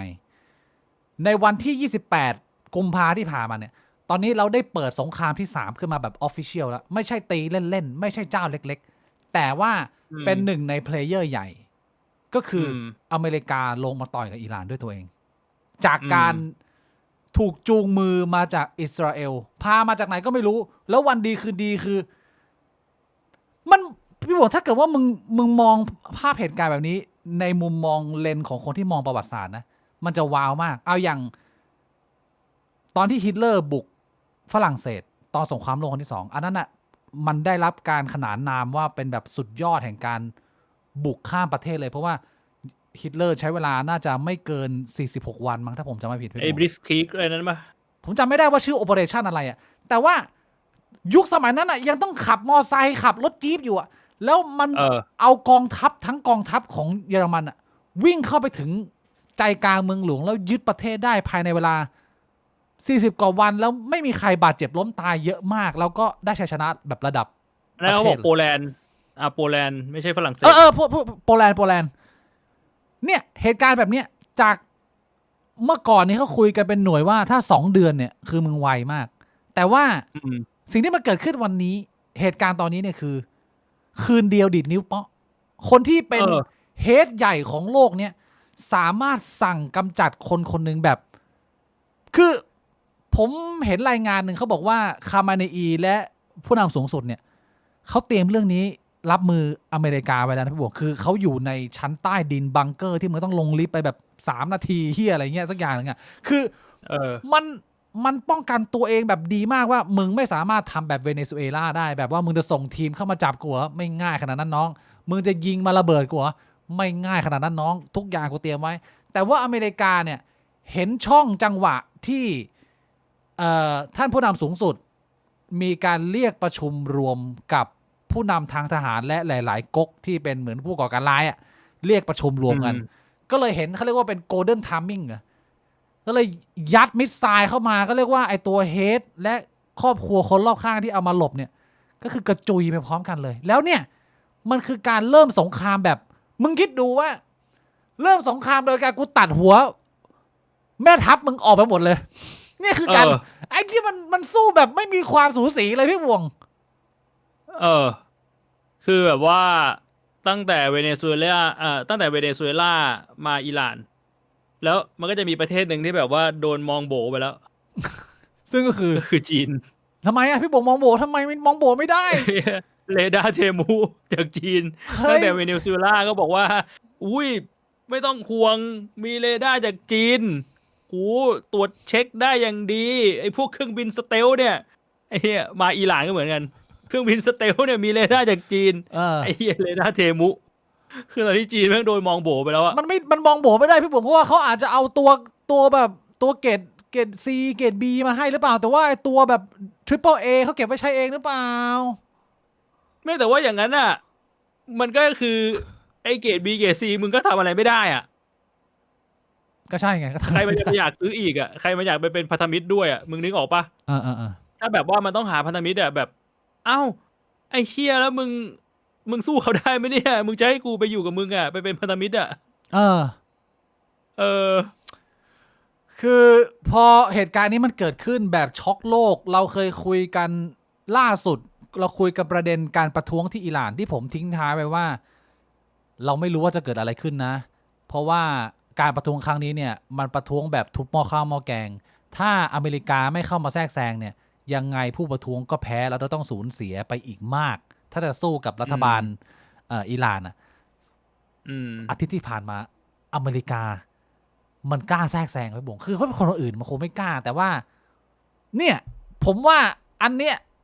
จริงๆตอนแรกผมอยากจะตั้งชื่อไลฟ์อันครั้งนี้นะผมอยากจะตั้งว่า Trump the Mad King ผมว่าแม่งโคตรเข้าเลยกับสถานการณ์ตอนนี้คือไม่รู้ว่าจะทำด้วยตัวเองหรือว่าจะโดนแบ็กเมลตาม conspiracy หรือเปล่าอันนี้ผมไม่รู้ผมตอบไม่ได้แต่ว่าไม่มีใครที่บ้าและทำได้หลุดโลกขนาดนี้มาก่อนแบบว่าสั่งยิงเมื่อคืนวันรุ่งขึ้นก็คือพูดเลยประกาศต่อสาธารณชนโลกเลยว่ากูฆ่าผู้นำสูงสุดของประเทศนี้ไปเรียบร้อยแล้วพวกเขาตายด้องกันหมดแล้วเราก็มีจุดมุ่งหมายในการที่จะเปลี่ยนระบบการปกครองเพราะว่าก็อย่างที่เคยเล่าไปต้องการจะเอาราชวงศ์กลับไปแล้วก็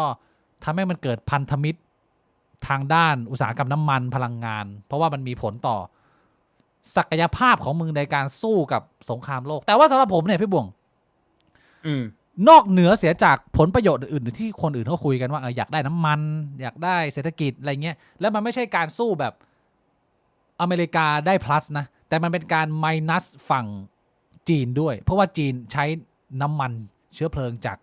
อิหร่านเยอะการที่มึงเอามาเนี่ยมันไม่ใช่มึงเพิ่มศักยภาพฝั่งมึงแต่มึงลดศักยภาพของคู่แข่งมึงในเวลาเดียวกันเพราะฉะนั้นแกปเนี่ยมันจะเยอะมากถ้าอเมริกาทำสำเร็จแล้วผมก็เลยมองว่าหรือเราอาจจะต้องเปลี่ยนไอเดียเรื่องของผู้นำโลกมันคานอำนาจกันไว้พี่บวงเพราะว่าสำหรับผมตอนนี้แล้วเนี่ยจากที่ดูนะถ้าประเทศจีนกับประเทศรัสเซียซึ่งเป็นเหมือนคู่แข่งเนี่ยไม่เลือกทำอะไรสักอย่างหนึ่งซึ่งก็คงจะเลือกเปล่าวันนี้ผมตอบไม่ได้แต่ว่าผมรู้สึกว่ามันห่างชั้นกันไปมากแล้วผมรู้สึกว่าอเมริกามันความเป็นเบอร์หนึ่งมันทิ้งห่างชั้น2ชั้น3เกินไปใช่มันค่อนข้างชัดเจนขึ้นเรื่อยๆว่าที่2ที่3มันสู้ที่1ไม่ได้เลยพี่ผมมองเหมือนกูเหรอเพราะฉะนั้นมันก็จะเป็นแบบนี้แหละก็คือที่1มันก็จะไล่บูลลี่ไปเรื่อยมันอยากทำอะไรมันก็ทำก็ไม่ได้เพราะว่าพี่บ่วงถ้าอย่างนั้นน่ะในมุมมองของ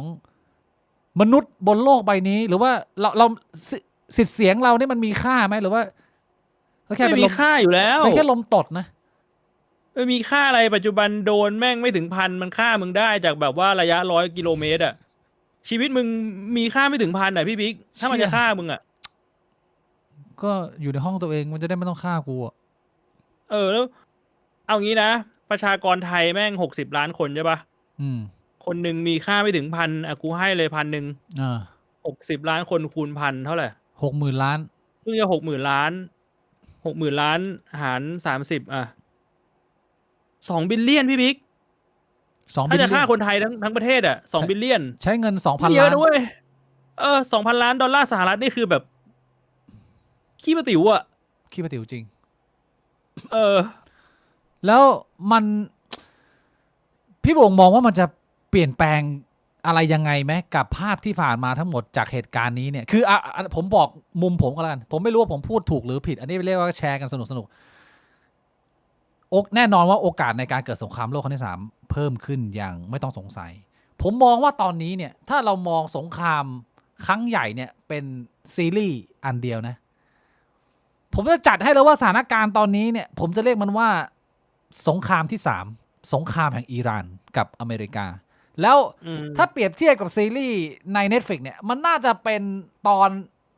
ซีซั่น1เอพิโซดที่9หมายความว่ามันมาถึงจุดไคลแม็กซ์ของซีซั่นแรกแล้วเราเห็นท่อนแรกเราเห็นรัสเซียยูเครนแล้วก็ยังไม่ค่อยมันเท่าไหร่เรามาเห็นอิสราเอลฮามาสแล้วแต่ว่าท้ายซีซั่นเนี่ยมันคือความขัดแย้งที่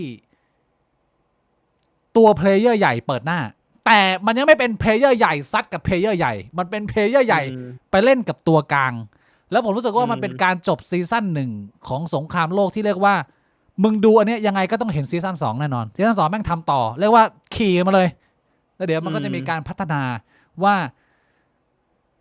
การขยับที่จะยึดอิหร่านครั้งนี้ของอเมริกาซึ่งเป็นการตัดสินใจที่เสี่ยงมากพี่บุ๋มมันไม่ใช่เรื่องเล็กอิหร่านนี่ไม่ได้กระจอกงอกง่อยนะมันเต็มไปด้วยคนที่เชี่ยวชาญในการทำการลบแบบกองโจรมาแบบ40 ปีมึงก็เลยไหมไอ้เหี้ยคือประสบการณ์มันโหดร้ายมากแล้วมันถ้ามึงอยากจะเอาเร็วมันก็จะไปตกหลุมแบบเดิมๆเหมือนสมัยเวียดนามก็คือมึงต้องเอาชีวิตทหารอเมริกันเข้าไปเสี่ยงแล้วก็โดนตัวเองโดนด่าจากพวกตัวเองแต่กูว่ามันต่างกันไปแล้วเดะมันต่างยังไงเมื่อก่อนมันไม่มีเทคโนโลยีแบบปัจจุบันไงเมื่อก่อนคือมึงอยากไปสู้กับเวียดนามมึงต้องเอาทหารไปลงใช่ปะใช่ปัจจุบันมึงลองนึกภาพว่าถ้ามึงเป็นทรัมป์ใช่ปะแล้วอิหร่านมึงเก่งกอริลลาวอร์แฟร์เหรองั้นกูไม่เอาทหารเข้าประเทศแต่มึงจัดตั้งรัฐบาลเมื่อไหร่กูฆ่าผู้นำมึงจัดมาเลยมึงจัดมากี่รอบก็ได้กูฆ่าผู้นำมึงเรื่อยๆไม่ต้องทหารลงแต่เน้นว่าใช้ระบบเดิมก็คือทำไม่ได้เดี๋ยวนี้มันทำได้ไงก็คือเนี่ย3 วันที่ผ่านมาเนี่ยมันมี2 คนคนแรกตอนแรกเนี่ยมาเป็นผู้นำสูงสุดแทนคามาเนอีแล้วไม่กี่ชั่วโมงก็มีข่าวว่าปุ๊ไอ้เหี้ยหัวแตกกันละโดนยิงซะแตกแล้วถัดมา1 วันก็มีข่าวแต่งตั้งผู้นำกลาโหมคนใหม่แล้วผ่านมาไม่กี่ชั่วโมงก็ปุ๊ไอ้ที่ผู้นำกลาโหมหัวแตกอีกคือมึงนึกสภาพตอนนี้มึงเป็นอิหร่านนะลูกพี่มึงอะตายหายไปหมดแล้วมึงแต่งตั้งลุงจีมาเงี้ยลุงจีขึ้นมายืนยิ้มแม่งปุ๊โดนอะไรเงี้ยแล้วก็แต่งตั้งไอ้ไฟขึ้นมายืนปุ๊ไปอีกทีนึงเงี้ยใครมันจะมาเป็นหัวหน้าต่อไอ้อย่างเงี้ยใครมันไม่ได้พี่พวงพี่เคยเห็นแบบว่าพวกบริษัทขายอาวุธที่แม่งแบบผลิตโดรน AI แม่งแบบมีคลิป YouTube เป็นโชว์เคสปะแบบว่าเฮ้ยโดรนกูแม่งทำงานยังไงเคยเห็นปะเคยเห็นไอ้เดี๋ยวนี้คือโดรนแม่งแบบว่าบินแบบคือ AI มันคำนวณถึงขนาดว่ามึงต้องบินมุมไหนองศาไหนให้ศัตรูแม่งหลบยากที่สุดอะแล้วแบบว่ามันก็แบบมีกล้องใช่ไหมแล้วมันจะตรวจจับเลยว่าคิดออกมาเลยว่าเป้าหมายไหนราคาเท่าไหร่อ่ะแล้วก็เลือกเป้าหมายที่แพงที่สุดได้อ่ะ What โดยที่มึงไม่ต้องใช้คนบังคับแล้วอ่ะคือหน้าที่ของคนบังคับแม่งแค่แบบว่าหยิบโดรนขึ้นมาใช่ป่ะแล้วก็เลือกแผนที่ว่าแบบมึงไปบินบริเวณนี้นะแล้วโดรนมันจะ AI มันจะทำให้เองหมดเลยแม่งก็บินวนอยู่นั้นอ่ะแล้วพอแม่งเห็นเป้าหมายแม่งก็คำนวณวิถีบินตุ่มลงไปเลยเชี่ยแล้วยิ่งเทคโนโลยีผ่านไประยะของโดรนบวกกับแบตบวกกับความแรงของระเบิดแม่งก็จะยิ่งเพิ่มขึ้นเรื่อยๆแล้วโดรนปัจจุบันอ่ะมันไม่ได้บินลงมาแล้วมันมาระเบิดตรงเป้าหมายนะเว้ยสมมุติว่าเป้าหมายมันอยู่ตรงนี้ใช่ปะมันจะระเบิดกลางอากาศเพราะมันแรงกว่าแม่งแบบออกมาคือแบบมันแบบว่าไอคลิปนั้นมันมาจากหนังนะไม่ใช่หนังคุณไปเสิร์ชดูแอนดูริวอ่ะบริษัทแอนดูริวเป็นบริษัทผลิตอาวุธของอเมริกามีไม่ใช่หนังนะเป็นแบบเหมือนคลิปโปรโมทสินค้าเหมือนคลิปแบบว่า Apple แม่งออกมาแบบAI ล่าสุดมีอะไรบ้างอันนี้คือแบบ AI ของโดรนสังหารของเรามีอะไรบ้างนี่มันล้ำมากมันล้ำมากการปฏิบัติการในครั้งนี้เนี่ยพี่บงทราบชื่อไหมไม่รู้ฮะทรัมป์เรียกว่าโอเปอเรชั่นครั้งนี้ว่า Operation Epic Fury โอ้ก็ถ้าเกิดแปลเป็นไทย Epic Fury มันแปลว่าอะไรพี่บง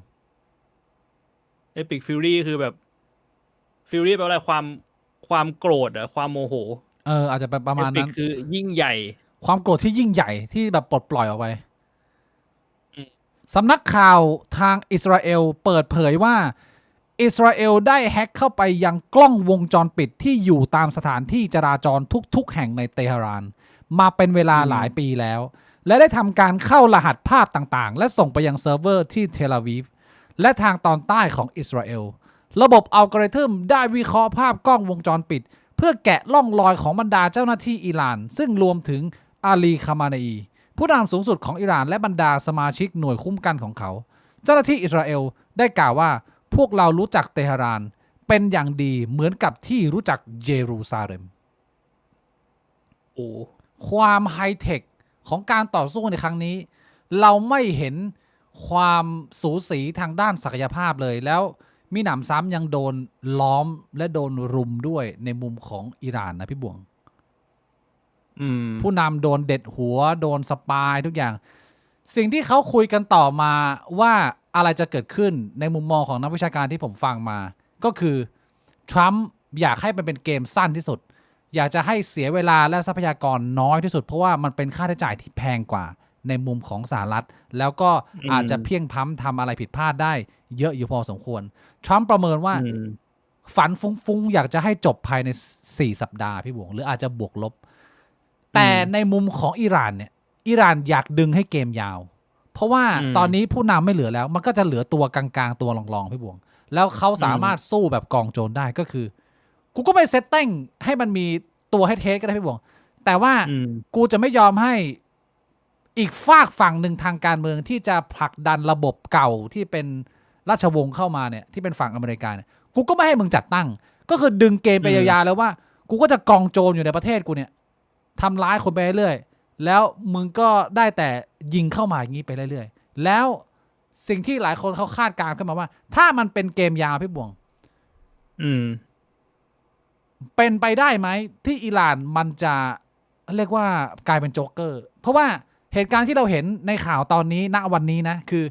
ตอนแรกอิสราเอลเปิดไปก่อนพี่บวงอิสราเอลเปิดยิงไปอิหร่านก็ยิงคืนมาที่อิสราเอล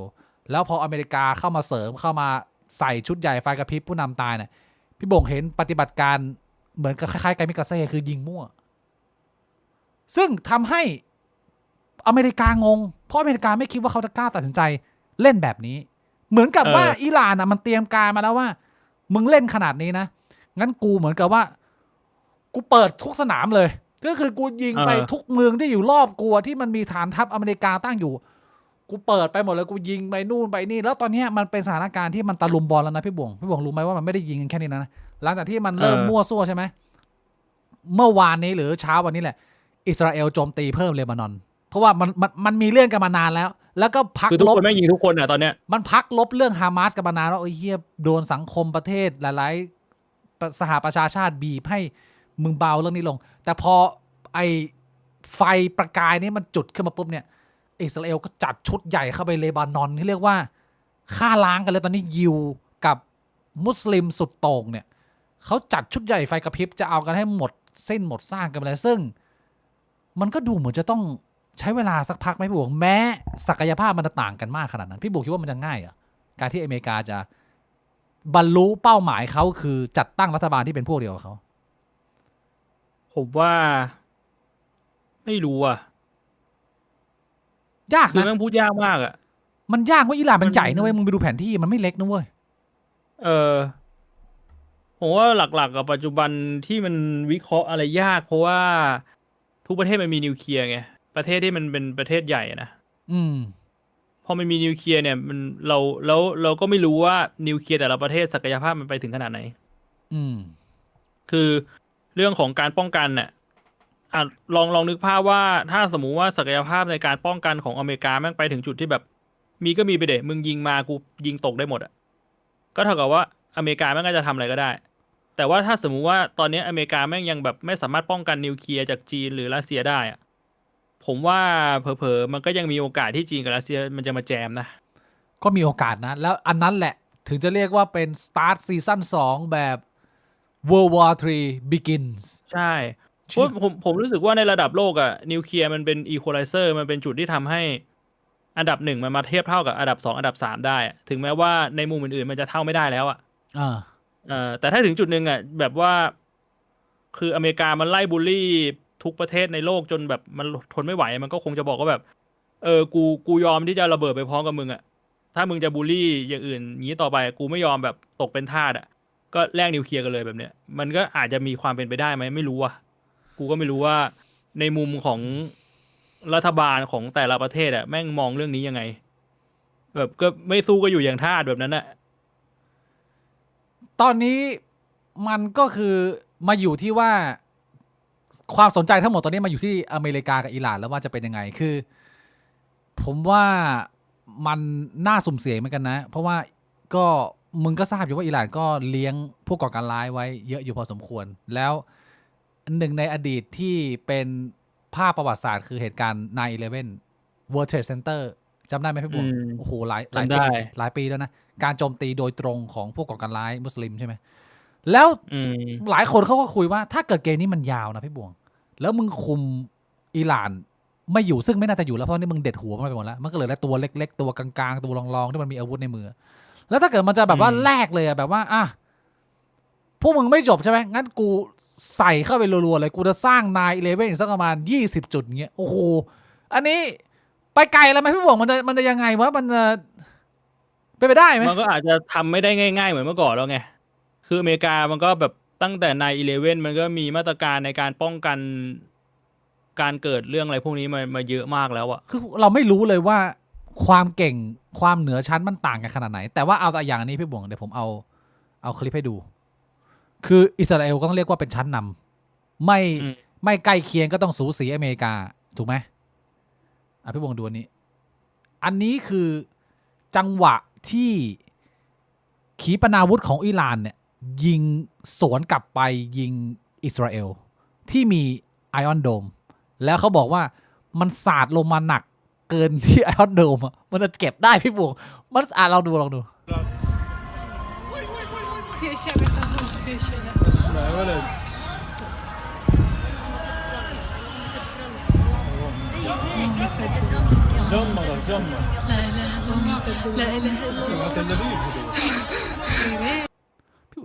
คือถ้ามึงสาดเข้าไปขนาดนี้กูถามมึงว่าไอออนโดมมึงกันได้เหรอมันก็กันไม่ได้พี่บวงปัจจุบันนี่คือเทลอาวีฟอ่ะคือมันจะมีภาพแบบโรงแรมแตกอะไรเงี้ยเนี่ยพื้นที่ที่ยิงเข้าไปนี่ไม่ได้เล็งการทหารกันแล้วนะการคามิคาเซ่ของอิหร่านครั้งนี้ในการตอบโต้เนี่ยคือยิงเข้าพื้นที่พักอาศัยเมืองเจริญเลยพี่บวงยิงเข้าโรงแรมเงี้ยเนี่ยอันนี้เป็นภาพเอาภาพให้ดูนะเขายิงเข้าไปในเมืองพักอาศัยเลยก็คือไม่ต้องสนไม่ต้องเล็งกันแล้วอ่ะอันนี้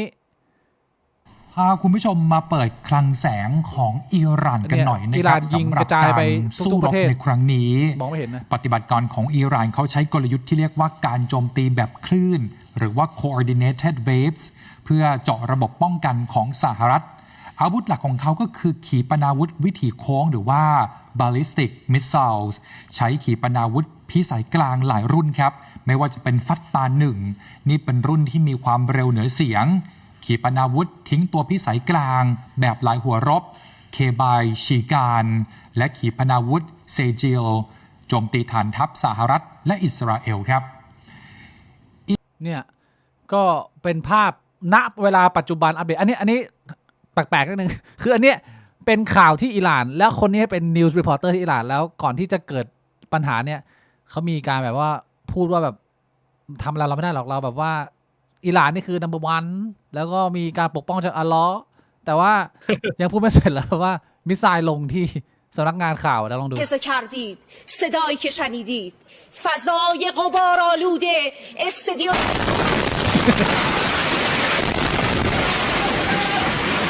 มันพระเจ้ามันกันไม่ได้น้องกระสุนน่ะมันแรงเกินไม่ได้นะก็โดนอันนี้ก็เนี่ยพี่บวงแล้วพี่บวงมีความกังวลไหม World War 3ก็มันก็กังวลนะน่ากังวลเหรอหรือว่าชิวๆนั่งเล่นเกมอยู่บ้านอยู่เหมือนกันไม่กังวลแต่ก็ไม่รู้ว่าจะทำอะไรได้อะทำอะไรไม่ได้เราได้แต่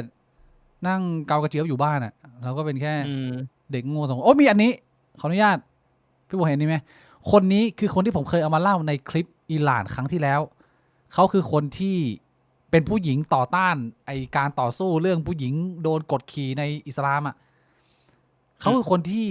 จุดบุหรี่ผ่านภาพคามาเนอีที่ถูกเผาที่มันเป็นภาพไวรัลที่คนเห็นแล้วพอมันเกิดเหตุการณ์ในปุ๊บเนี่ยก็อัดคลิปตัวเองโลดเต้นดีใจพี่บวงที่ผู้นำตัวเองเสียชีวิตเพราะเป็นผู้นำเผด็จการศาสนาที่เชื่อมากดูนิดนึงชาวอิหร่านเจ้าของภาพที่โด่งดังในช่วงก่อนลี้ภัยในแคนาดาออกมาฉลองการตายคามาเนอี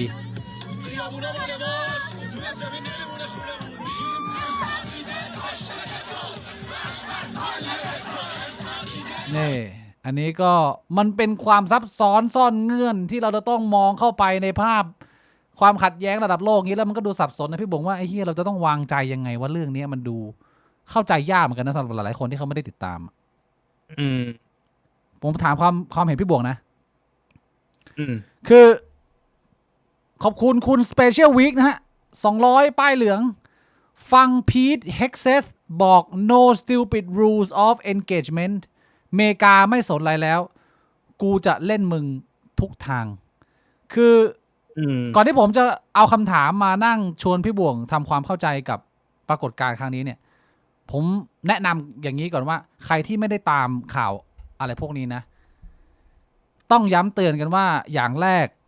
เราต้องพยายามใช้จังหวะโอกาสที่ดีตรงนี้ในการฝึกฝนวิธีการคิดของตัวเองเหตุการณ์แบบนี้ช่วยฝึกเรื่องของการวิเคราะห์เอาเหตุผลนำอารมณ์ได้ดีมากเพราะว่ามันเป็นเรื่องที่มันมีอารมณ์เยอะพี่บ่วงถ้าเกิดว่ามึงอยู่ใกล้ๆคนที่เขาอยู่ฝ่ายหนึ่งไปเลยสุดโต่งไปเลยเนี่ยมึงรับข้อมูลมาเรื่อยมึงก็จะรู้สึกว่าไอ้เชี่ยฝั่งเราคือฝั่งดีฝั่งตรงข้ามมันคือฝั่งมารแล้วมันก็จะเป็น narrative ที่คนจำนวนมากไม่สามารถออกมาได้ผมเลยอยากแนะนำให้ว่าใครที่อยากจะฝึกความคิดตัวเองฝึกอารมณ์ตัวเองเนี่ยเหตุการณ์ความขัดแย้งระหว่างโลกระหว่างประเทศสเกลโลกแบบนี้เนี่ยมันช่วยฝึกได้เยอะที่เราจะค่อยๆทำความเข้าใจ narrative ของความเกลียดชังที่มันเริ่มว่าทำไมไอ้เผ่านี้ถึงเกลียดเผ่านี้ขนาดนั้นและทำไมไอ้เผ่านั้นถึงเกลียดเผ่านี้ขนาดนี้ถ้าเราผ่าน2ชุดข้อมูลตรงนี้มันก็จะค่อนข้างช่วยเราได้เยอะอยู่พอสมควรในการที่จะพยายามวางใจเป็นกลางพี่บวงเพียงแต่ว่าผมก็ต้องบอกว่ามันก็เป็นกลางยากนะเอาอย่างแรกก่อนหลายคนถามว่ากรณีนี้เหมือนยูเครนไหมอิหร่านเนี่ยแม้มันจะเป็นคนละฝากฝั่งการเมืองกันนะแต่ว่ายูเครนเนี่ยคนเคยออกมาปกป้องเยอะเพราะโดนรัสเซียซึ่งเป็นมหาอำนาจเนี่ยบุกรุกคำถามคือนี่เป็นคนละฝั่งกันแต่เป็นอิหร่านที่ถูกมหาอำนาจบุกรุกมันผิดเหมือนกันไหมมันพี่บ่วงมองเรื่องนี้ยังไงมันต้องวางใจเป็นกลางยังไงวะกับเรื่องการบุกรุกผมคิดว่าถ้ามองผิวเผินอ่ะมันก็ผิดเหมือนกันนะเหมือนกันกับการที่ยูเครนโดนรัสเซียบุกกับอิหร่านโดนอเมริกาบุกเหมือนกันมันก็เป็นกรณีคล้ายๆกันมันเป็นประเทศเล็กที่แบบโดนรังแกมันควรจะถูกประณามเหมือนกันใช่ไหมใช่ถ้ามองผิวเผินนะแต่ว่าถ้ามองลึกลงไปเนี่ยบางทีมันอาจจะไม่ใช่เรื่องของคือการมองแค่ชั้นเดียวอ่ะมึงมองแค่ว่าประเทศเล็กโดนประเทศใหญ่บุกแล้วก็โดนประณามแต่ถ้ามองลงไปอีกชั้นหนึ่งมันมีความเป็นไปได้ไหมว่าไอ้ประเทศเล็กเนี่ยมันถูกประเทศใหญ่อีกประเทศหนึ่งที่ไม่ชอบประเทศใหญ่ที่บุกใช้เป็นเครื่องมือก็เป็นไปได้อย่างกรณีของรัสเซียเนี่ยที่บุกยูเครนเพราะว่าใช้ว่าเป็นข้ออ้างแล้วกันไม่ใช่ข้อเท็จจริงแต่เป็นข้ออ้างก็ลองไปคิดกันเอาเองบอกรัสเซียบอกยูเครนว่าแบบเฮ้ยมึงอย่าไปเข้านาโต้มึงอย่าเอาแบบพวกจรวดอะไรมาตั้งไว้ที่ประเทศมึงเพราะมันอยู่ใกล้ๆประเทศกูแต่ยูเครนไม่ฟังยูเครนบอกว่ากูก็เป็นประเทศกูก็มีสิทธิ์ในมุมหนึ่งอันเนี้ยพอเรามองไปอีกขั้นหนึ่งเนี่ยมันคือ proxy war มันก็ไม่ใช่การที่ประเทศใหญ่มันจะบุกประเทศเล็กซะทีเดียวหรือว่าในมุมของอิหร่านเนี่ยคือแน่นอนถ้ามองแค่ชั้นเดียวก็คืออิหร่านมันเป็นประเทศเล็กกว่าอเมริกามันสู้ไม่ได้หรอกแต่ว่าถ้ามองไปอีกชั้นหนึ่งก็คือแบบหูมึงส่งน้ำมันให้จีนยับไปนะบอกว่าอเมริกาอาจจะแบบขอความร่วมมือว่าอำนาจของอเมริกามันอยู่ที่มันผูกพันที่น้ำมันนี่แบบคุยกันได้ไหมว่าทำยังไงให้แบบกูยังมีอำนาจอยู่แบบอิหร่านปฏิเสธไปดีลกับจีนในมุมนึงมันก็เป็น proxy war หรือเปล่าใช่ไหมมันก็เป็นคำถามคือผมไม่ได้จะบอกว่ามันเป็นข้อเท็จจริงหรือมันเป็นสิ่งที่มันจะมา justify การทำสงครามนะการทำสงครามมันไม่มีอะไรที่มันมา justify ได้อยู่แล้วล่ะแต่ว่าพอเรามองกันลึกลงไปอ่ะมันเป็นเรื่องของผลประโยชน์ล้วนๆกับการที่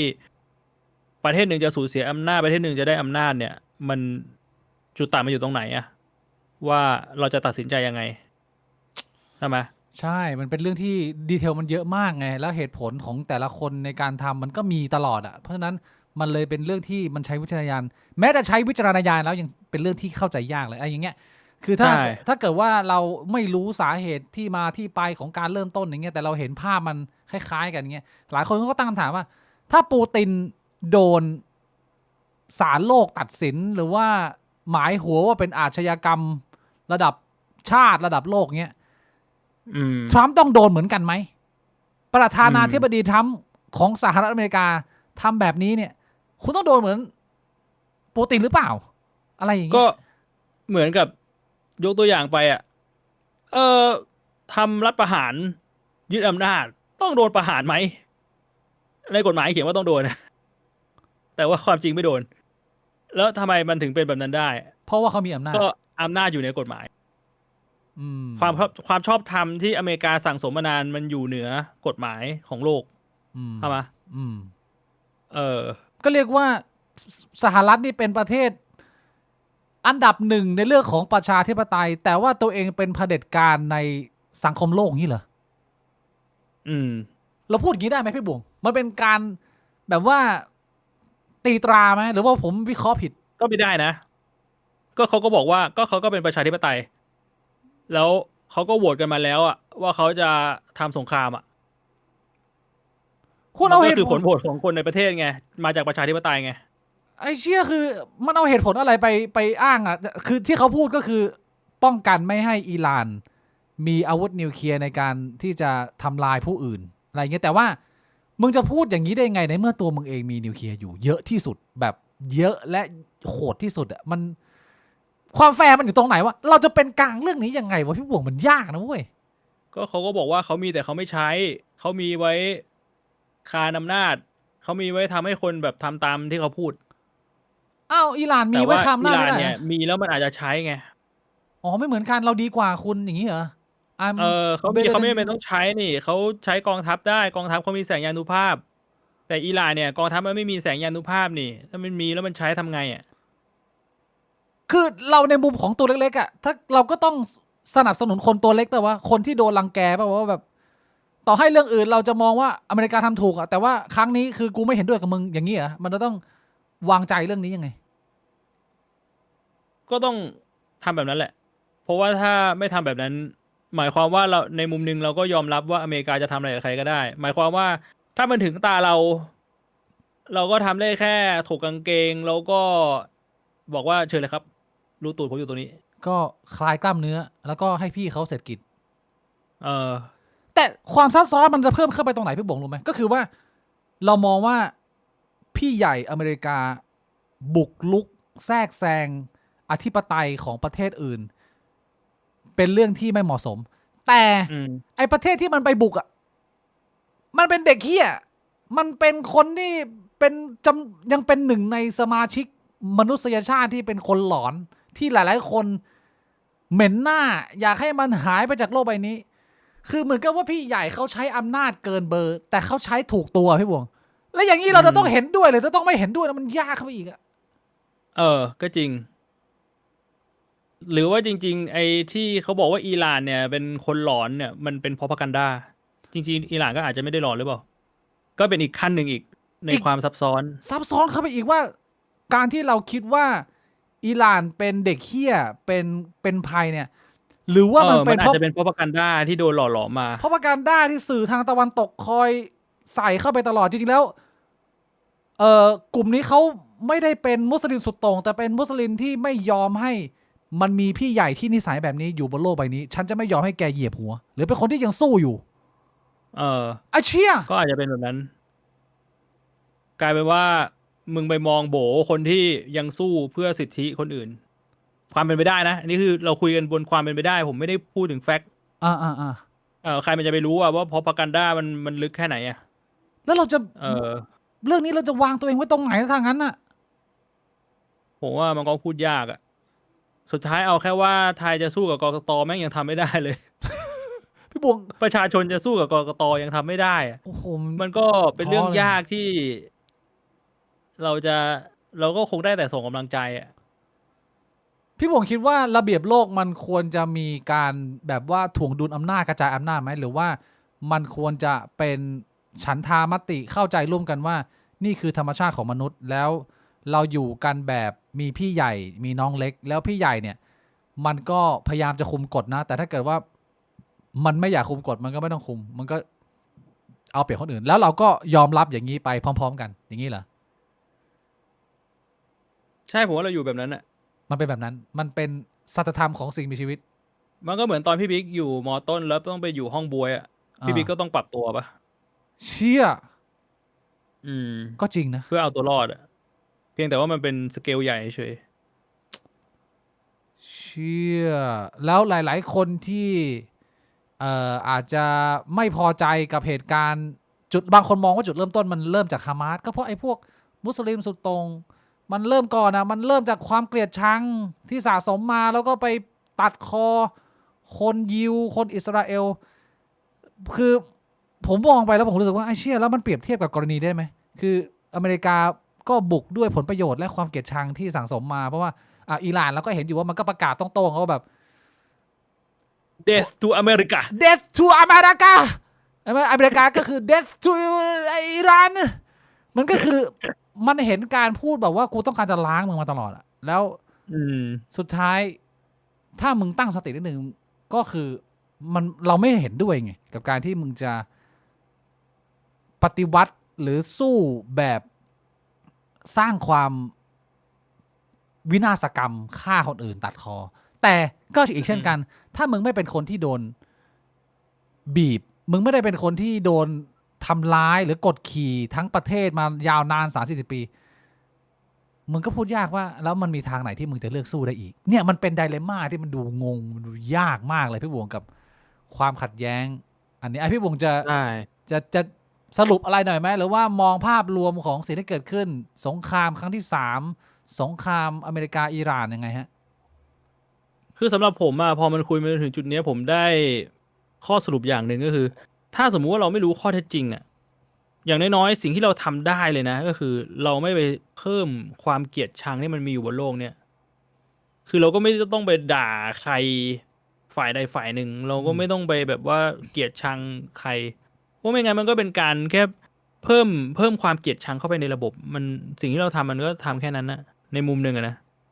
เราไม่รู้ว่าไอ้เรื่องพวกนี้มันซับซ้อนกี่ชั้นใครวางแผนอะไรมามากน้อยแค่ไหนแต่ผมเลยมองแค่ว่าเราดูแล้วเราก็พยายามเรียนรู้ศึกษาว่าแฟกต์ที่เกิดขึ้นจริงมันเป็นอะไรบ้างซึ่งเอาแค่นั้นปัจจุบันแม่งก็ยากแล้วไม่รู้ว่าข่าวไหนแม่งเป็นข่าวจริงด้วยซ้ำใช่เรายังคง also จมอยู่ในเฟกนิวทะเลแห่งเฟกนิวส์นะก็มีคนสร้างข่าวแล้วปั่นขึ้นมาเรื่อยแล้วก็พยายามจะติดตามเอาอะไรที่มันดูน่าเชื่อถือมากที่สุดแล้วก็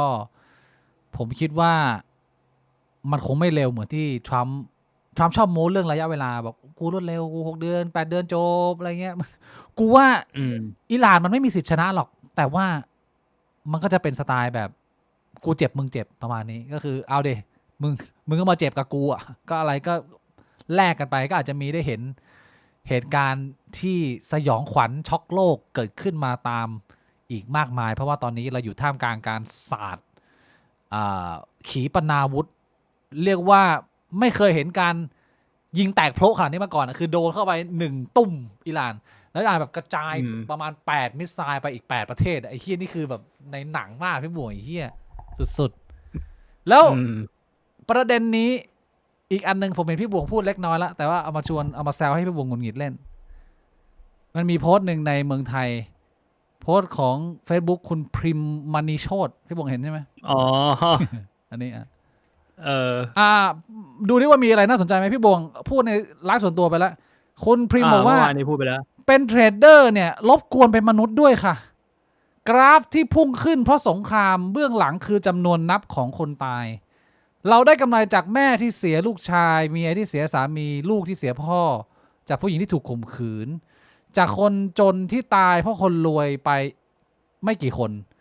เราเข้าใจว่าคุณกำลังตื่นเต้นดีใจเงินก้อนที่จะได้มันมีความหมายกับคุณกับครอบครัวและชีวิตคุณเหมือนกันแต่นี่มันไม่ใช่เกม RPG และหลังจอคือคนตายไม่ใช่ NPC คุณก็เทรดไปแต่ช่วยเข้าใจด้วยว่าตอนนี้ชีวิตจริงๆนอกแท่งกราฟมันกำลังเกิดอะไรขึ้นเราแค่อยากให้คุณรับรู้ความรู้สึกของแม่ที่ลูกตายในสงครามได้มากพอๆกับความสามารถวิเคราะห์ราคาทองคำวันจันทร์นี้แค่นั้นเองโอ้โหอันนี้นี่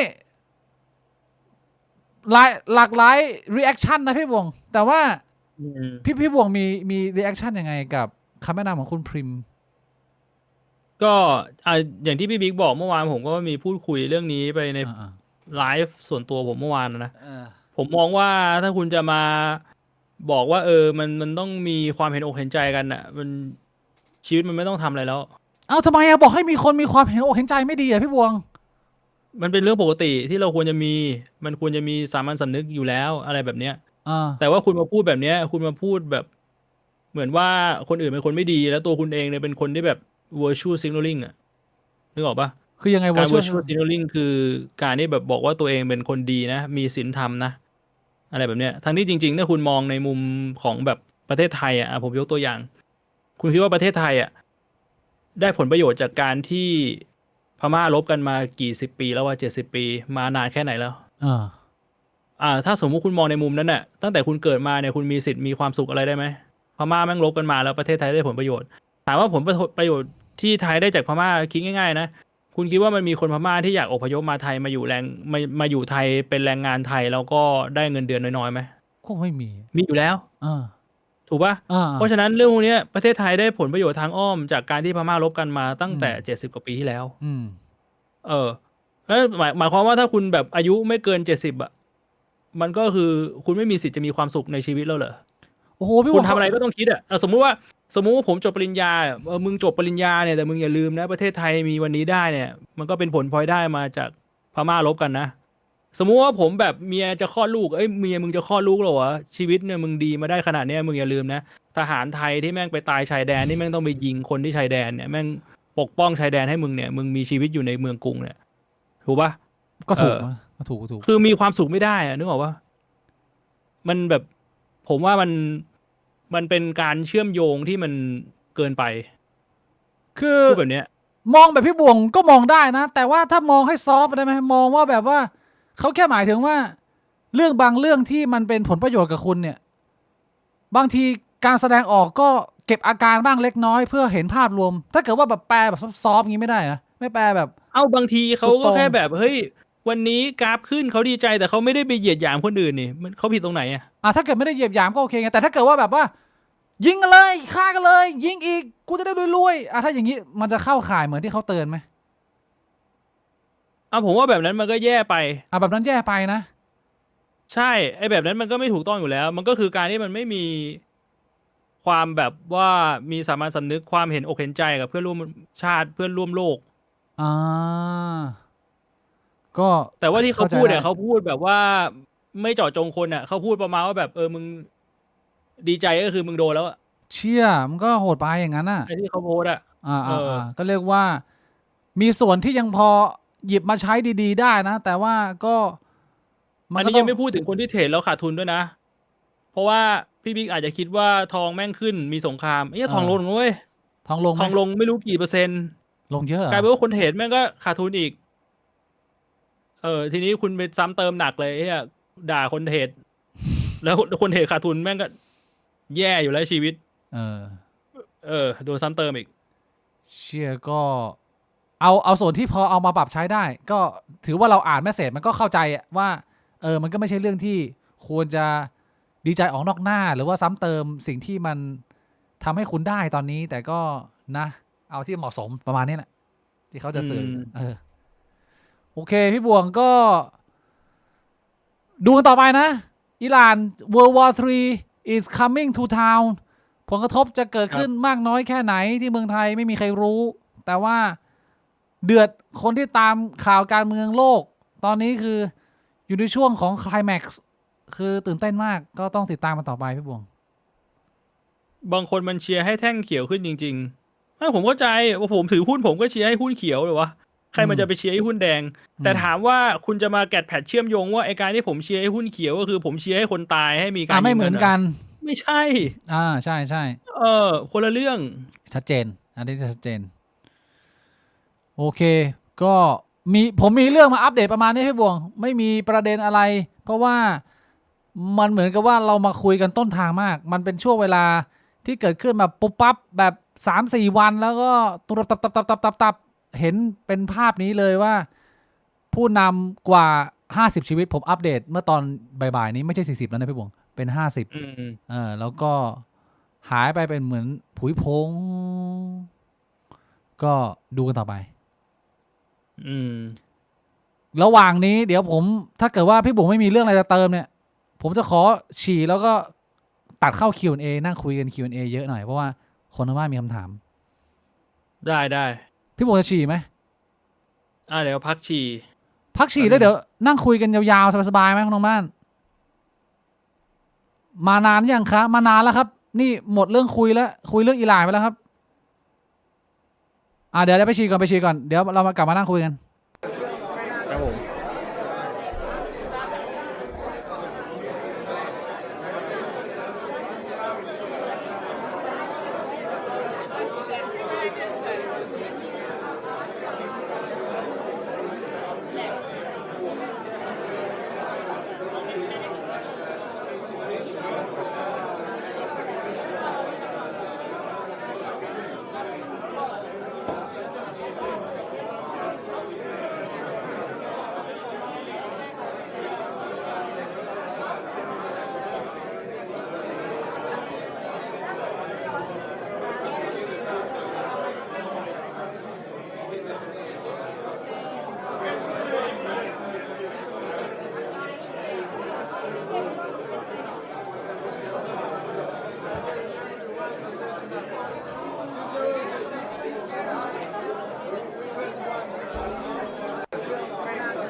มาฮะ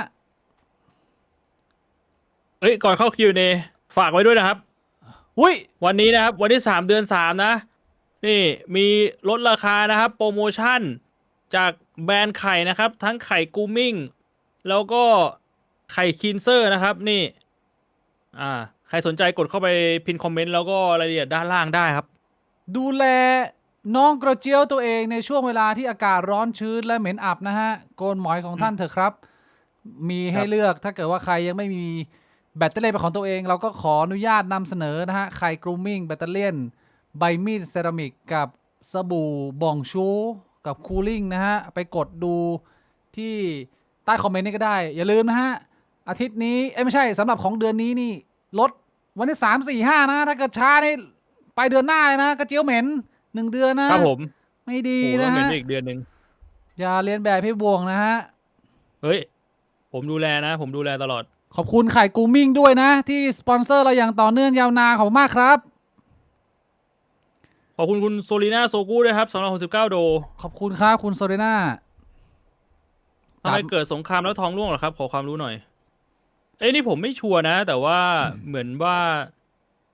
ทองมันไม่เขาเรียกว่าอะไรวะ มันเหมือนมันมีการห้าม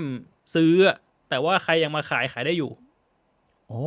ห้ามซื้อเพิ่มแต่เทขายได้ มันเลยทำให้กราฟมันลงในระยะสั้น แต่ผมก็ไม่รู้ว่า อันนี้มันระยะสั้นไง ไม่รู้ว่าอีกอาทิตย์นึงมันจะเป็นไง พี่บิ๊กพี่บวงได้ดูวิดีโอของอาจารย์คนหนึ่งที่พูดเรื่องสงครามอิหร่านยังครับ ชื่อ Geostrategy Number 8 The Iran Trap อาจารย์เขาอธิบายว่าทำไมในระยะยาวอเมริกาจะเสียมากกว่าในสงครามนี้ผมยังไม่ได้ฟังแต่ว่ามันคล้ายๆกับที่ผมเข้าใจว่าทรัมป์ต้องการเล่นเกมให้สั้นที่สุดแล้วถ้าระยะยาวเนี่ยเขาเรียกว่าอะไรอิหร่านก็จะเสียหนักแหละแต่ว่ามันต้องพูดว่าอเมริกามีอะไรให้เสียเยอะกว่ามันเหมือนกับว่าเนื้อผ้าไหมคือคนจนกับคนรวยเข้าไปบวกกันมึงมาทุบรถกูดิมึงก็ทุบไปดิแต่ถ้ากูทุบรถมึงรถมึงโดนหนักกว่ากูแน่นอนผมคิดว่าระยะยาวมันจะเจ็บแบบนั้นเพราะว่าอเมริกามีอะไรให้เสียเยอะมากกว่าที่อิหร่านมันกระจัดกระจายกลายเป็นกลุ่มก้อนเล็กๆแล้วก็โอกาสชนะยากผมก็มองไปในทางนั้นครับ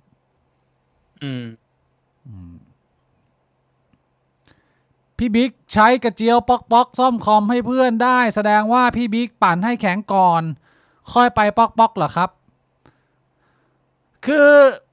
ถ้าตอบตามความเป็นจริงคือตอนนั้นผมกำลังเซลล์อยู่แล้วมันแข็งอยู่พอดีจังหวะมันได้แล้วเหมือนเพื่อนมันบ่นมากผมรำคาญผมก็เลยต้องใช้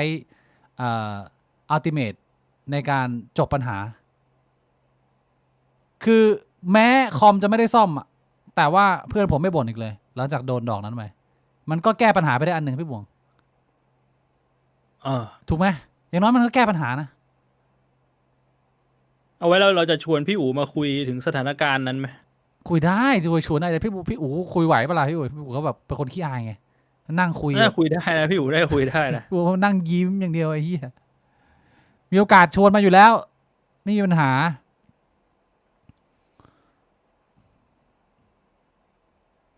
มีอะไร ผมชอบป้าข้างบ้านทำยังไงดีครับ แกอายุ50กว่ามีลูกมีผัวแล้วโอ้โหเขามีลูกมีผัวแล้วจะไปยุ่งอะไรกับเขาเล่า อ้าวบางที คนเราก็ต้องมีศีลธรรมหน่อย ผัวเขาไม่ทำการบ้านอ่ะ คุณป้าเขาก็ห่างหายมานานอ่ะ แล้วก็มีพ่อหนุ่มเข้าไปแบบว่า ไปเติมโดพามีนให้เต็มหัวใจหน่อยพี่บวงไม่ได้เหรอ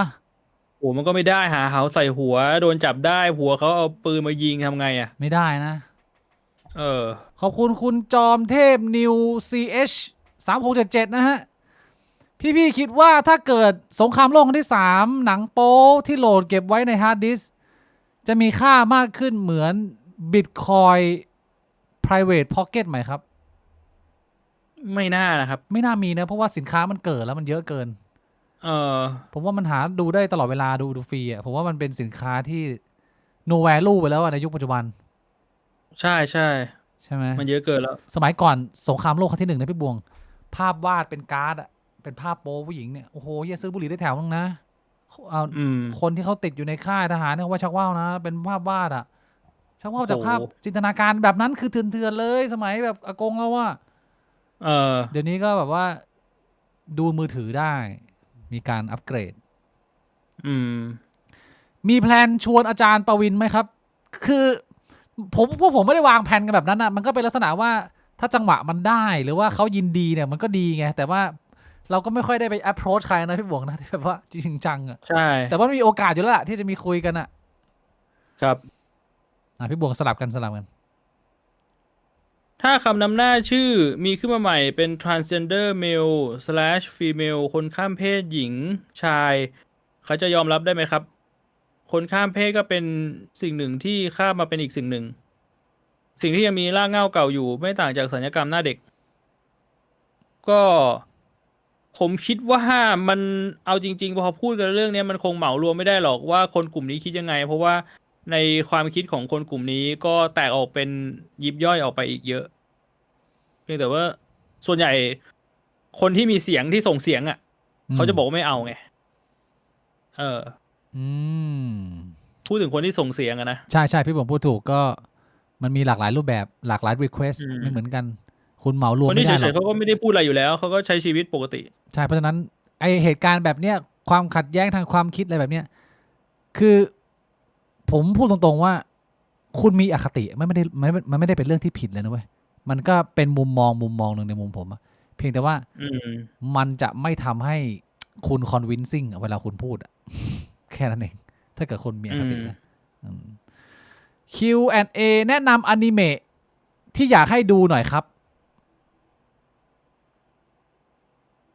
ผมไม่ดูอนิเมะอยู่แล้วปกติ ผมไม่ได้ดูอนิเมะใหม่เลย ล่าสุดผมดูเรื่อง100 เมตร100 เมตรที่เป็นอนิเมะวิ่งใน Netflix เพิ่งดูไปเมื่อคืนก็สนุกดีนะ แต่ว่าไม่ได้เป็นตัวท็อปในดวงใจถึงขนาดที่จะแนะนำทุกคนขนาดนั้น แต่ถ้าเกิดว่าเอาแบบแนะนำเผื่อคุณอาจจะยังไม่เคยดูแล้วก็คนดูน้อยนะหนึ่งในแอนิเมชันเก่าที่ผมชอบมากแล้วอยากแนะนำให้ทุกคนได้มีโอกาสดูคือเรื่อง Wolf Children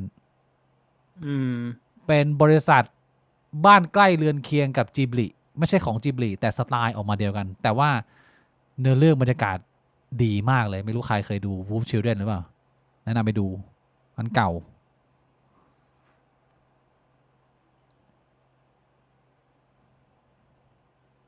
Q&A สมัย Work and Travel ไปหลายเดือนแล้วตอนนี้กำลังจะเดินทางไปที่อเมริกาพี่คิดว่าจะกระทบหรืออันตรายอะไรไหมคะไป LA เอาจริงๆก็ต้องระวังตัวนิดนึงนะ LA นี่โซนไหนคือถ้า มันเป็นเมืองคนเยอะด้วยไง แล้วมันใกล้กับซิลิคอนแวลเลย์ใช่ไหม ผมจำไม่ได้ฮะลองดู ถ้าเกิดตอบแบบเอาแบบเรียวๆนะผมคิดว่าไม่น่าจะต้องรีบกังวลมากผมคิดว่ามันยังอยู่ต้นทางของความขัดแย้ง ถ้าไปแค่ 2-3 เดือนเนี่ยผมว่าไม่น่าจะมีอะไรที่จะต้องกังวลหรอกโอเคผมก็ตอบไม่ได้หรอกนะว่ามันมีความเสี่ยงไหมแต่ว่าถ้าคนไม่ได้อยู่ในพื้นที่ที่มันเป็นสาธารณูปโภคใหญ่อย่างเช่นซิลิคอนแวลเลย์หรือโรงไฟฟ้าหรือกรมทหารอะไรพวกเนี้ยผมคิดว่าก็ไม่น่าวอรี่มากนะไม่น่าวอรี่มากก็มันอยู่ในรัฐเดียวกัน LA อยู่ในแคลิฟอร์เนียเหมือนกับซานฟรานซิสโกแต่ว่าซิลิคอนแวลเลย์มันอยู่ตรงซานฟรานซิสโกใช่ก็ไม่น่ามีอะไรหรอกฮะอย่าไปกังวลมากเลยประเทศมันใหญ่มากพี่บิ๊กอยู่ไทยถึงตอนไหนครับผมอยู่ไปถึงหลังสงกรานต์ครับกับหลังสงกรานต์สรุปลุงจีได้ขอดูกระเจียวพี่บิ๊กในงานแฟนมีตอย่างที่พี่บ่วงบอกไว้ใน EP ที่แล้วไหมครับขอดูลุงจีขอดูไปแล้วนะฮะแต่ว่าผมไม่ได้ให้ดูเพราะว่าลุงจีติดงานอยู่ยังไม่สะดวกโอ้พี่บิ๊กพี่บ่วงถ้า World War 3 มาแล้วไทยโดนลูกหลงหรือเป็นเหยื่อแบบโปแลนด์พี่บิ๊กพี่บ่วงจะอยู่รอดยังไงครับคือยังไงวะเกิดสงครามโลกครั้งที่3เกิดการแบ่งฝ่ายแบ่งขั้วเราอาจจะต้องช่วยจีนไม่งั้นโดนบีบอะไรอย่างงี้ต้องส่งทหารไปเขาส่งทหารจีนเข้ามาเดินแล้วก็ไล่ปี้คนไทยอะไรอย่างงี้พี่บิ๊กพี่บ่วงจะอยู่รอดยังไงเทคนิคพูดภาษาจีนพี่ผมพูดภาษาจีนไม่ได้อ่ะก็ต้องเรียนจีนก่อนผมว่าเราก็ใช้สกิลความเป็นคนไทยแบบว่า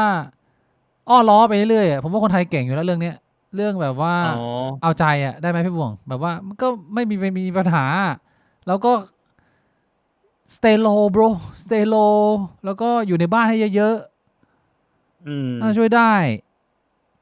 น่าเป็นงั้นนะก็เข้าเมืองตาหลิวต้องหลิวตาตามอ่ะถ้าโดนควบคุมบ้านเมืองไว้แล้วมันก็ต้องตามน้ำอ่ะไม่ต้องเป็นฮีโร่ผมบอกว่าตอนนั้นเป็นช่วงเวลาที่เราจะเป็นกะหรี่ได้ดีที่สุดเพราะว่ามันไม่มีใครมาสนใจเราแล้วบางทีผมก็อยากเป็นกะหรี่นะพี่บ่วงชีวิตมันดูสบายดีเชื่อเป็นกะหรี่ผู้ชายนี่ต้องโดนตอกหรือว่าไปตอกเขาเป็นกะหรี่ผู้หญิงผมรับเฉพาะลูกค้าผู้หญิงมันเป็นป้ายหน้าร้านผมเขียนไว้แบบนี้แต่ว่าถ้าสมมุติว่า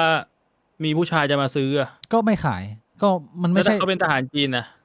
ก็ไม่ขายก็บอกว่าnext pleaseชัยธวัฒน์ Mr. ชัยธวัฒน์โอเคแล้วหยิบปืนขึ้นมาบอกว่า I want your ass bro no I have my friend ass very good very delicious no I don't want your friend I want your ass my friend ชัยธวัฒน์เชษสุริพร I want your ass don't tell me to fuck very beautiful I want to fuck your very sweet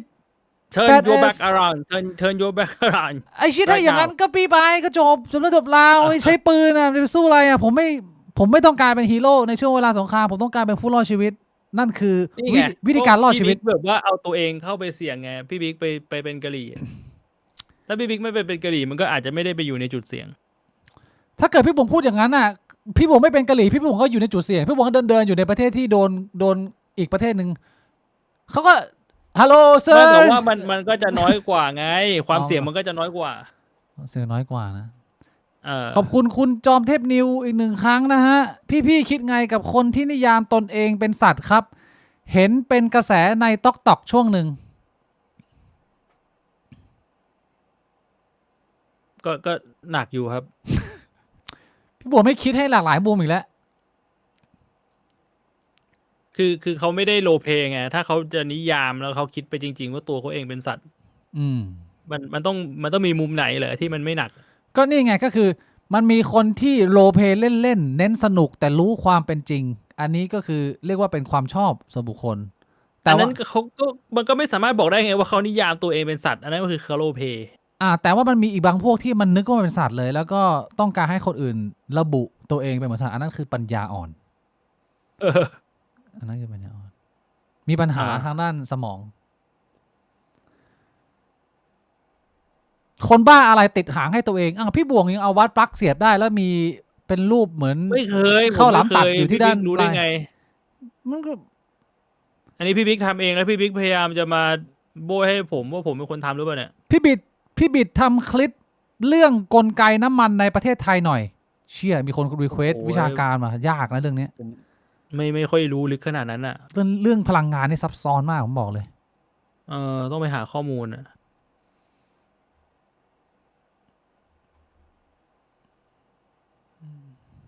สวัสดีฮะ มีคำถามอีกไหม คำถามมีเยอะแยะ ให้รอเขาพิมพ์กันดิพี่บุ๋มอย่าไปเร่ง วันนี้แบบสบายๆอยู่ท่ามกลางสงครามก็นั่งคุยกันแบบผ่อนคลายอ่ะพี่บวง ทำสงครามเพื่อกลบข่าวเอฟสตีนแหละ ผมว่าอันเนี้ยน้ำหนักน้อยมากเลยผมพูดตรงๆผมเห็นหลายคนแล้วเป็นนักวิชาการใหญ่ด้วยนะพูดถึงประเด็นนี้ว่ายอมทำสงครามฆ่าผู้นำมุสลิมหัวลุงแรง40 กว่าคนเนี่ยเพื่อกลบข่าวเอฟสตีนสำหรับผมนะถ้าเกิดว่ามึงยกมาแค่เหตุผลนี้อันเดียวแห้งๆนี่แม่งน้อยมากพี่บวงสำหรับกูอะหรือว่าพี่บวงคิดว่าผมประเมินผิดพลาดมันน้อยนะ ผ เว้ย มก็ไม่รู้ว่าความบ้าบอของทำมันขนาดไหนอะ ไอ้เชี่ยเปิดสงครามกับประเทศหนึ่งที่คุณต้องเชื่อมโยงกับกลาโหมทั้งแผนกอะทั้งเพนตากอนอะไอ้เชี่ยกับแค่เรื่องส่วนตัวเรื่อง FC นี่ผมว่าโอ้โหมันต้องเอาเนื้อหาเข้ามามากกว่านี้แล้วยังไงถ้าเกิดว่ามีสงครามแล้วมีคนเอาชื่อมาเปิดชื่อคนใหญ่มาเปิดมันจะมีปัญหาผมว่ามันก็เป็น2ข่าวรันไปพร้อมกันนะก็คือ FC มันก็ระเบิดอยู่ดีมันไม่สามารถกบได้ขนาดนั้นนะผมว่าเพราะว่าเรื่องมันใหญ่มาก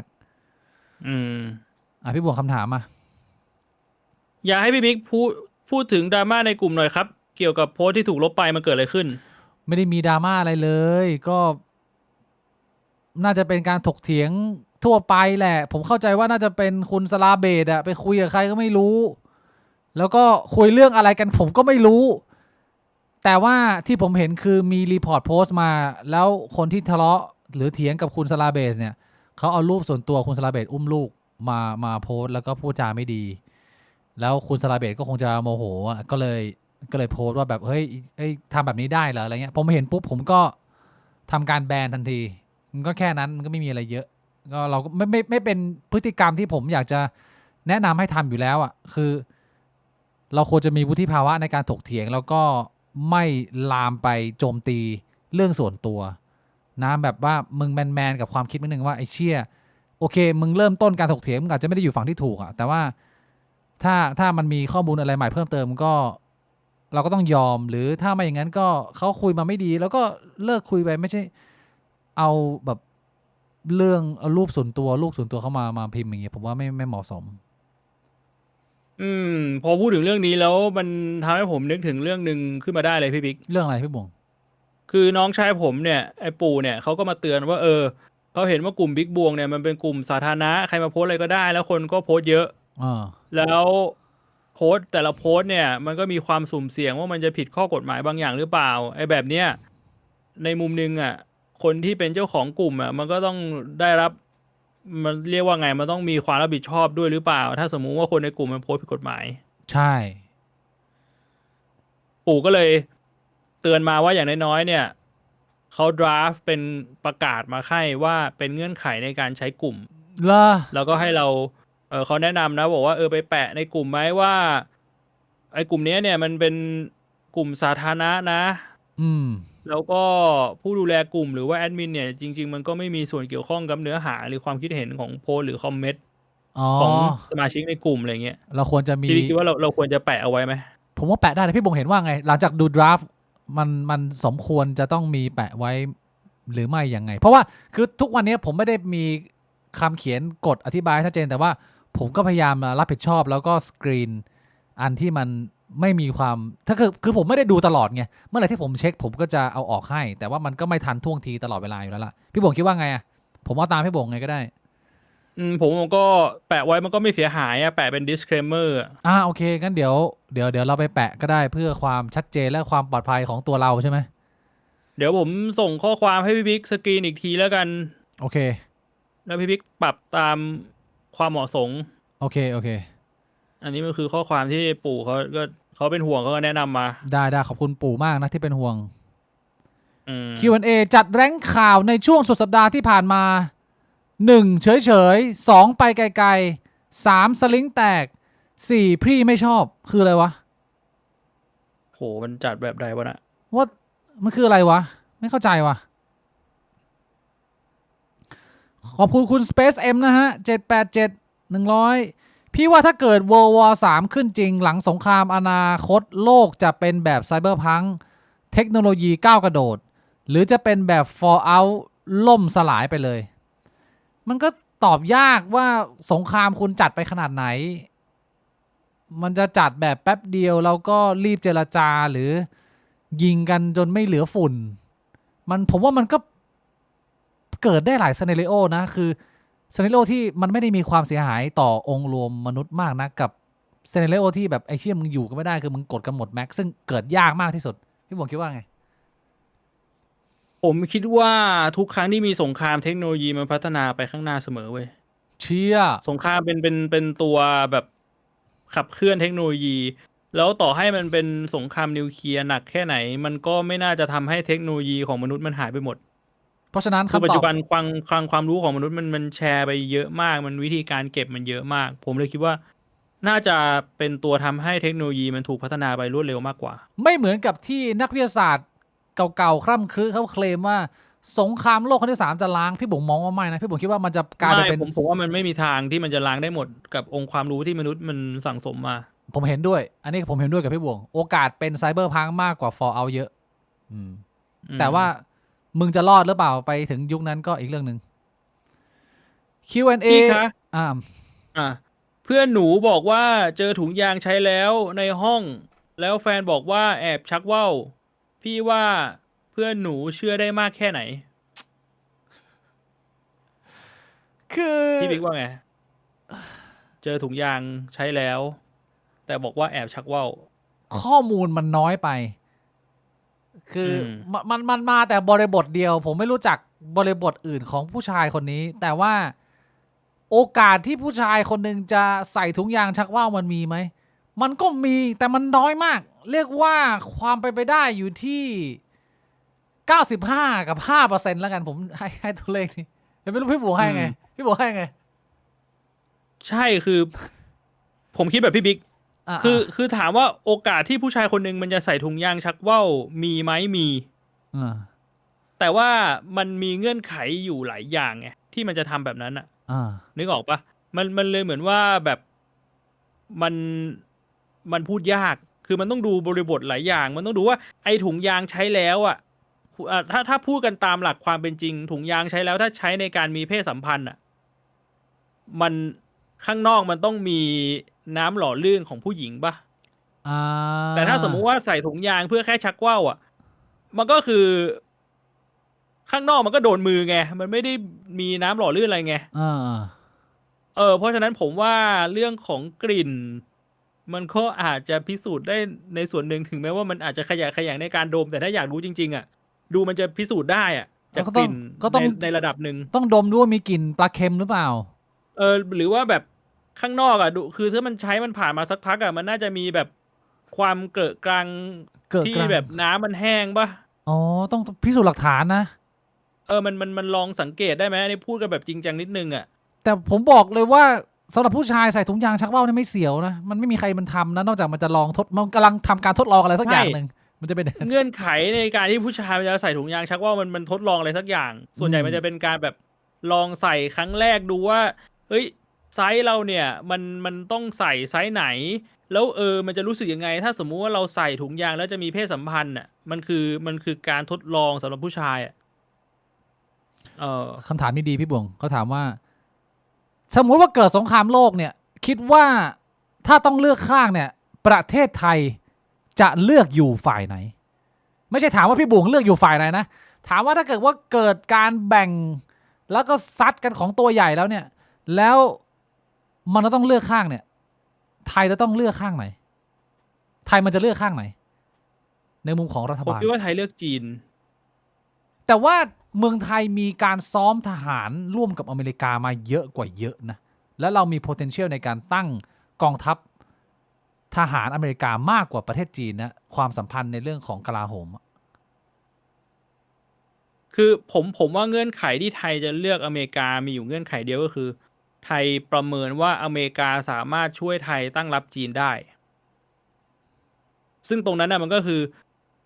มีเงื่อนไขเดียวที่อเมริกามันจะช่วยคืออเมริกาเห็นว่าไทยเป็นจุดยุทธศาสตร์ที่จะทำให้ตัวเองเนี่ยได้เปรียบ อืม นึกออกปะ อืม เพราะว่าอเมริกาคงไม่อยากจะส่งทหารมาปกป้องประเทศไทยอยู่แล้ว แต่ถ้าสมมุติว่าประเทศไทยเป็นจุดยุทธศาสตร์ที่จะทำให้อเมริกาได้เปรียบจีน ซึ่งอ่ะพูดตามตรงประเทศไทยอยู่ใกล้ประเทศจีน ใช่ มันอาจจะมีมูลค่าทางด้านจุดยุทธศาสตร์ให้แบบว่าโอเคอเมริกามาดีลกับจีนว่าแบบเอ้ยยูเข้าฝั่งไอนะ แล้วเดี๋ยวไอเอากองกำลังเอาฐานทัพมาตั้งเพื่อป้องกันเพราะว่าตรงเนี้ยยูเป็นจุดยุทธศาสตร์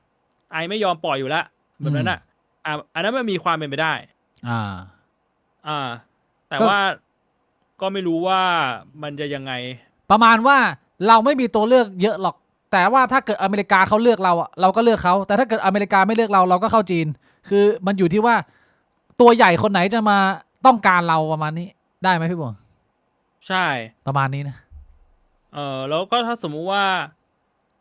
คือผมก็ไม่รู้ว่าอเมริกากับกัมพูชาไม่ยังไง คือผมว่ามันต้องดูความสัมพันธ์ของประเทศเพื่อนบ้านกับอเมริกากับจีนด้วย อืม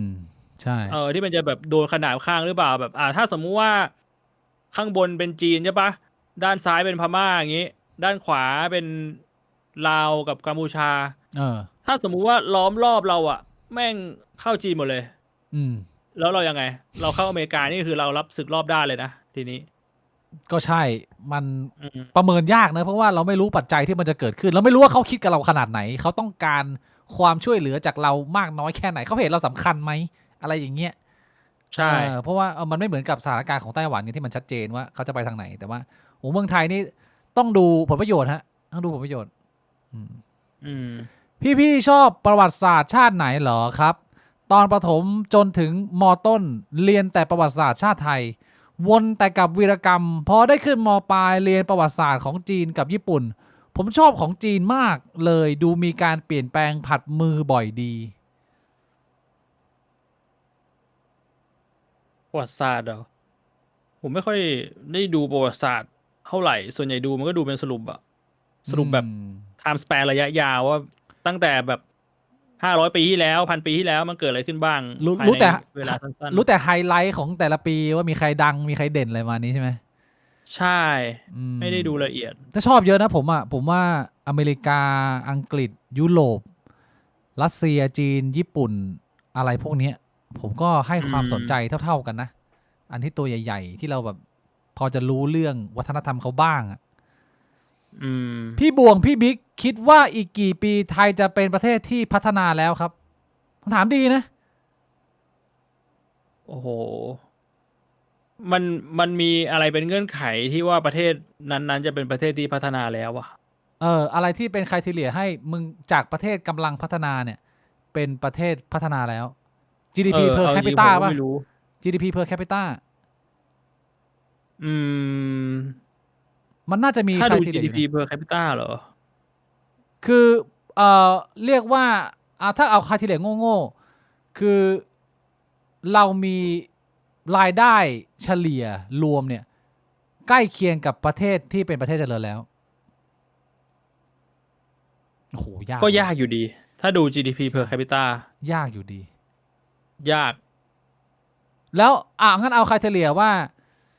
ระบบการเมืองและระบบถ่วงดุล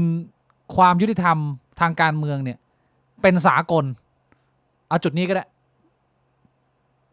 กลับไป GDP per capita น่าจะมีภาพมากกว่า เฮ้ยไม่ดีอันหลังมีโอกาสมากกว่าพี่บวง ใช่เหรอ อันแรกมึงต่อให้มึง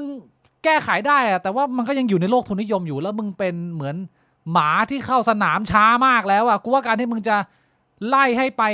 แบบว่าระดับรายได้มันไปคือยังไงเขาก็จะวิ่งหนีมึงวิ่งตามเขาก็วิ่งหนีมึงไงแต่ว่าการที่มึงมีระบบที่อย่างน้อยมึงคุยกันรู้เรื่องมึงไม่โกงมึงไม่เล่นเส้นสายมึงไม่ใช้อำนาจอะแบบว่าแม่งรันได้เหมือนไต้หวันอะไอ้อย่างนั้นมันมีความเป็นไปได้นะพี่บวง ไม่มีเหรอ ใช่เหรอ พี่บวง พูดไม่น่าได้นะ โอ้โนโฮปจังว่าไอ้เหี้ยมันเผื่อมันผ่านไปเจเนเรชัน2 รุ่น 3 รุ่นนะมันก็มีได้ กกตมันมาทำอะไรหนักขนาดนี้มันยังแบบว่าไหวชิวอยู่เลยอะผมว่า2-3 รุ่นไม่น่าจะพอนะ ก็เรียกง่ายๆว่า at least 50 ปี at least ได้ไหมพี่บวงอันนี้ดูคำตอบ cover at least จะตายอยู่แล้วอ่ะ ตอนนั้นพี่บวงคือกระเจียวเหลวเป็นของเหลวละก็คือเพิ่งเห็นว่าโอ้ประเทศไทยเรากฎเป็นกฎแล้วหมอยงอกอ่ะประมาณนั้นนะเชื่อยากเผลอๆตอนนั้นแบบไข่กูมิ่งก็คือเป็นบริษัทท็อป 10ของประเทศอ่ะเชื่อเป็นแบบยูนิคอร์นเหรอโหด Q&A เห็นว่าอิสราเอลใช้จรวดความร้อน 2,500 เซลเซียสพี่บวงคิดว่าทรมานมากไหมครับเห็นคนกลุ่มหนึ่งบอกว่าไม่รู้สึกคุณไม่รู้สึกหรอคุณโอ้โหคุณบอกให้ว่าคุณตายแบบโชคดีถ้าเกิดว่าคุณอยู่ในใจกลางของจุดระเบิดอะโชคดีมันเหมือนไอเรือดำน้ำไททานิกอะอิมโพลดมันไม่ได้ตายทรมานนะเว้ยคือแบบคุณไม่รู้ตัวคุณแบบอยู่ๆคุณก็บลื้อไปเลยตายสบายผมบอกเลยสบายกว่าพี่บวงอะผมบอกให้พี่บวงตายทรมานดูทรงแล้วโหพี่บิ๊กดูถูกกันเกินไปแต่ว่าตอนนี้พี่บวงดูแลสุขภาพนะก็ขออนุญาตถอนคำพูดน้ำตาลไม่เยอะมากผมไปดูย้อนพี่บวงน้ำตาล100นิด120เรียกว่าเกินเกณฑ์แต่ยังปิ่มไม่แย่มากควบคุมได้คำถามมาฮะเวลาเยอะวันนี้อยากคุยกับทุกท่านโอ้โหวันนี้คนดูเยอะเว้ยวันอังคารแล้วย้ายมาไลฟ์วันอังคารดีไหมเนี่ยพี่บวงไม่เกี่ยวนะไม่ได้เกี่ยวถ้ามีสงครามแล้วไม่อยากไปรบต้องหนียังไงครับโหนี่จะขอคำแนะนำให้ทำผิดกฎหมายเหรอผมว่าถึงเวลาจริงๆมันน่าจะมีเป็นขบวนการกูว่าคนหนีสงครามเยอะพี่บวงถ้าถามกูนะในสถานการณ์ปัจจุบันที่ชีวิตมึงมีค่าเท่าแมงสาบเพราะว่าฝั่งตรงข้ามมีโดรนระเบิดพีชีพเนี่ยเชื่อมันไปแล้วมันก็ดูโง่ๆไงไม่รู้ว่าพี่บวงน่าจะมีอย่างที่รัสเซียก็คนหนีสงครามเยอะที่ยูเครนคนรัสเซียยูเครนนี่แบบว่าแม่งหนีกันมันว่าเล่นอ่ะโอ้โหอพยพย้ายกันเยอะมันไม่ใช่เรื่องที่มันทำกันคน2 คนอะผมว่าแม่งทำกันคนกรุงเทพก็น่าจะหนีกันเยอะไม่น่าจะเรื่องแปลกเรื่องนี้แต่ทำยังไงก็ไม่ทราบนะแต่ว่าผมว่าไปอยู่ไต้หวันแล้วผมมองเลยไม่กลับมาสถานการณ์ไต้หวันสบายขึ้นเยอะไหมครับจีนสะง่องอยู่ก็คนก็มองกันไปแตกต่างหลากหลายแล้วผมก็ไม่รู้ว่าเรื่องนี้ผมมองผิดไหมแต่ว่าในช่วงเวลาแห่ง Trump the Mad King เนี่ยเขากำลังประกาศศักดาให้ชาวบ้านชาวช่องรู้ว่ากูดีดนิ้วทีเดียวเป็นจุนนะผู้นำมึงแล้วถ้าเกิดว่ามึงตั้งอีกกูดีดอีกมึงตั้งอีกกูดีดอีกคือมันแบบมันเดดโน้ตมากพี่บัวมันโคตรแบบมันชื่ออะไรนะเนี่ยช่องแชทบอกว่าข่าวล่าสุดกำลังประชุมเรื่องผู้นำคนใหม่โดนบึ้มไปอีก80เนี่ยมึงจะสู้ยังไงอิหร่านวันนี้เลยวะมันคือมันจะเดาว่าทรงประมาณว่าอเมริกาก็ไม่อยากเสียเยอะแต่ก็ต้องเอาชนะให้ได้มันก็ดูมันขี่กันอยู่ว่าเขาจะโอเปอเรชันแบบเต็มสูบบุกเข้ามาเลยไหมหรือว่าจะให้ประชาชนคอยตั้งไข่กันเองซึ่งก็ดูยากมากเพราะว่าฝั่งคอนเซอร์เวทีฟของอิหร่านมันก็ร่ำรวยและแข็งแรงไงมันคือข่ายมันเยอะมากไม่รู้เลยต้องดูไปเรื่อยๆเหตุการณ์นี้พี่ว่าสีจิ้นผิงมีฮาเลมไหมครับโอ้ไม่รู้เลยฮะพูดยากแต่ว่าเราไม่เคยเห็นฝั่งเซลล์แต่ว่าไม่ได้แปลว่าเขาจะไม่มีไงใช่เวลาบางคนก็เก็บโลกเซลล์ของตัวเองไว้ดิบดีแต่ว่าพอไปดูมันก็แบบว่ารุ่งเรืองเจริญรุ่งเรืองมันแบบมันแฟนตาซีแต่อย่างท่านคิมจองอึนเนี่ยเราเห็นว่ามีมุมเสียวๆอยู่ก็น่าจะมีฮาเลมแน่นอนคนนั้นมีข่าวออกมาเยอะผู้หญิงที่หนีออกมาจากฮาเลมคิมจองอึนไหนพี่บุ๋มเคยเห็นไหมที่มันมีการคัดตัวมีอะไรเงี้ยคิมจองอึนนี่มีฮาเลมนะแต่ท่าน4ผมไม่รู้เขาอาจจะไม่มีกระโปรงก็ได้ใครจะไปรู้อีกเชี่ยใครมันอาจจะละทางโลกแล้วอาจจะเป็นเหมือนพระป่าแล้ว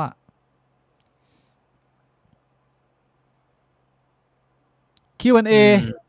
หากผู้นำเอาเด็กไม่ผิดกฎหมายเราสามารถทำได้ไหมครับถ้าเด็กสมยอมหากในประเทศที่เด็กเลือกไม่ได้เห็นการขายตัวคือทางรอดผมผิดไหมหากซื้อบริการเด็กคนนั้นโอ้โหคำถามดีนะพี่บวงสมมุติว่า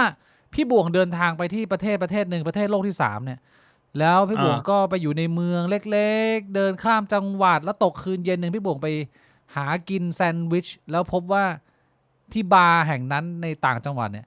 มีการขายบริการเด็กผู้ชายอยู่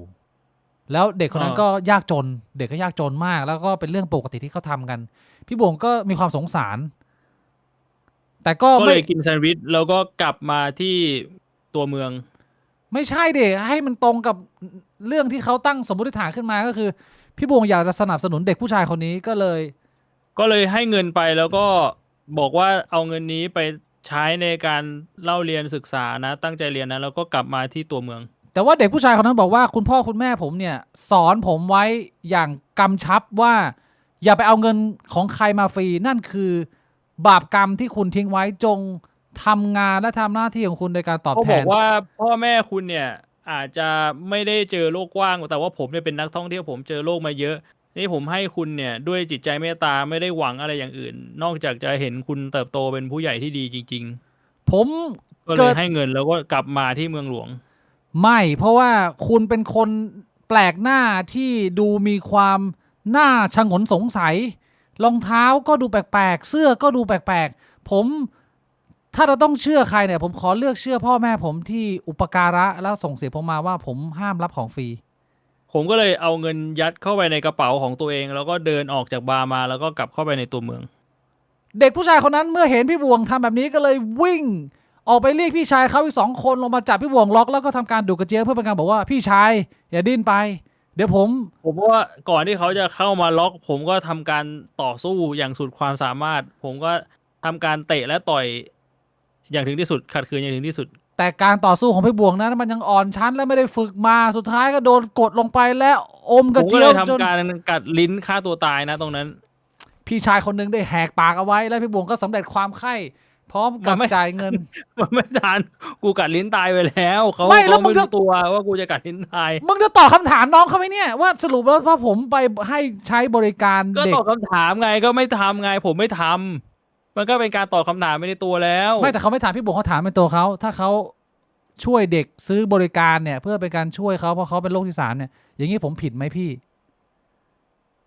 เอาก็ผมว่าแต่ละคนมันก็มีวิจารณญาณของตัวเองอ่ะเขาถามพี่บวงไงเชี่ยเขาเลยมานั่งดูเราเนี่ยก็ต้องดูถ้าสมมุติว่ามันไม่ผิดกฎหมายมันก็ไม่ผิดป่ะมันเหมือนว่าบอกว่าเอ้ยกัญชาในไทยผิดกฎหมายแต่ถ้าไปสูบกัญชาที่แอมสเตอร์ดัมผิดกฎหมายไหมพี่ก็ไม่ผิดไงดูกฎหมายเป็นหลักวะก็ยึดกฎหมายดิเมื่อกี้น้องเขาบอกแล้วกฎหมายคือผิดกฎหมายก็แสดงว่าก็ผิดนี่คือคำตอบก็ผิดก็ไม่ควรทำมันผิดกฎหมายไปโดนจับที่ต่างชาตินี่น่าจะหนักกว่าที่ไทยด้วยห้ามทำโอ้โห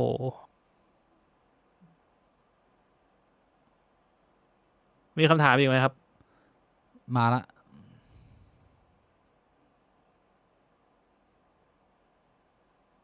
อ่านดิ Q&A พวกพี่เป็นเพื่อนกันสเกลไหนครับสามารถเลียวจิ๋มเดียวกันพร้อมกันได้ไหมไม่น่าจะถึงสเกลนั้นนะอันนี้มันไม่ใช่เรื่องของเพื่อนผมว่าไอ้เรื่องเลียจิ๋มพร้อมกันเนี่ยมันคือเรื่องของรสนิยมผมไม่ได้เป็นคนสายออจี้แบบพี่บวงผมทำไม่ได้ผมก็ไม่ใช่สายออจี้นะผมเลือกที่จะไม่ทำแต่มันไม่ได้เกี่ยวกับว่าเราไม่สนิทกันมันแค่มันคนละเรื่องกันนะพี่น้องไม่ใช่ว่าโหสนิทมากต้องเลียจิ๋มเดียวกันได้สนิทมากต้องดูดจูเดียวกันได้ไอ้เชี่ยความสนิทมันไม่ได้วัดกันตรงนี้เวนใช่มันน่าจะขึ้นอยู่กับรสนิยมพี่บิ๊กเลียไม่อ่านโหเอาคำถามดีๆถ้าวันหนึ่งพี่บิ๊กบวงและคนอีกหยิบมือหนึ่งเกิดเห็นผีวิญญาณขึ้นมาและสามารถพิสูจน์ได้ทางใดทางหนึ่งพี่คิดว่ามุมมองเรื่องศาสนาและความเชื่อจะมีแนวโน้มเปลี่ยนไปมากแค่ไหนถ้าชีวิตหลังความตายมีจริงน้ำดีถ้าชีวิตหลังความตายมีจริงผมว่าแนวโน้มเรื่องศาสนามันก็จะมีคนเชื่อถือมากขึ้นนะเรื่องนี้เราเคยตอบไปแล้วพูดถึงชีวิตหลังความตายอยู่แล้วเรื่องนี้เราเคยตอบไปแล้วถ้ามันมีความชัดเจนในเรื่องของวิญญาณผีเนี่ยทิศทางในการมองเรื่องของความเป็นจริงทั้งหมดของผมมันเปลี่ยนอยู่แล้วเพราะว่าผมไม่ได้ยึดว่าผมจะเชื่อแบบไหนผมดูตามเนื้อผ้าไงเข้าใจไหมเคยคุยเรื่องนี้กันไปหลายรอบแล้วนะ คิดยังไงกับเรื่องของบอนนี่บลูที่ท้องหลังจากเล่นหนังเซลล์กับชาย400 คนบ้างฮะ อันนี้ข่าวจริงไหมผมไม่รู้ว่าข่าวจริงหรือข่าวเล่นผมก็เลยไม่ได้ เอ ดู อ ต่อผมเห็นข่าวนี้แล้ว ไม่รู้ามับบปั่นกระแสหรือเปล่า ผมไม่ได้เห็นบอนนี่บูเขาพูดออกมาจากปากตัวเองจริงก็เลยไม่รู้ว่ามันเป็นการแบบเฟกนิวเฮสปีชอะไรอย่างนี้หรือเปล่านะตอบยาก เราจะรู้ได้ยังไงว่าพระพุทธเจ้ามีจริงหรือพระเจ้าที่แต่ละศาสนาบอกว่ามีแต่ไม่มีหลักฐานเชิงประจักษ์เหมือนฟอสซิลไดโนเสาร์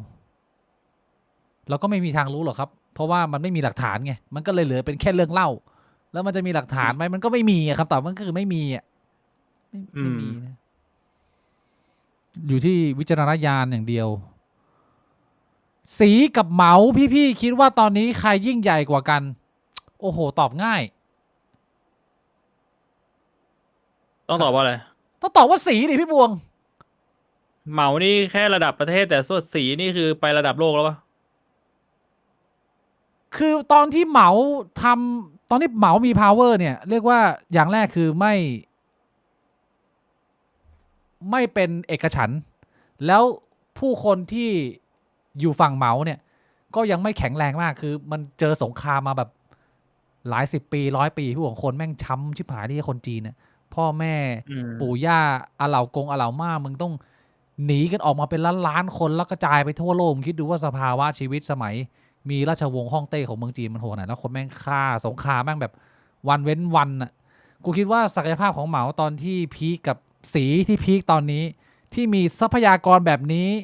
ที่ปั้นให้ประเทศจีนจากประเทศยาจกมาเป็นเบอร์ 2ของโลกแบบนี้ไอ้เหี้ยสีต้องโหดกว่าเดี๋ยวถ้ามึงเทียบศักยภาพอำนาจอะนะใช่ปะล่ะมันไม่น่ายากพี่บิ๊ก เคใหญ่69 กิโลโดมา200 บาทบอกว่า FC ครับอยากเลี้ยงกาแฟแต่วันนี้ไปนอนก่อนครับ อ่านชื่อผมเบาๆ ส่งผมให้นอนหลับฝันดีหน่อยครับ ขอให้ ไม่ คุ ทั ณ นแล้วเด ขอให้คุณ K69 นอนหลับฝันดีฮะ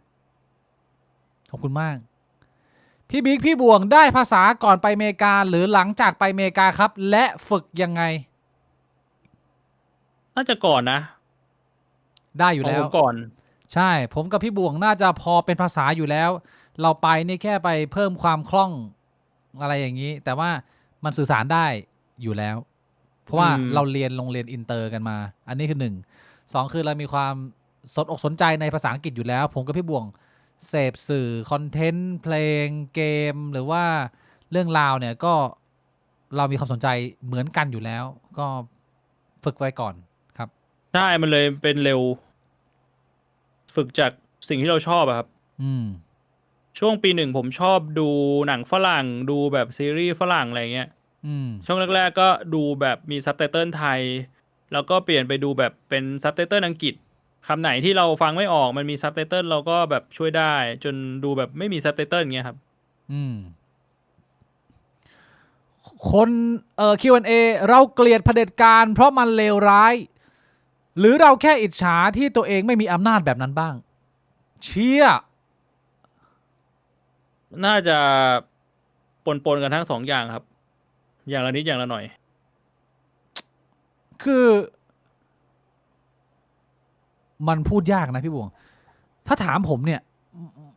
มันจะเป็นคำตอบเดียวเลยไม่ว่ามันจะเกิดขึ้นกับใครก็คือผมไม่ได้เกลียดเขาเพราะว่าผมไม่มีอำนาจแบบนั้นแต่ผมแค่มองว่าความรู้สึกและการเป็นอยู่ของผู้คนมันเป็นเรื่องซีเรียสปัจเจกที่มันยิ่งใหญ่ต่อแต่ละคนจริงๆแล้วผมจะเกลียดเผด็จการก็เพราะว่าคุณไม่ใช้อำนาจที่คุณมีให้มันเกิดประโยชน์แล้วแฟร์กับคนอื่นถ้าคุณเป็นเผด็จการแล้วคุณแฟร์แล้วคุณเป็นคนนิสัยดีผมก็ไม่มีความเกลียดชังนะก็คือเป็นคนดีเป็นคน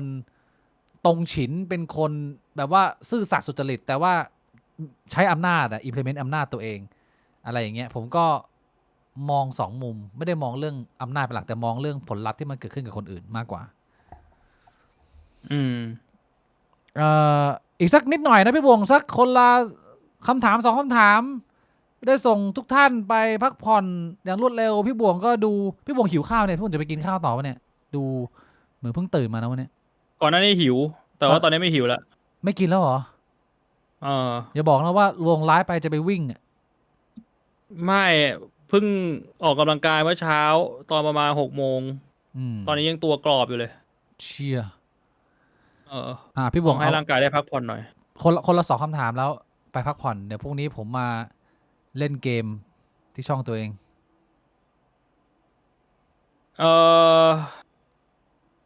งั้นถ้าพี่ได้มีโอกาสเป็นผู้นำเผด็จการพี่ว่าตัวพี่จะยึดอำนาจต่อหรือจะใช้อำนาจนั้นแล้วคืนให้กับประชาชน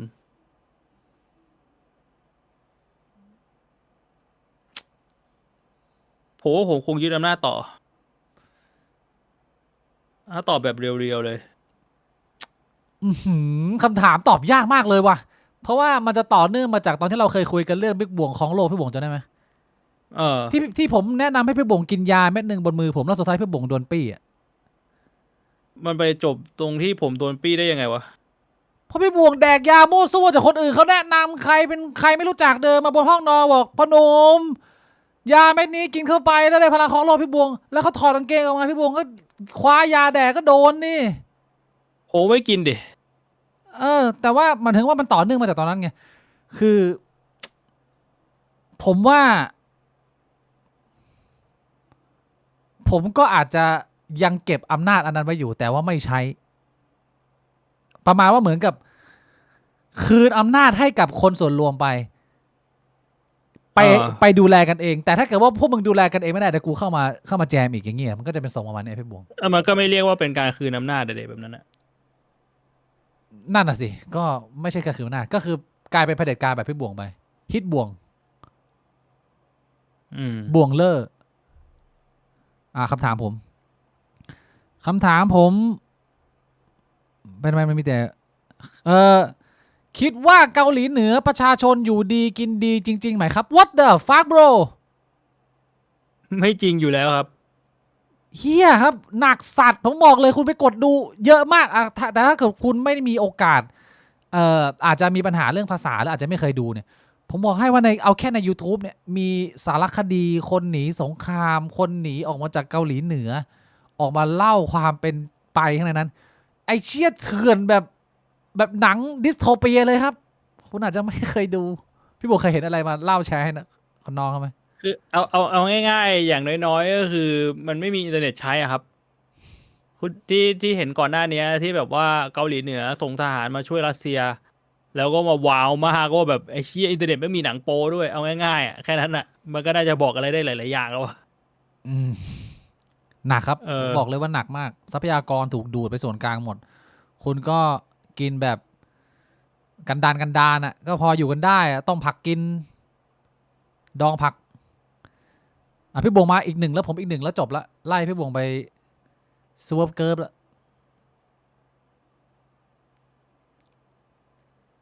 หาก่อนผมก่อนแล้วกันนะถ้าพี่บวงหาไม่เจออยากทราบระบบการเมืองไต้หวันครับพี่บิ๊กโอ้โหเรื่องนี้ผม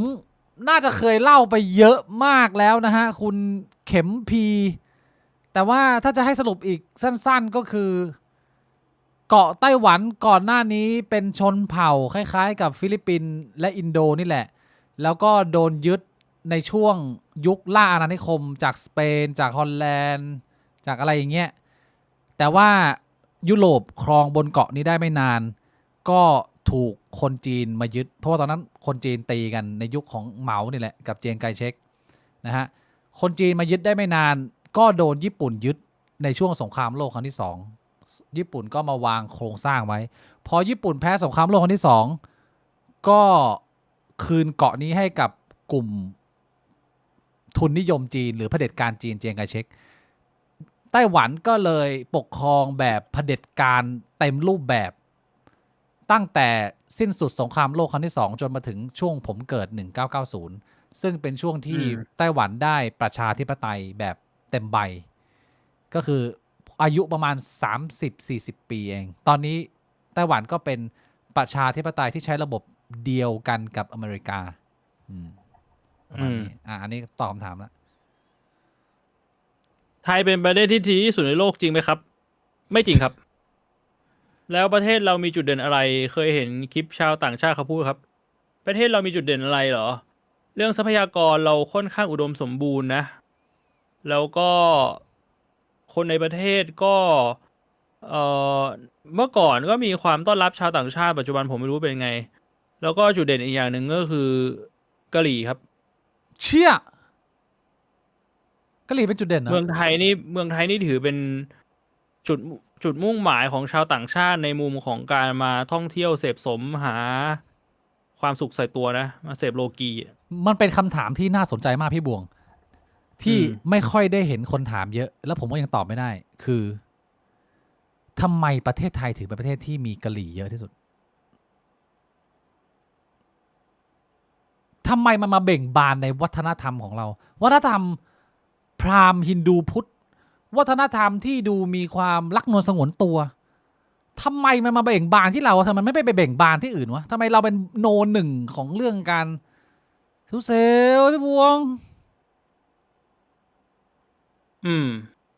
นั่นน่ะสิ ตอบยากนะ เพราะว่ามันเป็นวัฒนธรรมของการขายลูกกินน่ะ จากบางพื้นที่ ซึ่งหลากหลายประเทศก็มีหลากหลายประเทศที่มันเกิดความเหลื่อมล้ำอย่างนี้เยอะ หรือว่าประเทศที่มีความเหลื่อมล้ำทางเศรษฐกิจมากๆเนี่ย มันจะมีปัญหาเรื่องนี้เยอะทุกที่ไหมแล้วทำไมประเทศไทยมันโดดเด่นกว่าประเทศเหลื่อมล้ำประเทศอื่นหรือว่าเราเหลื่อมล้ำกว่าประเทศอื่น นั่นสินะ เป็นคำถามที่น่าสนใจมากเลยนะตบ คือย ก เพราะว่า ประเทศอื่นเขามีแต่เขาพยายามปิดบังปะแต่ว่าประเทศไทยมีแต่ว่าไม่ปิดบัง มันก็เลยเหมือนโด่งดังขึ้นมา ผมว่าน่าจะเป็นส่วนของกระบวนการยุติธรรมแหละถ้าทายถามผมนะ คือมันน่าจะเบ่งบานในทุกๆวัฒนธรรม เพียงแต่บ้านเมืองเราเป็นเหมือนประเทศลองๆที่ดูเหมือนจะเจริญแล้วนะ แต่ว่าการกระทำผิดแบบตรงๆแบบหน้าด้านๆแบบว่าตำรวจระดับสูงแถลงกับนักข่าวทุกครั้งว่าไปพัทยาตรวจไม่เจอกะหรี่คือ ประเทศอื่นมันไม่ทำขนาดเนี้ยมีแต่เมืองไทยที่มันทำกันตรงๆแบบนี้ไหมมันเลยก็เลยเหมือนกับปล่อยให้เรื่องสีเทามันเจริญไปเรื่อยๆก็เลยเป็นแบบนี้ไหม คิดว่าส่วนหนึ่ง เป็น มี สัน มีส่วน สันดานของความยุติธรรมของคนไทย เออ อืมน่าสนใจ หัวใจบริการนะบางคนบอกหัวใจบริการ อืม ก็หัวใจบริการมันก็มาจากวัฒนธรรมนายทาสแหละฮะถ้าเกิดวัฒนธรรมนี้มันเบ่งบาน การบริการมันก็จะดี เพราะว่าคุณถูกเทรนมาให้ทำให้คนประทับใจอยู่เสมอ คุณไม่เคยถูกเทรนมาให้เป็นผู้ชนะหรือเป็นผู้แฟร์นึกภาพออกไหมมันก็พอจะเห็นภาพอยู่ โอเค ประมาณนี้พี่บวง ดึกดื่นแล้วคุยกันพอหอมปากหอมคอพี่บวง ครับ อาทิตย์นี้เรามีเจอกันไหมเนี่ย ก็เดี๋ยวผม ไม่รู้ ลองถามว่ามีใครจะไปเจอกันที่ลานน้องบอสอีกไหม เดี๋ยวพี่บวงก็ลองไปนัดมานะ ขอบคุณพี่บวงมากนะขอบคุณที่ชวนไปงานแฟนมีตนะ ขอบคุณทุกๆคน เพราะเราดังเรื่องนวด ขอบคุณคุณ MCN 1 ทรอนด้วยนะฮะ69 บาท Q&A อะไรที่ทำให้พี่ๆยังเดินหน้าชีวิตต่อไปได้ครับ ก็น่าจะเป็นเรื่องของคนรอบตัวครับ ครอบครัวเพื่อนๆอะไรอย่างเงี้ยครับ ผมไม่ตอบตามโมเมนต์หน้าบัดนาวแล้วกันนะ เพราะว่าวันนี้มันมีหลากหลายคำตอบมากเลยที่มันเป็นเหตุผลที่ว่าทำไมผมยังใช้ชีวิตต่อไป แต่ผมเอาโมเมนต์ตอนที่ผมดิ่งที่สุดแล้วกัน ตอนที่ผมดิ่งที่สุดแล้ว เรียกว่าเข้าใกล้การฆ่าตัวตายมากที่สุดเนี่ย สิ่งที่ทำให้ผมยังไปต่อคือคนที่รักผม อืม คุณพ่อคุณแม่พี่น้อง ผมรู้สึกว่าถ้าผมหนีปัญหาตอนนั้นไปเนี่ย ผมจะทำให้คนที่ผมรักและรักผมมากๆเนี่ย ต้องเจ็บปวดกับการตัดสินใจของผมแน่นอนทั้งที่ผมว่าควรจะไปแล้วเพราะผมทนกับสภาพชีวิตตัวเองไม่ได้แล้ว แต่ว่าความรักของคนรอบตัวใกล้ชิดนี่แหละที่ทำให้ผมตัดสินใจไม่ทำแต่ผมไม่รู้คนอื่นพี่บวงพี่บวงจะตอบไหม ก็แบบเดียวกับพี่บิ๊กนะ ผมว่ามันก็คือคนรอบตัวก็คือพ่อแม่ก็น้องๆแล้วก็เพื่อนๆอ่ะ มันทำให้แบบว่าเราก็เห็นว่าชีวิตเรามันก็ยังมีความสุขได้จากคนรอบตัวนะ ชีวิตเราก็ไม่ได้แย่อะไรเงี้ย อืม ก็เป็นกำลังใจให้ทุกท่านนะฮะใครที่มีช่วงเวลาที่แย่อะไรยังไงก็ลองหาวิธีการพูดคุยแล้วก็ปลอบประโลมตัวเองอย่างน้อยมึงก็ไม่ได้เป็นคนที่อยู่ในอิหร่านตอนนี้นะถือว่าดีมากแล้วนี่ผมก็เมื่อวานผมไปเติมน้ำมันมาด้วยความรวดเร็วเลยนะผมเห็นเติมแรกครับผมเอารถกระบะผมไปเติมน้ำมันเต็มถังก่อนเลยนี่วันนี้ดีเซลขึ้นมา4.20 บาทพี่บวงเรียกว่า ซื้อหวยถูกนะแล้วก็โอเคขอบคุณทุกคนอีกหนึ่งครั้งขอบคุณมากที่ติดตามและสนับสนุนอาจจะไม่ได้อ่านทุกโดเนทหรือว่า Subscribe นะขออภัยล่วงหน้านะสำหรับอาทิตย์นี้อิหร่านนรกแตกจุดเริ่มต้นของสงครามใหญ่ซีซั่น1เอพิโซด9ขอลาไปก่อนเดี๋ยวเรามาเจอกันใหม่พุธหน้าเหมือนเดิมอีกหนึ่งครั้งวันพุธ1 ทุ่มตรงกับบิ๊กบวงควงกระดอครับผมสำหรับวันนี้ลาครับสวัสดีครับพี่บวงสวัสดีครับ